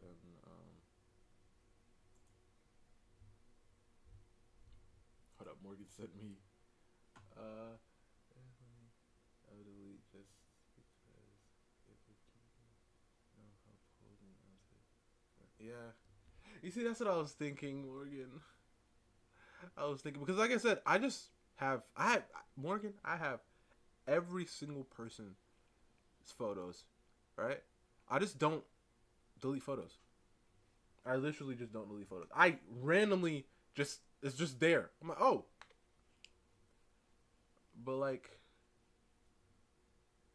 yeah. Especially when I was like, I saw her with like her little, and I was like,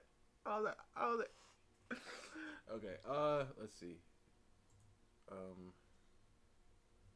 But it's all up to you.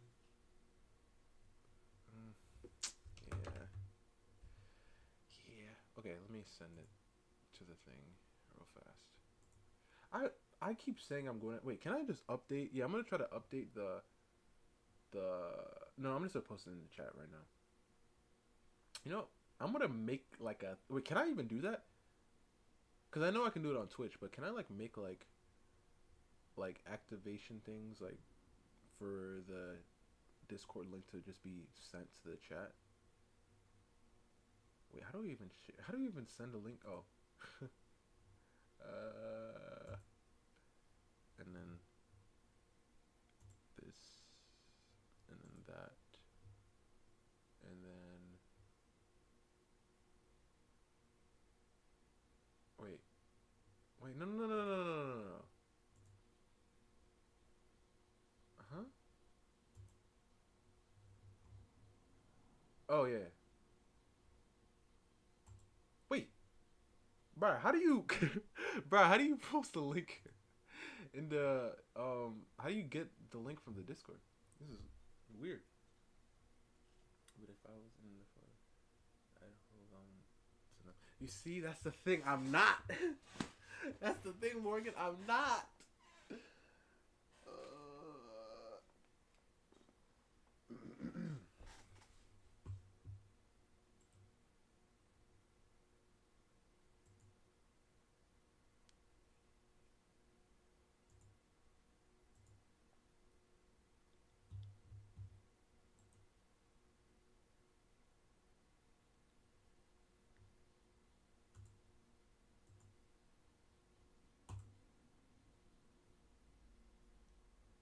Oh, thank you, bro. Thank you. I was really like, I was over here lost. That's probably why I haven't put the link in the new link in the thing, because I just don't know how to do this thing. All right.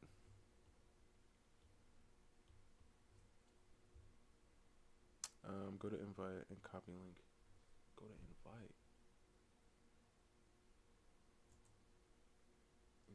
Like where it says invite people, bro.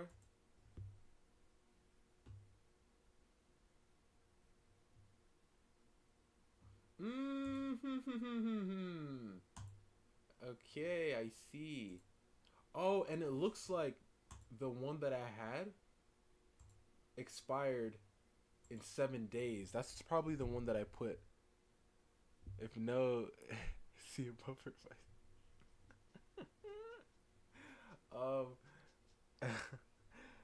That's probably why the one in the YouTube description doesn't work, is because of that reason. Ooh, maximum limit of uses too. That's insane. If I can like cap it off, like let's say like a cool 10 people, just so we can like, you know, set everything up. Dang, this is all new to me. I did not know.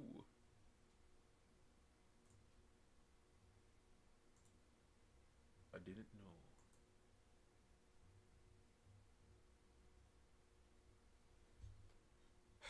All right, but okay, yeah, Morgan, that sounds like it. Cause I feel like some of them is just like nostalgic. Like when I was looking at it, I was like, wow, them days. I have like a video, right? But this video, I'm like, okay. First of all, listen, don't take it to the extreme, all right? All right, don't take it to the extreme, okay? Calm down. You know who I am? Come on, guys. But like, I have like videos of us together in it, right? And randomly, this was like it wasn't recently. It was like a year or two ago. Randomly saw it, and I was like,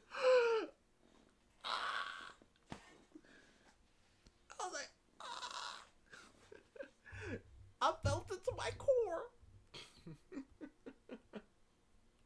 It was something else. It was wild, you know.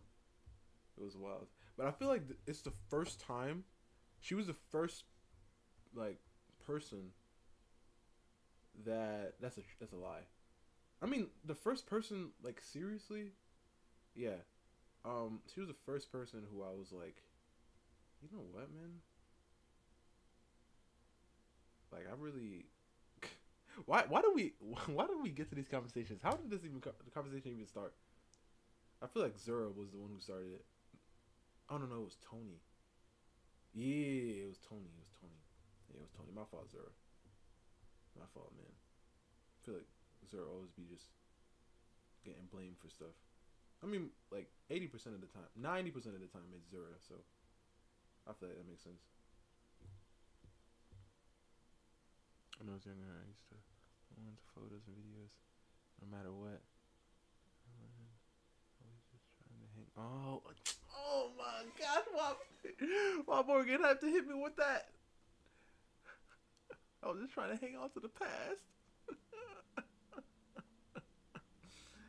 I mean, like I said, I have like photos, right? But like, how do I say?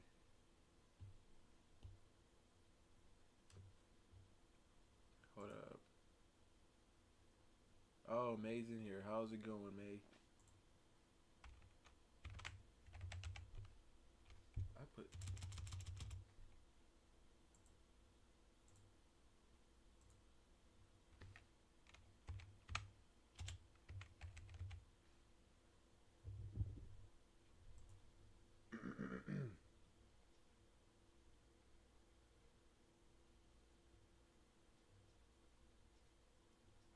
Why you blaming me for? You brought this up. You brought this up, man. You brought this up, Tony. Honestly, I mess with Latinas. I mean, the girl, what she was Latina. I feel like she's the only one, the only Latina. Yeah, the only Latina. Actually, no. The Arizona was a Latina also.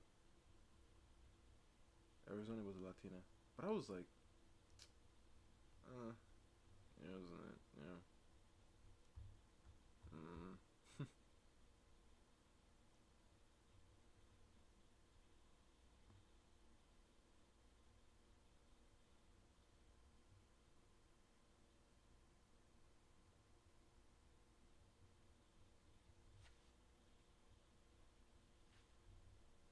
Alright, and then ankle, right?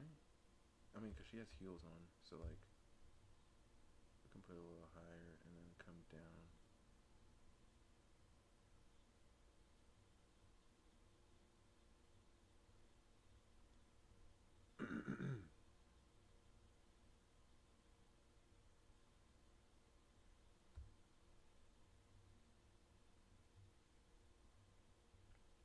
So like, May, do you use any like story structures when you write, or do you just go with the flow?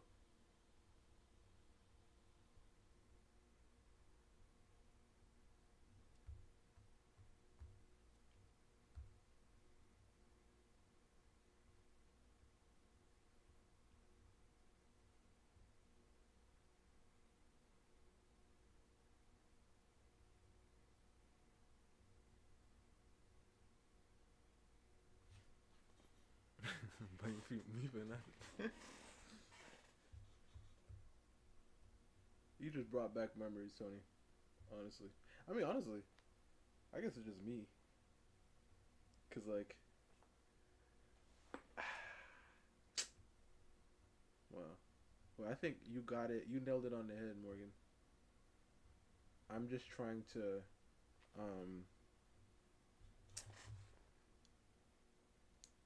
hang on to the past. You do write an outline? Cause it's like I'm writing like an arc right now, right, in my story. And hold up, since you're still new here, May, I don't know if you've seen my map. The map for my world. Let's see if I can find it.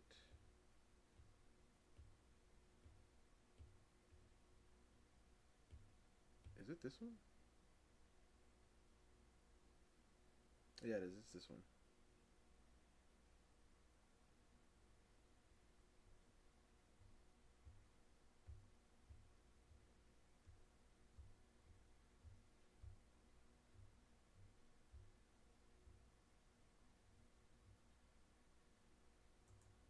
Okay, so this is the map of my world right here. I've got some names of the countries on this section. I'm still working on this section right now. But I'm lonely though. Chill. Calm yourself down, Zura. Okay? There's no rush. You're like, how old are you again? Like 19? There's no rush, Zura. You're alright, man. And from your track record, you've chosen 2 terrible women. So, just calm down, right? Just build yourself up, you know, get yourself in shape, do all you gotta do, right? Get your money up. Hey, the world is yours at that point. I mean, not yours, but like, you know what I mean. This one. A very loose one. Okay. Only.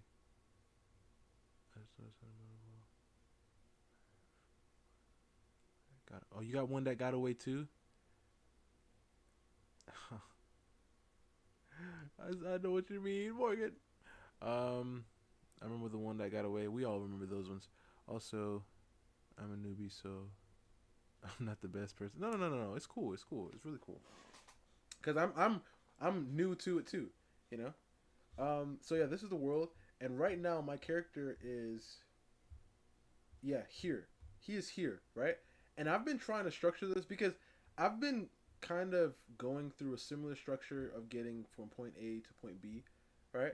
Like him traveling here and doing all these travels and everything. Because it's like, there's so much going on, right? That I'm just trying to make it make sense and kind of make it flow into each other. So I've been trying to use different writing structures or story structures. The 3-act structure is my favorite one because it just works so well. Dan Harmon's story circle is really good too. I've been using that one for like short scenes and stuff, but I'm confused. I truly am, and I was wondering if you had like any advice. That's it. Because you might say something that just sparks something, you know?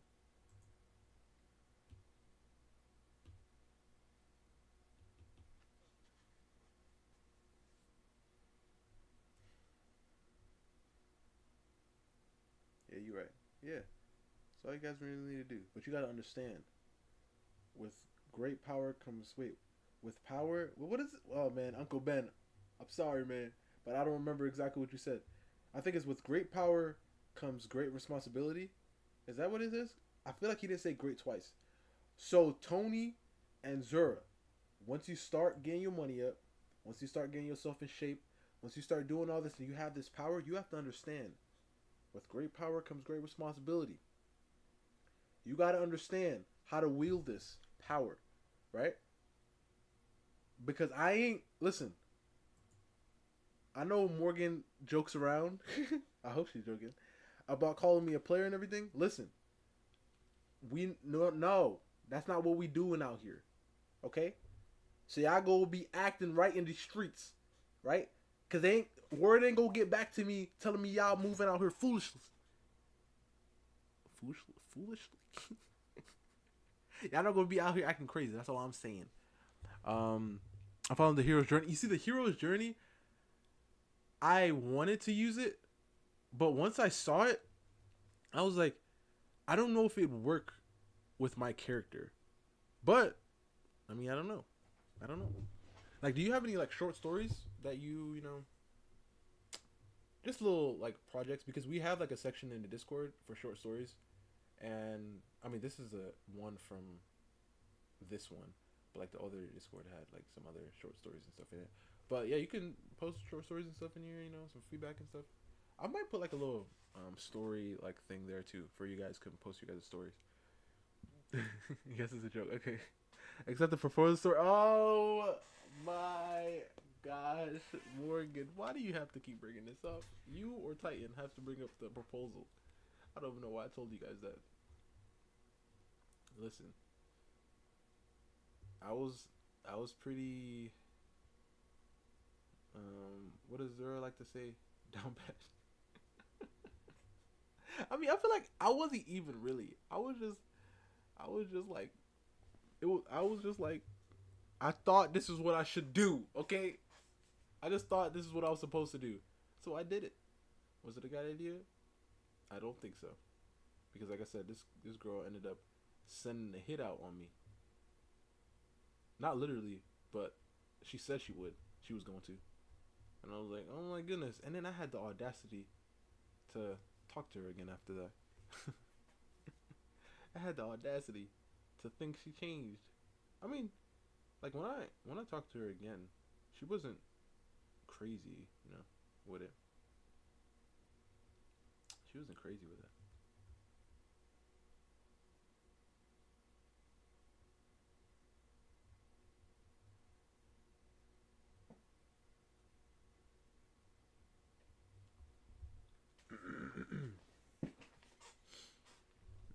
I have a full book, but I'm currently rewriting draft 3 after. You see, you're further than me. I have like a couple shorts that I've written. I've done. Hold up, Zero. I know it's Zero and the Whip. Let me go check real fast before Zero tells me to go check. Oh dang, Zero. Okay. The Red Wall, K9 or K2, and oh okay. So these are you gotta make a better key. Put a key in like the left corner for your map so we can know what these little landmarks are. But okay, I see. So you thought this out, especially because I remember you said it's in North Carolina. So, but that's cool. I really got to. I really have to. Because the one that I'm working on right now is the biggest thing that I've worked on, and obviously I'm getting pretty carried away with it. But it's really good. I'm liking it. It's just that because there's so many characters and so many like I try to keep it to one POV, but it's like I can't help myself because of like how many characters there are. So I end up doing like more, and then it just starts getting a little crazy.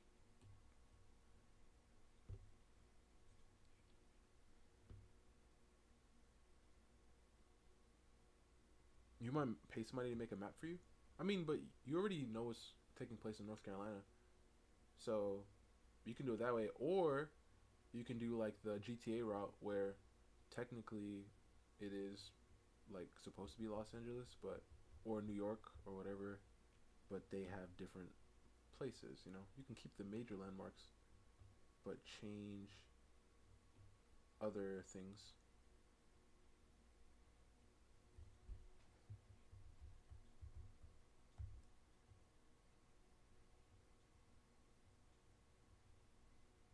And I feel like, May, you did say your stories about like wizards and stuff.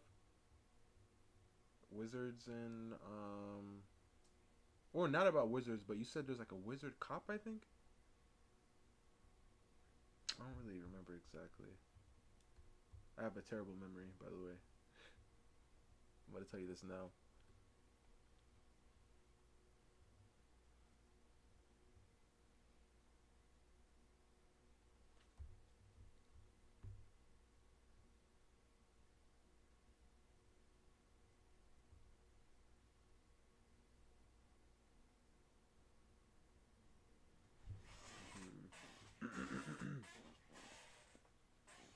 I tried multiple POVs, but I found myself.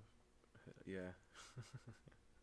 Yeah. I try to, like, I feel like, the only way the multiple POVs could work is if I were to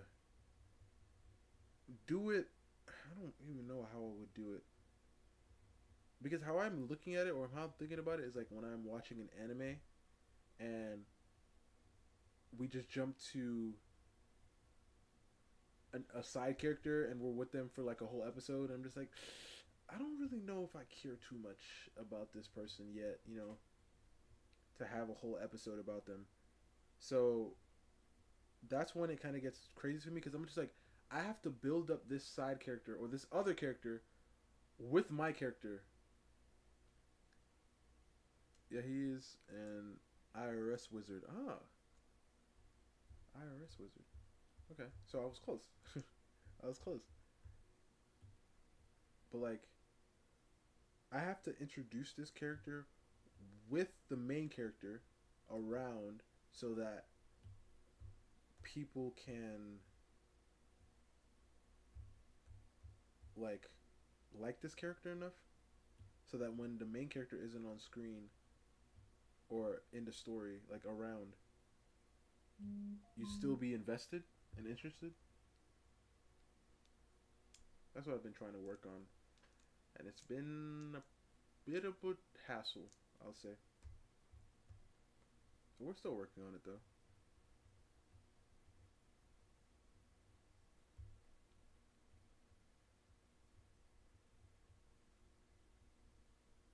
Do you have the title for your story already?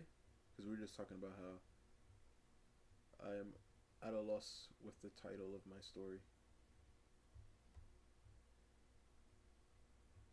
And so is your story like cuz is the IRS wizard like the main character of your story?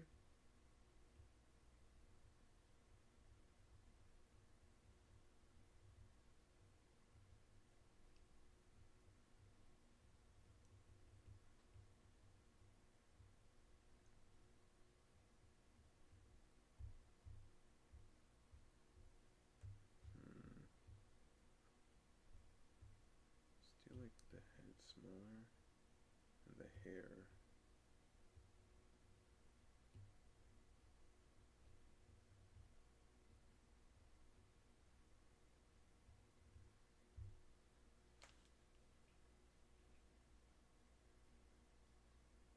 Altered one. And he is? Okay.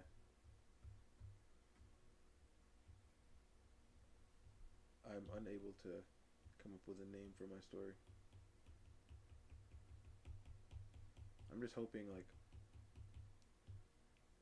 once I'm at the end of, like, even the first little part, that I have a title.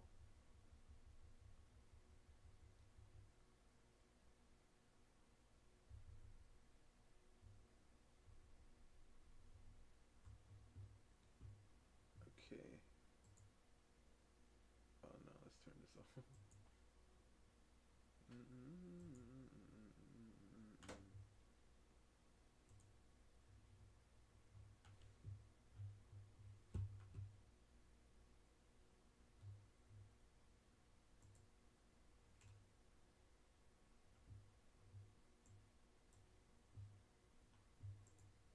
To date, the employers have declined to respond to our offer and are holding to their last, best, and final proposal. The negotiating committee is currently considering its options and next steps. The SAG-AFTRA bootlicker getting responses such as, with recent developments regarding this strike, quote-unquote, I don't think the strike is for AI usage, especially if a company or game is not a part of it at all.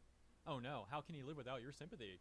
Hard to have sympathy for a situation when none is offered by any side. This whole thing has abandoned the human element, and both angles should be ashamed of itself. But now here's some important additional context on... What is the center conflict of the story? The central conflict of the story. Well, okay. So the central conflict of the story is kind of about how, I mean, obviously my world takes place in like a more medieval setting, I'd say, but it's kind of about governmental propaganda. Sorta. So the story is about how though the powers that be don't want aren't on your side, let's say.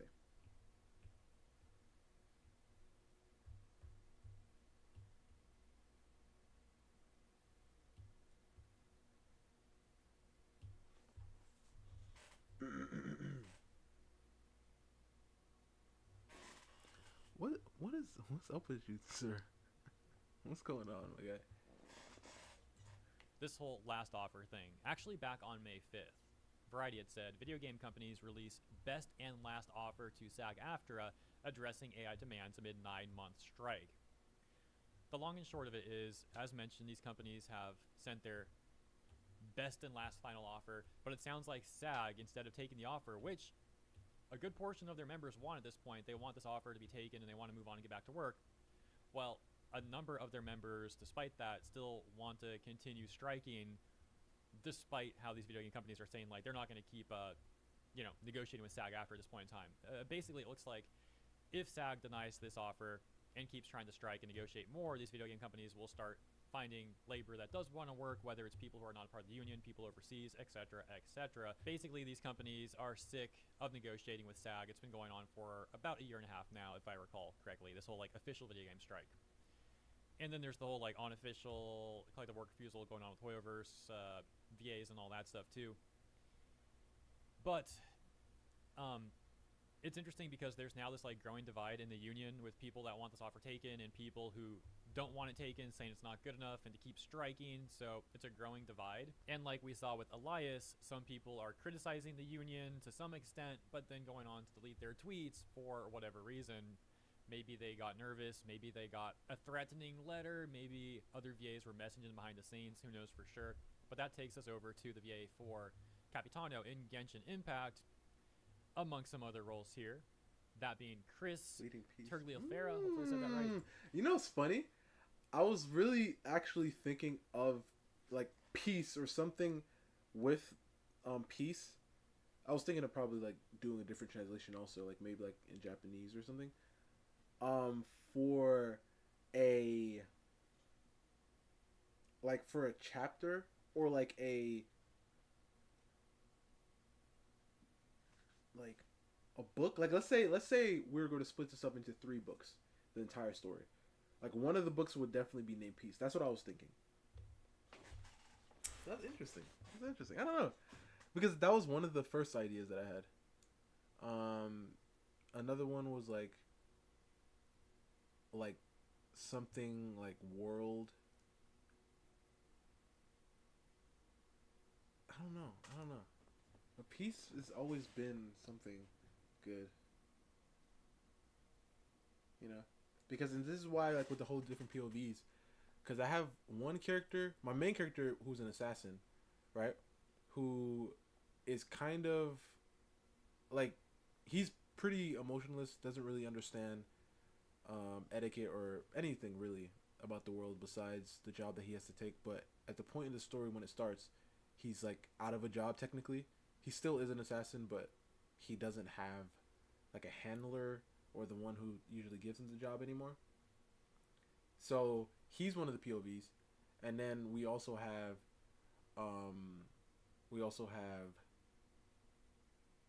Alchemini, which is a queen, right? And how she's dealing with everything. And we have Samurai, who is this guy right here, and how he deals with the world with his idea of how we should treat like the higher ups and the quote unquote government, you know? And it's just so crazy. It's just getting so crazy. And like even the first quote unquote arc of the entire story, or act of the entire story, that part,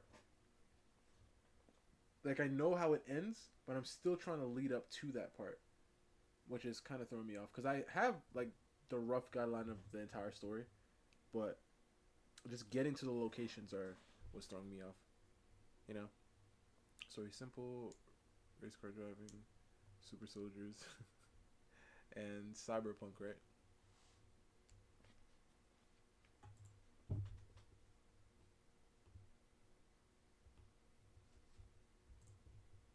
He went on to say, all of SAG-AFTRA membership got to vote on the interactive strike authorization. And now, even after receiving the last, best, and final offer, SAG is saying they are still negotiating. No, you aren't. It's done. The deal is good. Now let us vote to end this strike. What I find confusing here is if SAG is saying that they are actually still going to try to negotiate with these video game companies who are saying that they're not going to negotiate anymore, is that not implying that the majority members voted already to continue the strike? And if not, then the implication is that some executives made this decision on their own, but ultimately these executives are ones that the members would have voted in. So what's really going on behind the scenes, I wonder? Hopping over to Blue Sky now for some examples of the divide between actors, VAs, members, if you will. We've got Kaiser Neko here. I'm not sure if he's part of the SAG, but I think Sean Chiplock is. We'll get to that.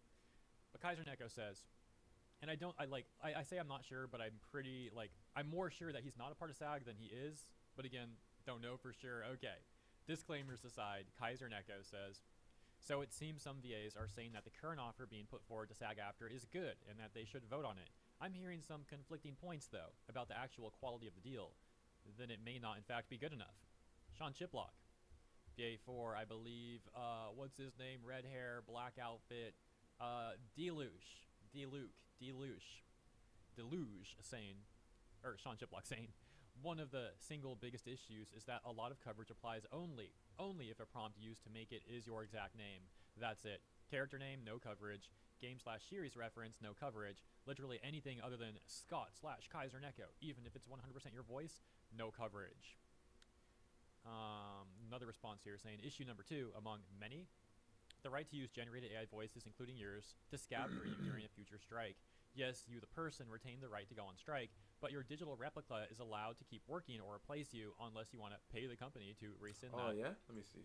But someone refutes that, saying this isn't entirely accurate. Who is this someone? Another VA. Oh, we got some flats. John Helldivers 2, Superman, occasional TV appearer. Okay. Some says this isn't entirely accurate. ICDRs and DRs are subject to consent. I really want to do I have to finish this one first. But I really want to do like the not swimming, but like the summer thing. Right? So what I want to do is I might just take some of your guys' characters and do it, like have like a summer, like a little thing. Obviously we have to do the alchemy one first, but I feel like that's an excuse to draw Savara. She's 6'8". Alright, she a little up there. She ain't too tall, but she but I most likely gonna have to change her outfit because it's gonna be more water themed. But I'm liking it. The green skin, I guess is what I'll have to keep it. Very nice, very nice. I like it. I feel like that's my favorite one. That's my favorite one. Morgan. I like the cat one too. The cat one's nice.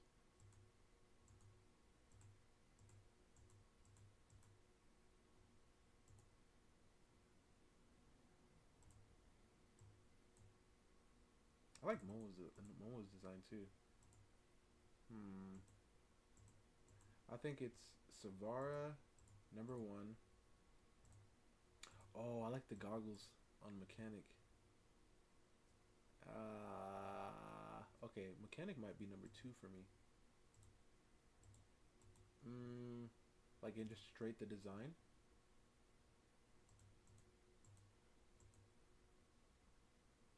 Neo looks too clean. Oh, he's a werewolf too.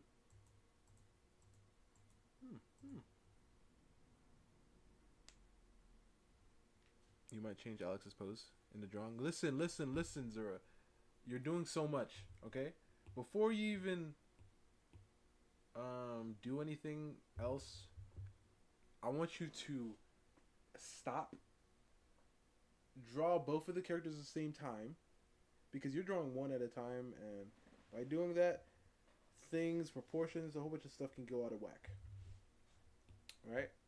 So, if you're drawing 2 characters, you can draw like a line for one character, shoulder of the character, right? And then the head of the other character, the head of this character. Draw them at the same time. Or just get their bases down so you know where they are together.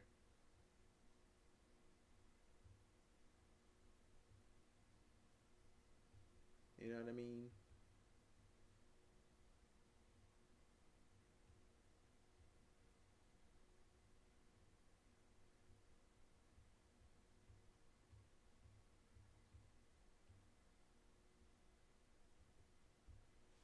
Just so you can get everything together.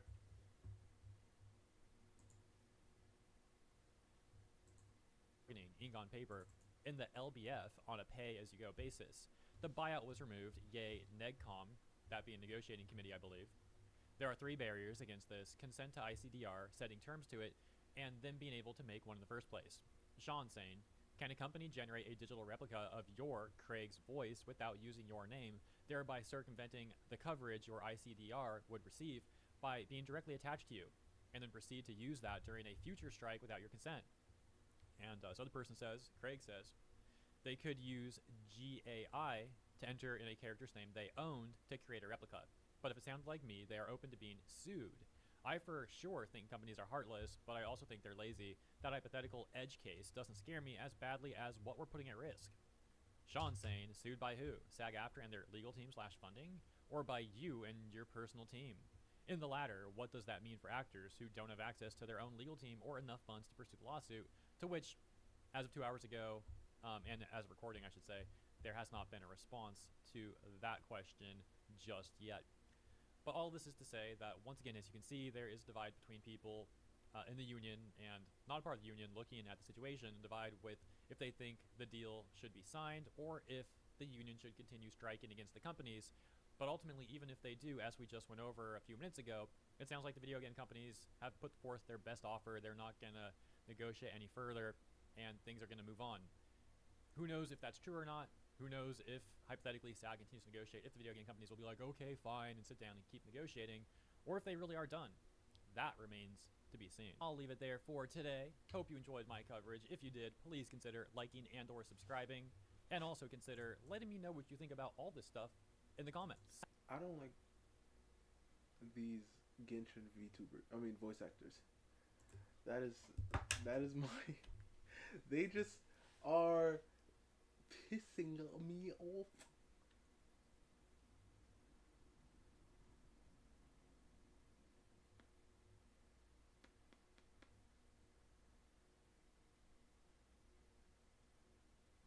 Oh my gosh. She's back. Wait, the Lilo and Stitch movie came out? I didn't know it was up. The newer one, by the way, I'm talking about. I don't even know if I want to watch it because the old one is so perfect that I don't even want to watch it. Wait, is it live action? Or, like CG live action?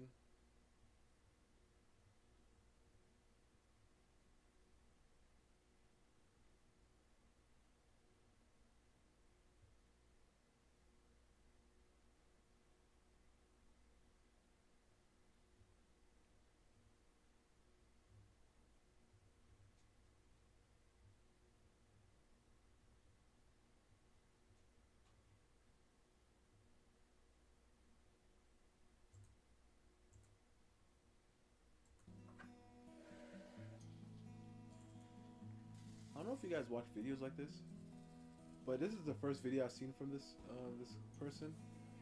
But it's just so it's like so soothing.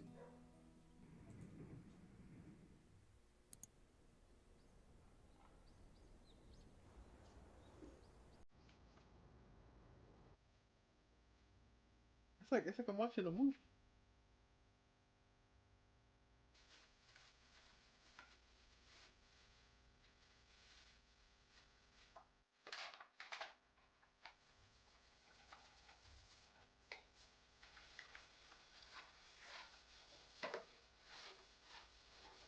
Oh, that's soap? I thought that was... You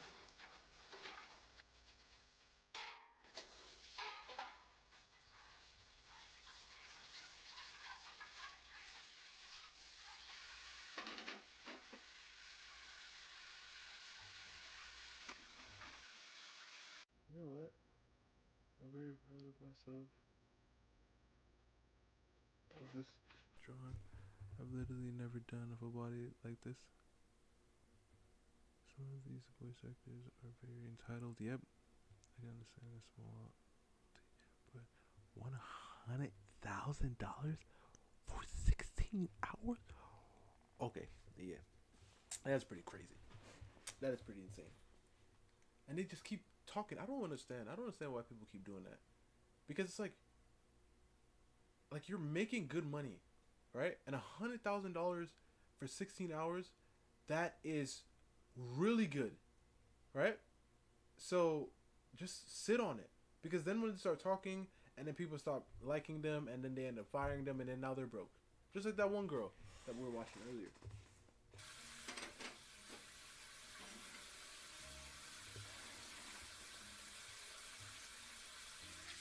I hate the movie. You watched it? Oh. to make my own opinion. I mean, I could watch it. No, because it's just the fact that, wait, is she taking vitamins?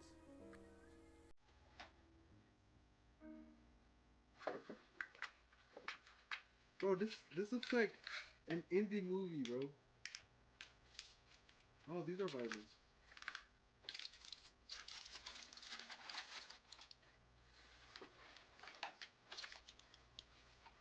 I just love the first movie so much.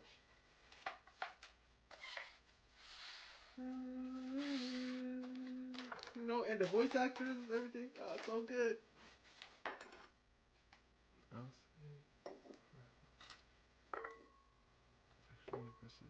Wait, have you seen the first movie? Like and if you have, like, what would you rank this movie compared to that one?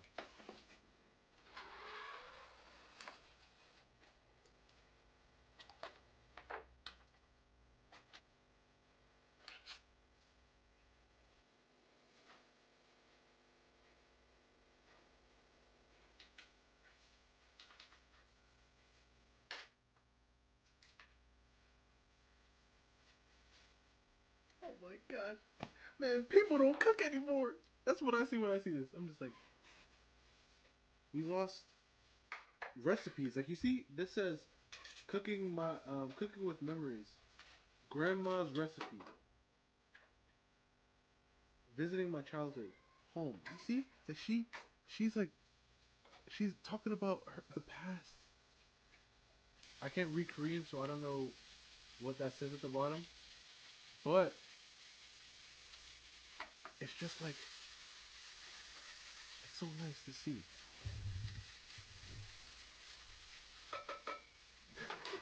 Bri. Bri. I'm gonna add this on the can-do list, okay? We already know the list of the can't, but this could be on the can-do list.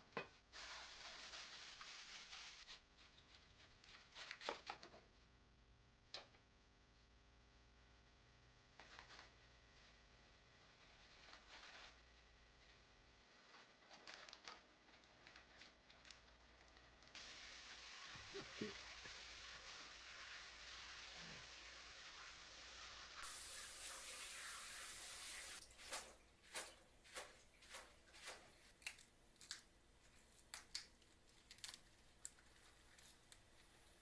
Yeah, this is no cooking. Oh, never mind. Not what? Nah, but yeah.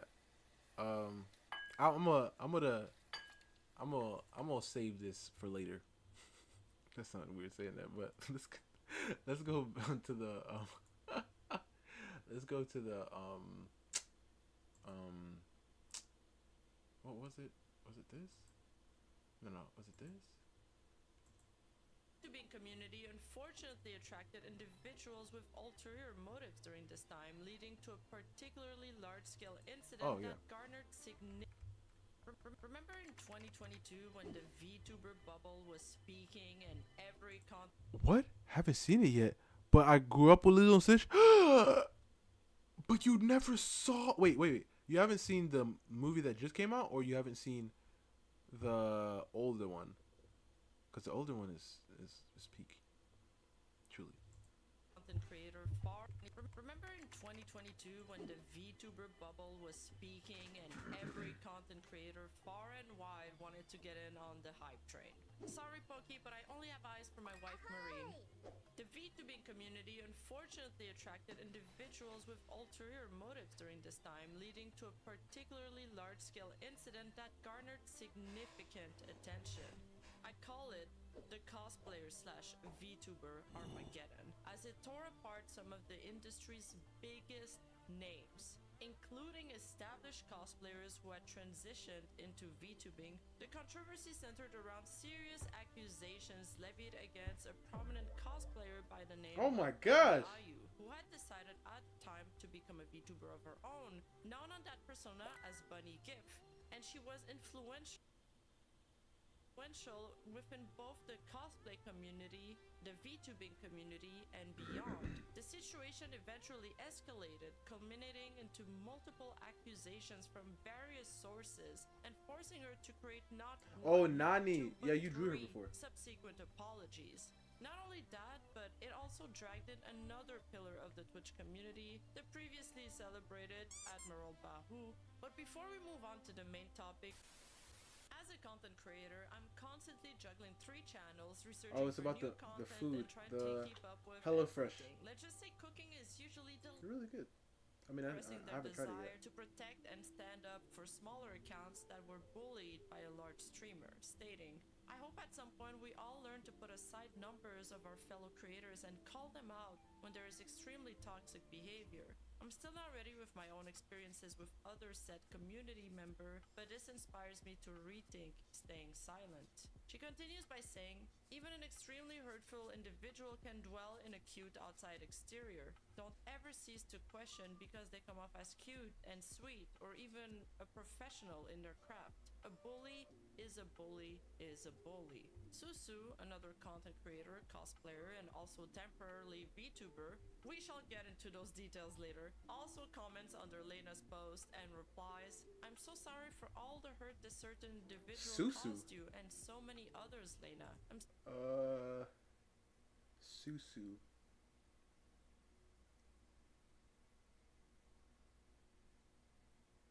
still Like, healing from what happened I to know. us all. I love you and I hope they Oh, will you leave haven't us seen the new alone one so yet. we Okay, never okay. have to go public and reopen Like, old I know wounds. people just Lena because like replies, everybody "We always became talks close about, for a well, pretty your name. awful situation, Yeah, but but I'm really like, grateful for it. We've been able to People heal just say together anything. and lean on each other these past few years, so thank you, Sue. I'd rather them leave us alone so we don't have to keep wondering if coming out will make them stop. A few hours later, Bunny Gift, seemingly out of nowhere, also makes an artist People appreciation got post, worked up. tagging the same artist Riku and another artist by the name of Yuniho. And there's a new challenger, Jenna Oh, no, Lynn no, no. Yari, Of course not, another no. established cosplayer and streamer. I've I know it seems seen- like I'm repeating myself, hold up. but honestly, everybody in I've this story seen her cosplay Cammy before. I think. I could be wrong, but I feel like I saw her cosplay Cammy before. No. I'm all, cause I truly, no. I'm just saying. I feel like when I was younger, I realized people have different tastes because there's shows and movies that I love to this day that people or like media or critics have said is trash, and I'm like, what? Like, one of my favorite movies of all time is considered not so good to critics, and I'm just like, wow, really interesting. of Yuniho. And there's a new challenger, Jenna Lynn Miari, another established I mean, cosplayer Jenna, and at least streamer. that's I know a it seems normal like name. I'm repeating myself, but honestly, everybody in this story is super clouded. And she comments on Bunny's post saying, would love to talk about the things you've said about me behind my back, Bunny. I've seen the screenshots. Let me know when you get a minute. Now, this is where things start to get interesting. Lena Lazar, whom we mentioned earlier, also adds, you caused a lot of women so much pain and mental harm for years. I too have screenshots. Please CC me in conversations as well, as Bunny has refused to speak on DMs for as long as I can remember. I have your back completely, Jenna. So it seems there was a lot of history there. At this point, Oh, more Bunny's the people come first out person. saying they have experienced similar treatment coming from Bunny, and things start to slowly unravel. Such as the cosplayer Sinnocent also stating, "Oh wow, this happened to you too? I thought I Sinnocent. was the only one." Things then escalate Oh my when gosh. Bunny's manager Aaron butts in an attempt to defend her client, but everything backfires. I manage Bunny, just replying here, why haven't any of you messaged her directly? She is giving the floor to all of you to fix problems from the past. Jenna replies, this is between us, unless she is wanting to involve her manager now. I'll be replying to her in Discord when I get home, and that's all you really need to know. I understand it's between you all. I only replied because I can see that you all are ignoring her attempt in trying to have a private conversation with each of you. I care that she is able to put drama behind her, and if that drama is with you, then I wish the same for you. Honestly, I find it a bit weird that her manager is speaking on behalf of Bunny on personal matters, but let's carry on. Now, Peachars is another e-celebrity, Oh my content creator, gosh. OF model, etc. She also joins Wait, the what? conversation. gonna be upfront and say,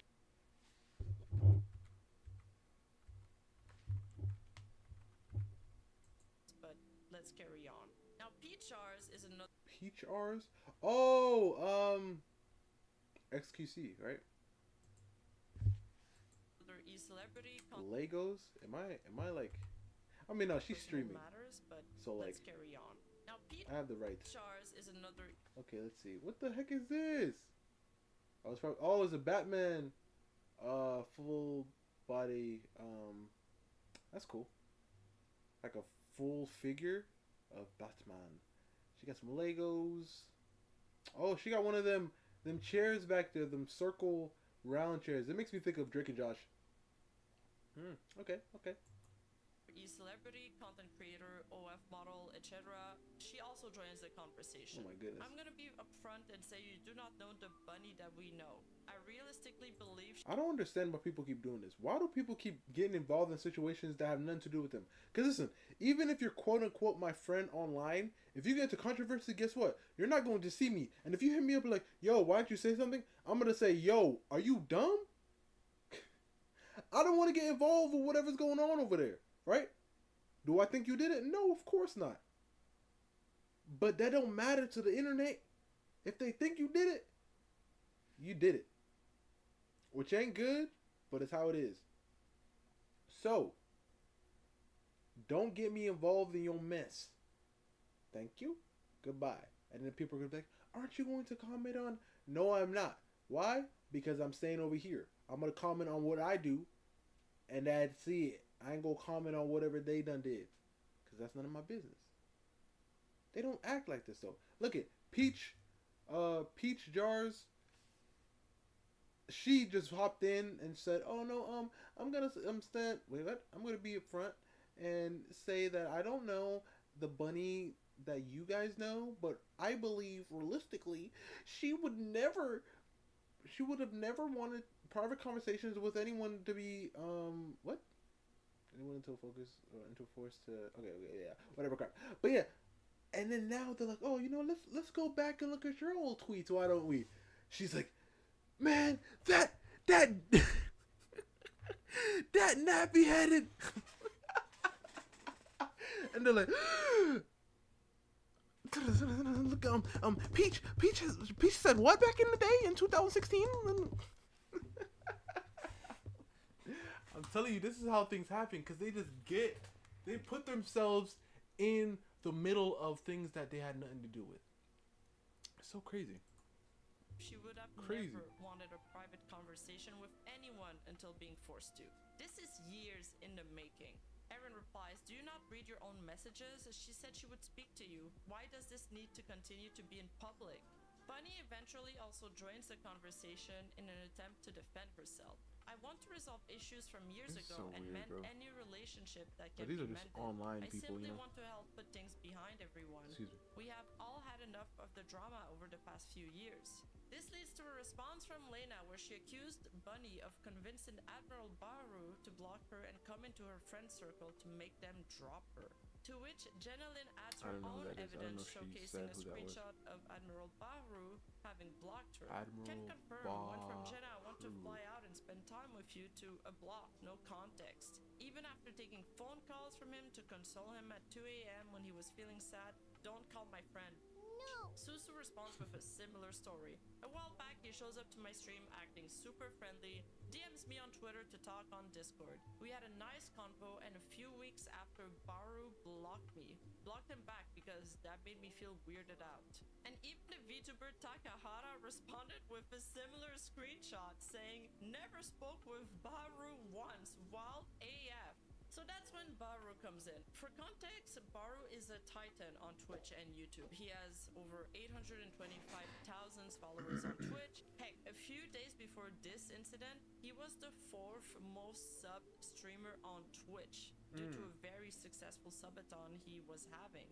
You probably recognize him as this very cute. What is a subathon? YouTuber. His emotes are Bry, Mr. I know everything. What is a subathon?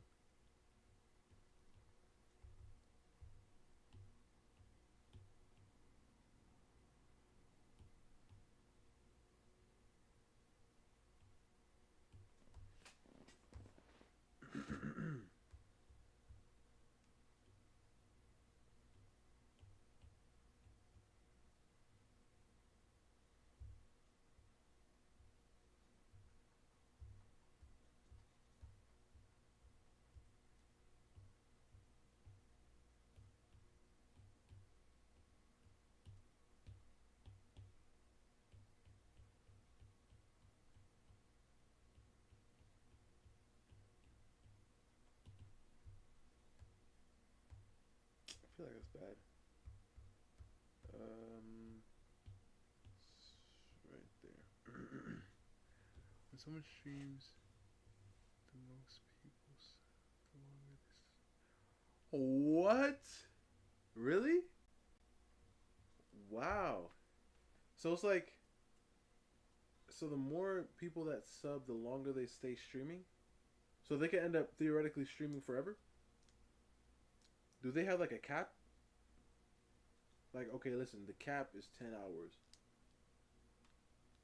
That is crazy.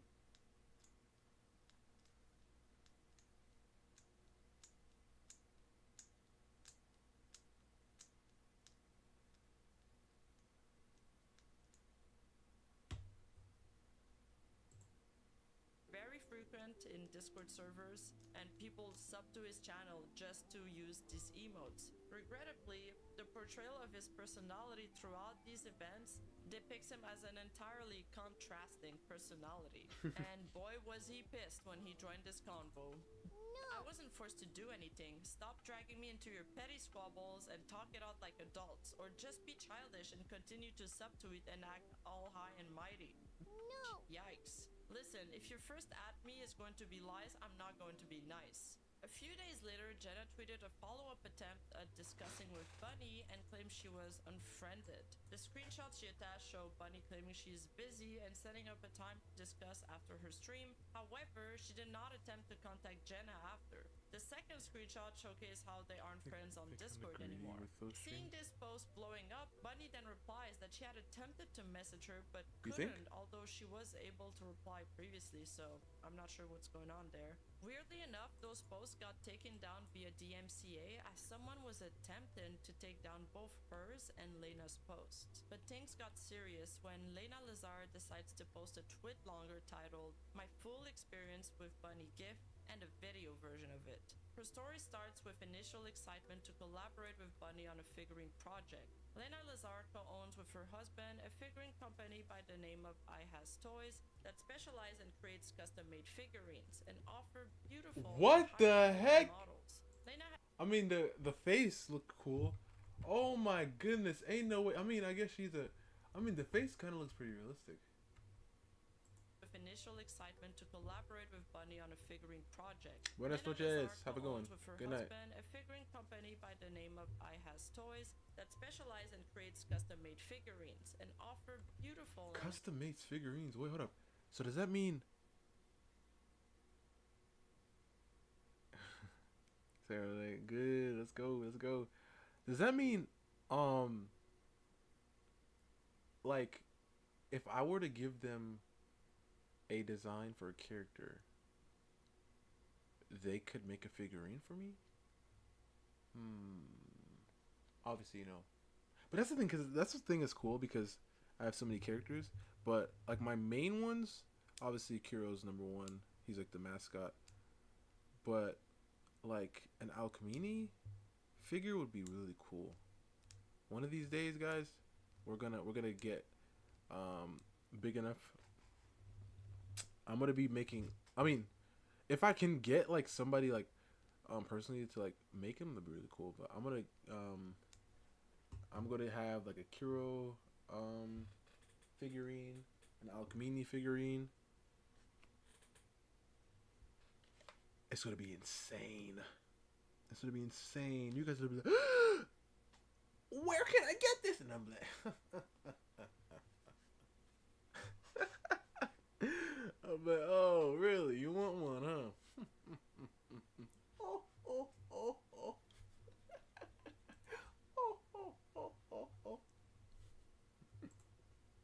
high quality models. Lena had just finished collaborating on a figurine project with Susu, which was a wild success. Oh, you see? That's what I was wondering, because I was like, this doesn't really look like the first girl, but this looks like the other girl. Yeah, but it would not be cheap. Listen, Morgan, Auntie Morgan. Listen, don't worry, Auntie Morgan. I got you with the hookup, okay? I'm gonna let you guys get like, listen. Oh, definitely buy a Athene one. Life size. Bride's gonna have to. I don't know if you've seen that anime, Bride, but it's an anime It's like it's an isekai. It's like a typical isekai, but in the anime, he mounts a dragon in his house, right? And it's like life size dragon, right? And I was like, imagine a life size like Alchemy or an Athene in your house. Nah, I can't even fit in the house. Like I'd have to like build it, you know, like it come shipped in like big boxes. You have to put it together to get like a life size Athene.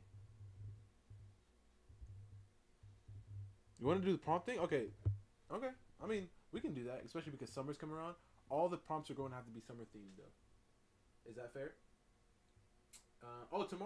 Today's Friday, because it's so I guess we can do that.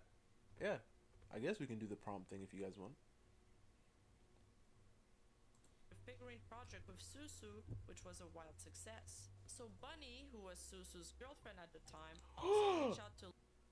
Okay, let's continue. Let's just continue. What?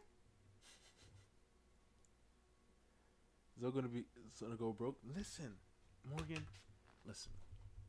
At the end of the day, all I want to do is make anime.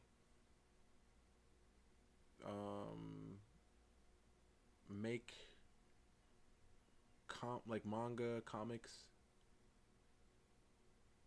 and books. That's it. So if I'm able to do that, I don't need to be the richest person in the world. Once I'm able to do that, solidified, we start getting things out, Morgan. Don't worry, I got you, right? I got you guys. Trust me. The first 100, I'm about to just send them out.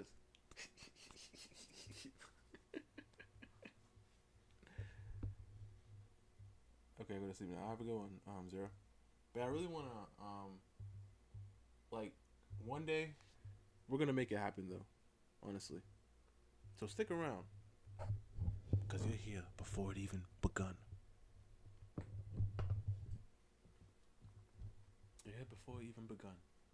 Lena to have figurine of her own commission. The terms they had agreed on is that Lena would front the production cost until the project would start turning a profit, then they would split the remaining of the merch rev 70-30. However, the project was fraught with delays and inconsistencies with Wait, May, were you saying goodnight? constant changes and demanding adjustments. Like you're going to sleep? As Oh, per if that's the case, contract, goodnight. Bunny I mean, if was you're still here. responsible for promoting the merchandise to drive sales. Every time, Bunny would give some kind of excuse as to why she couldn't post, whether it be moving or having her periods or just being really busy. Yet, Lena was always very accommodating. Lena then started to feel disregarded and insignificant, as if her contribution were being minimized.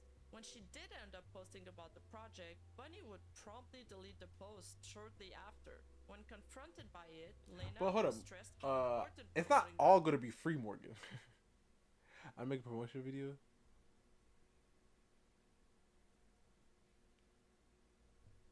Oh, of course.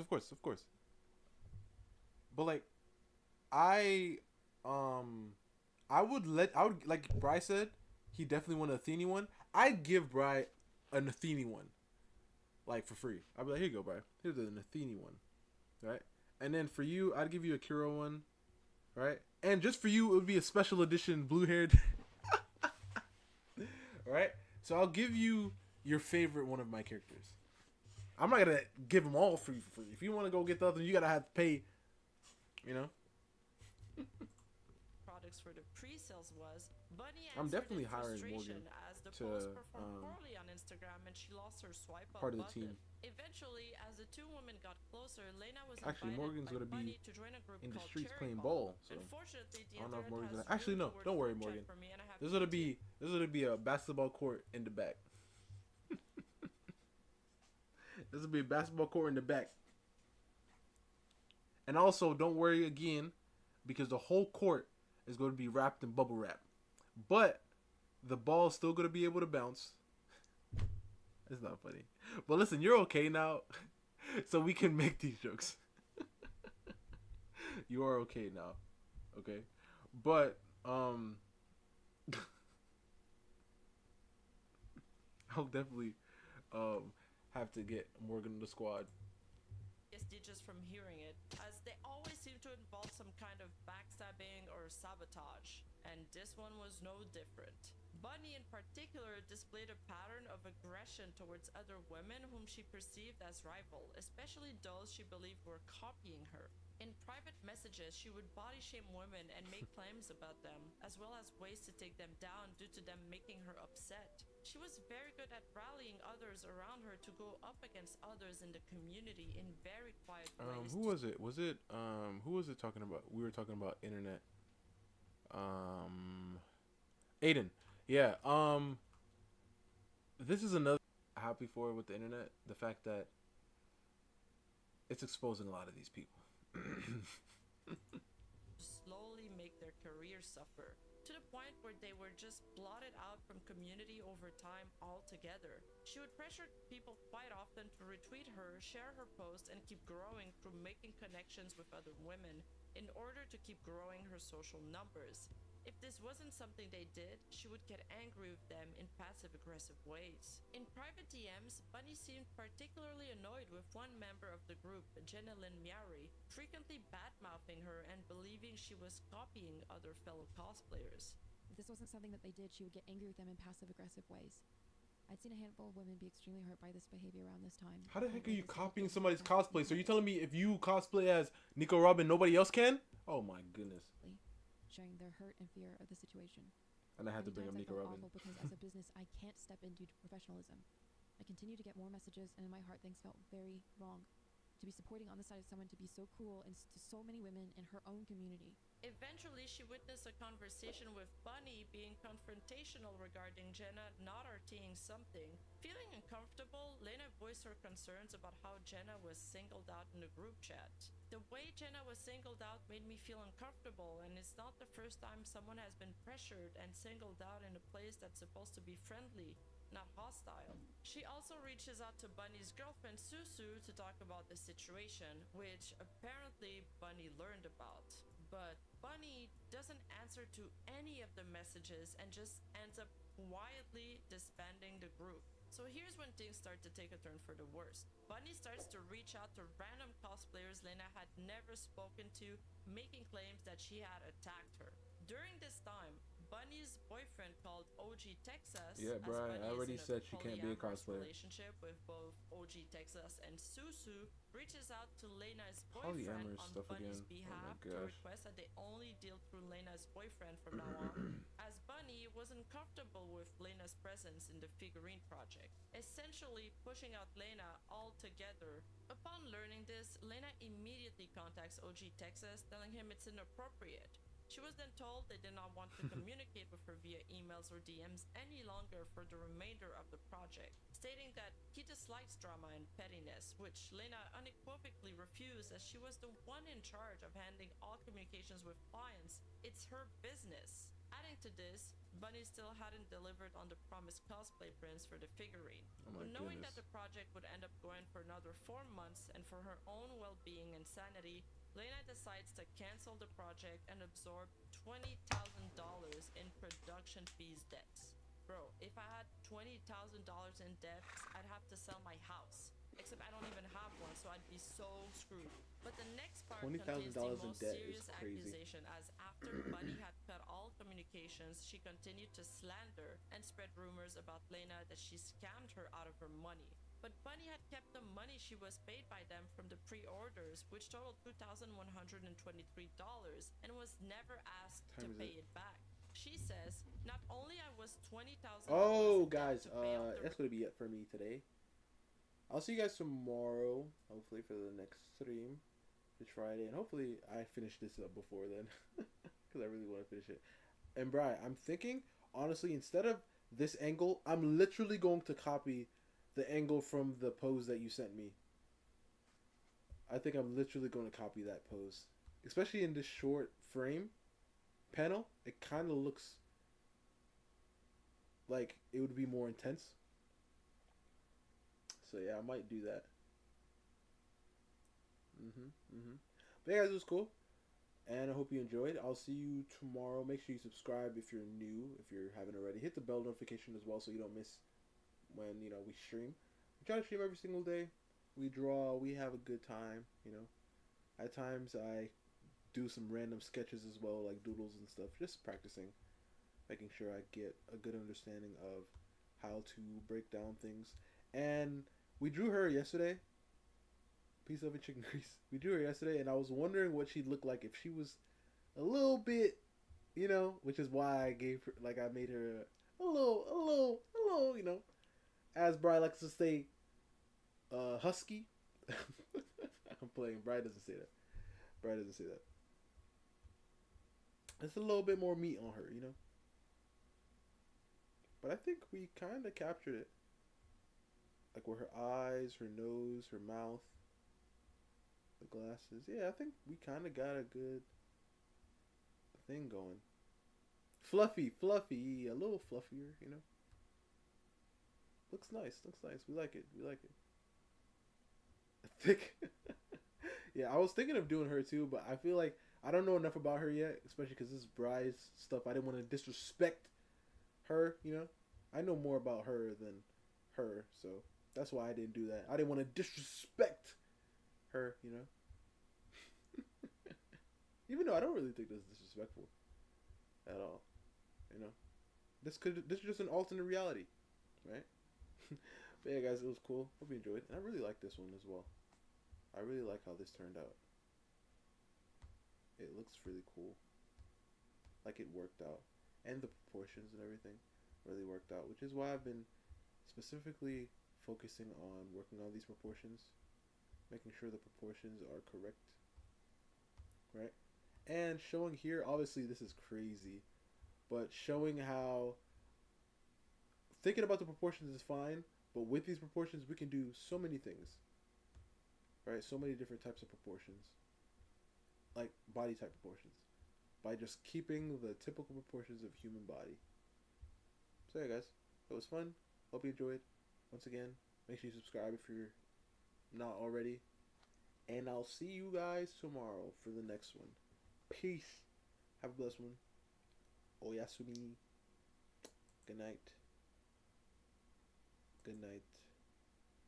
And good night.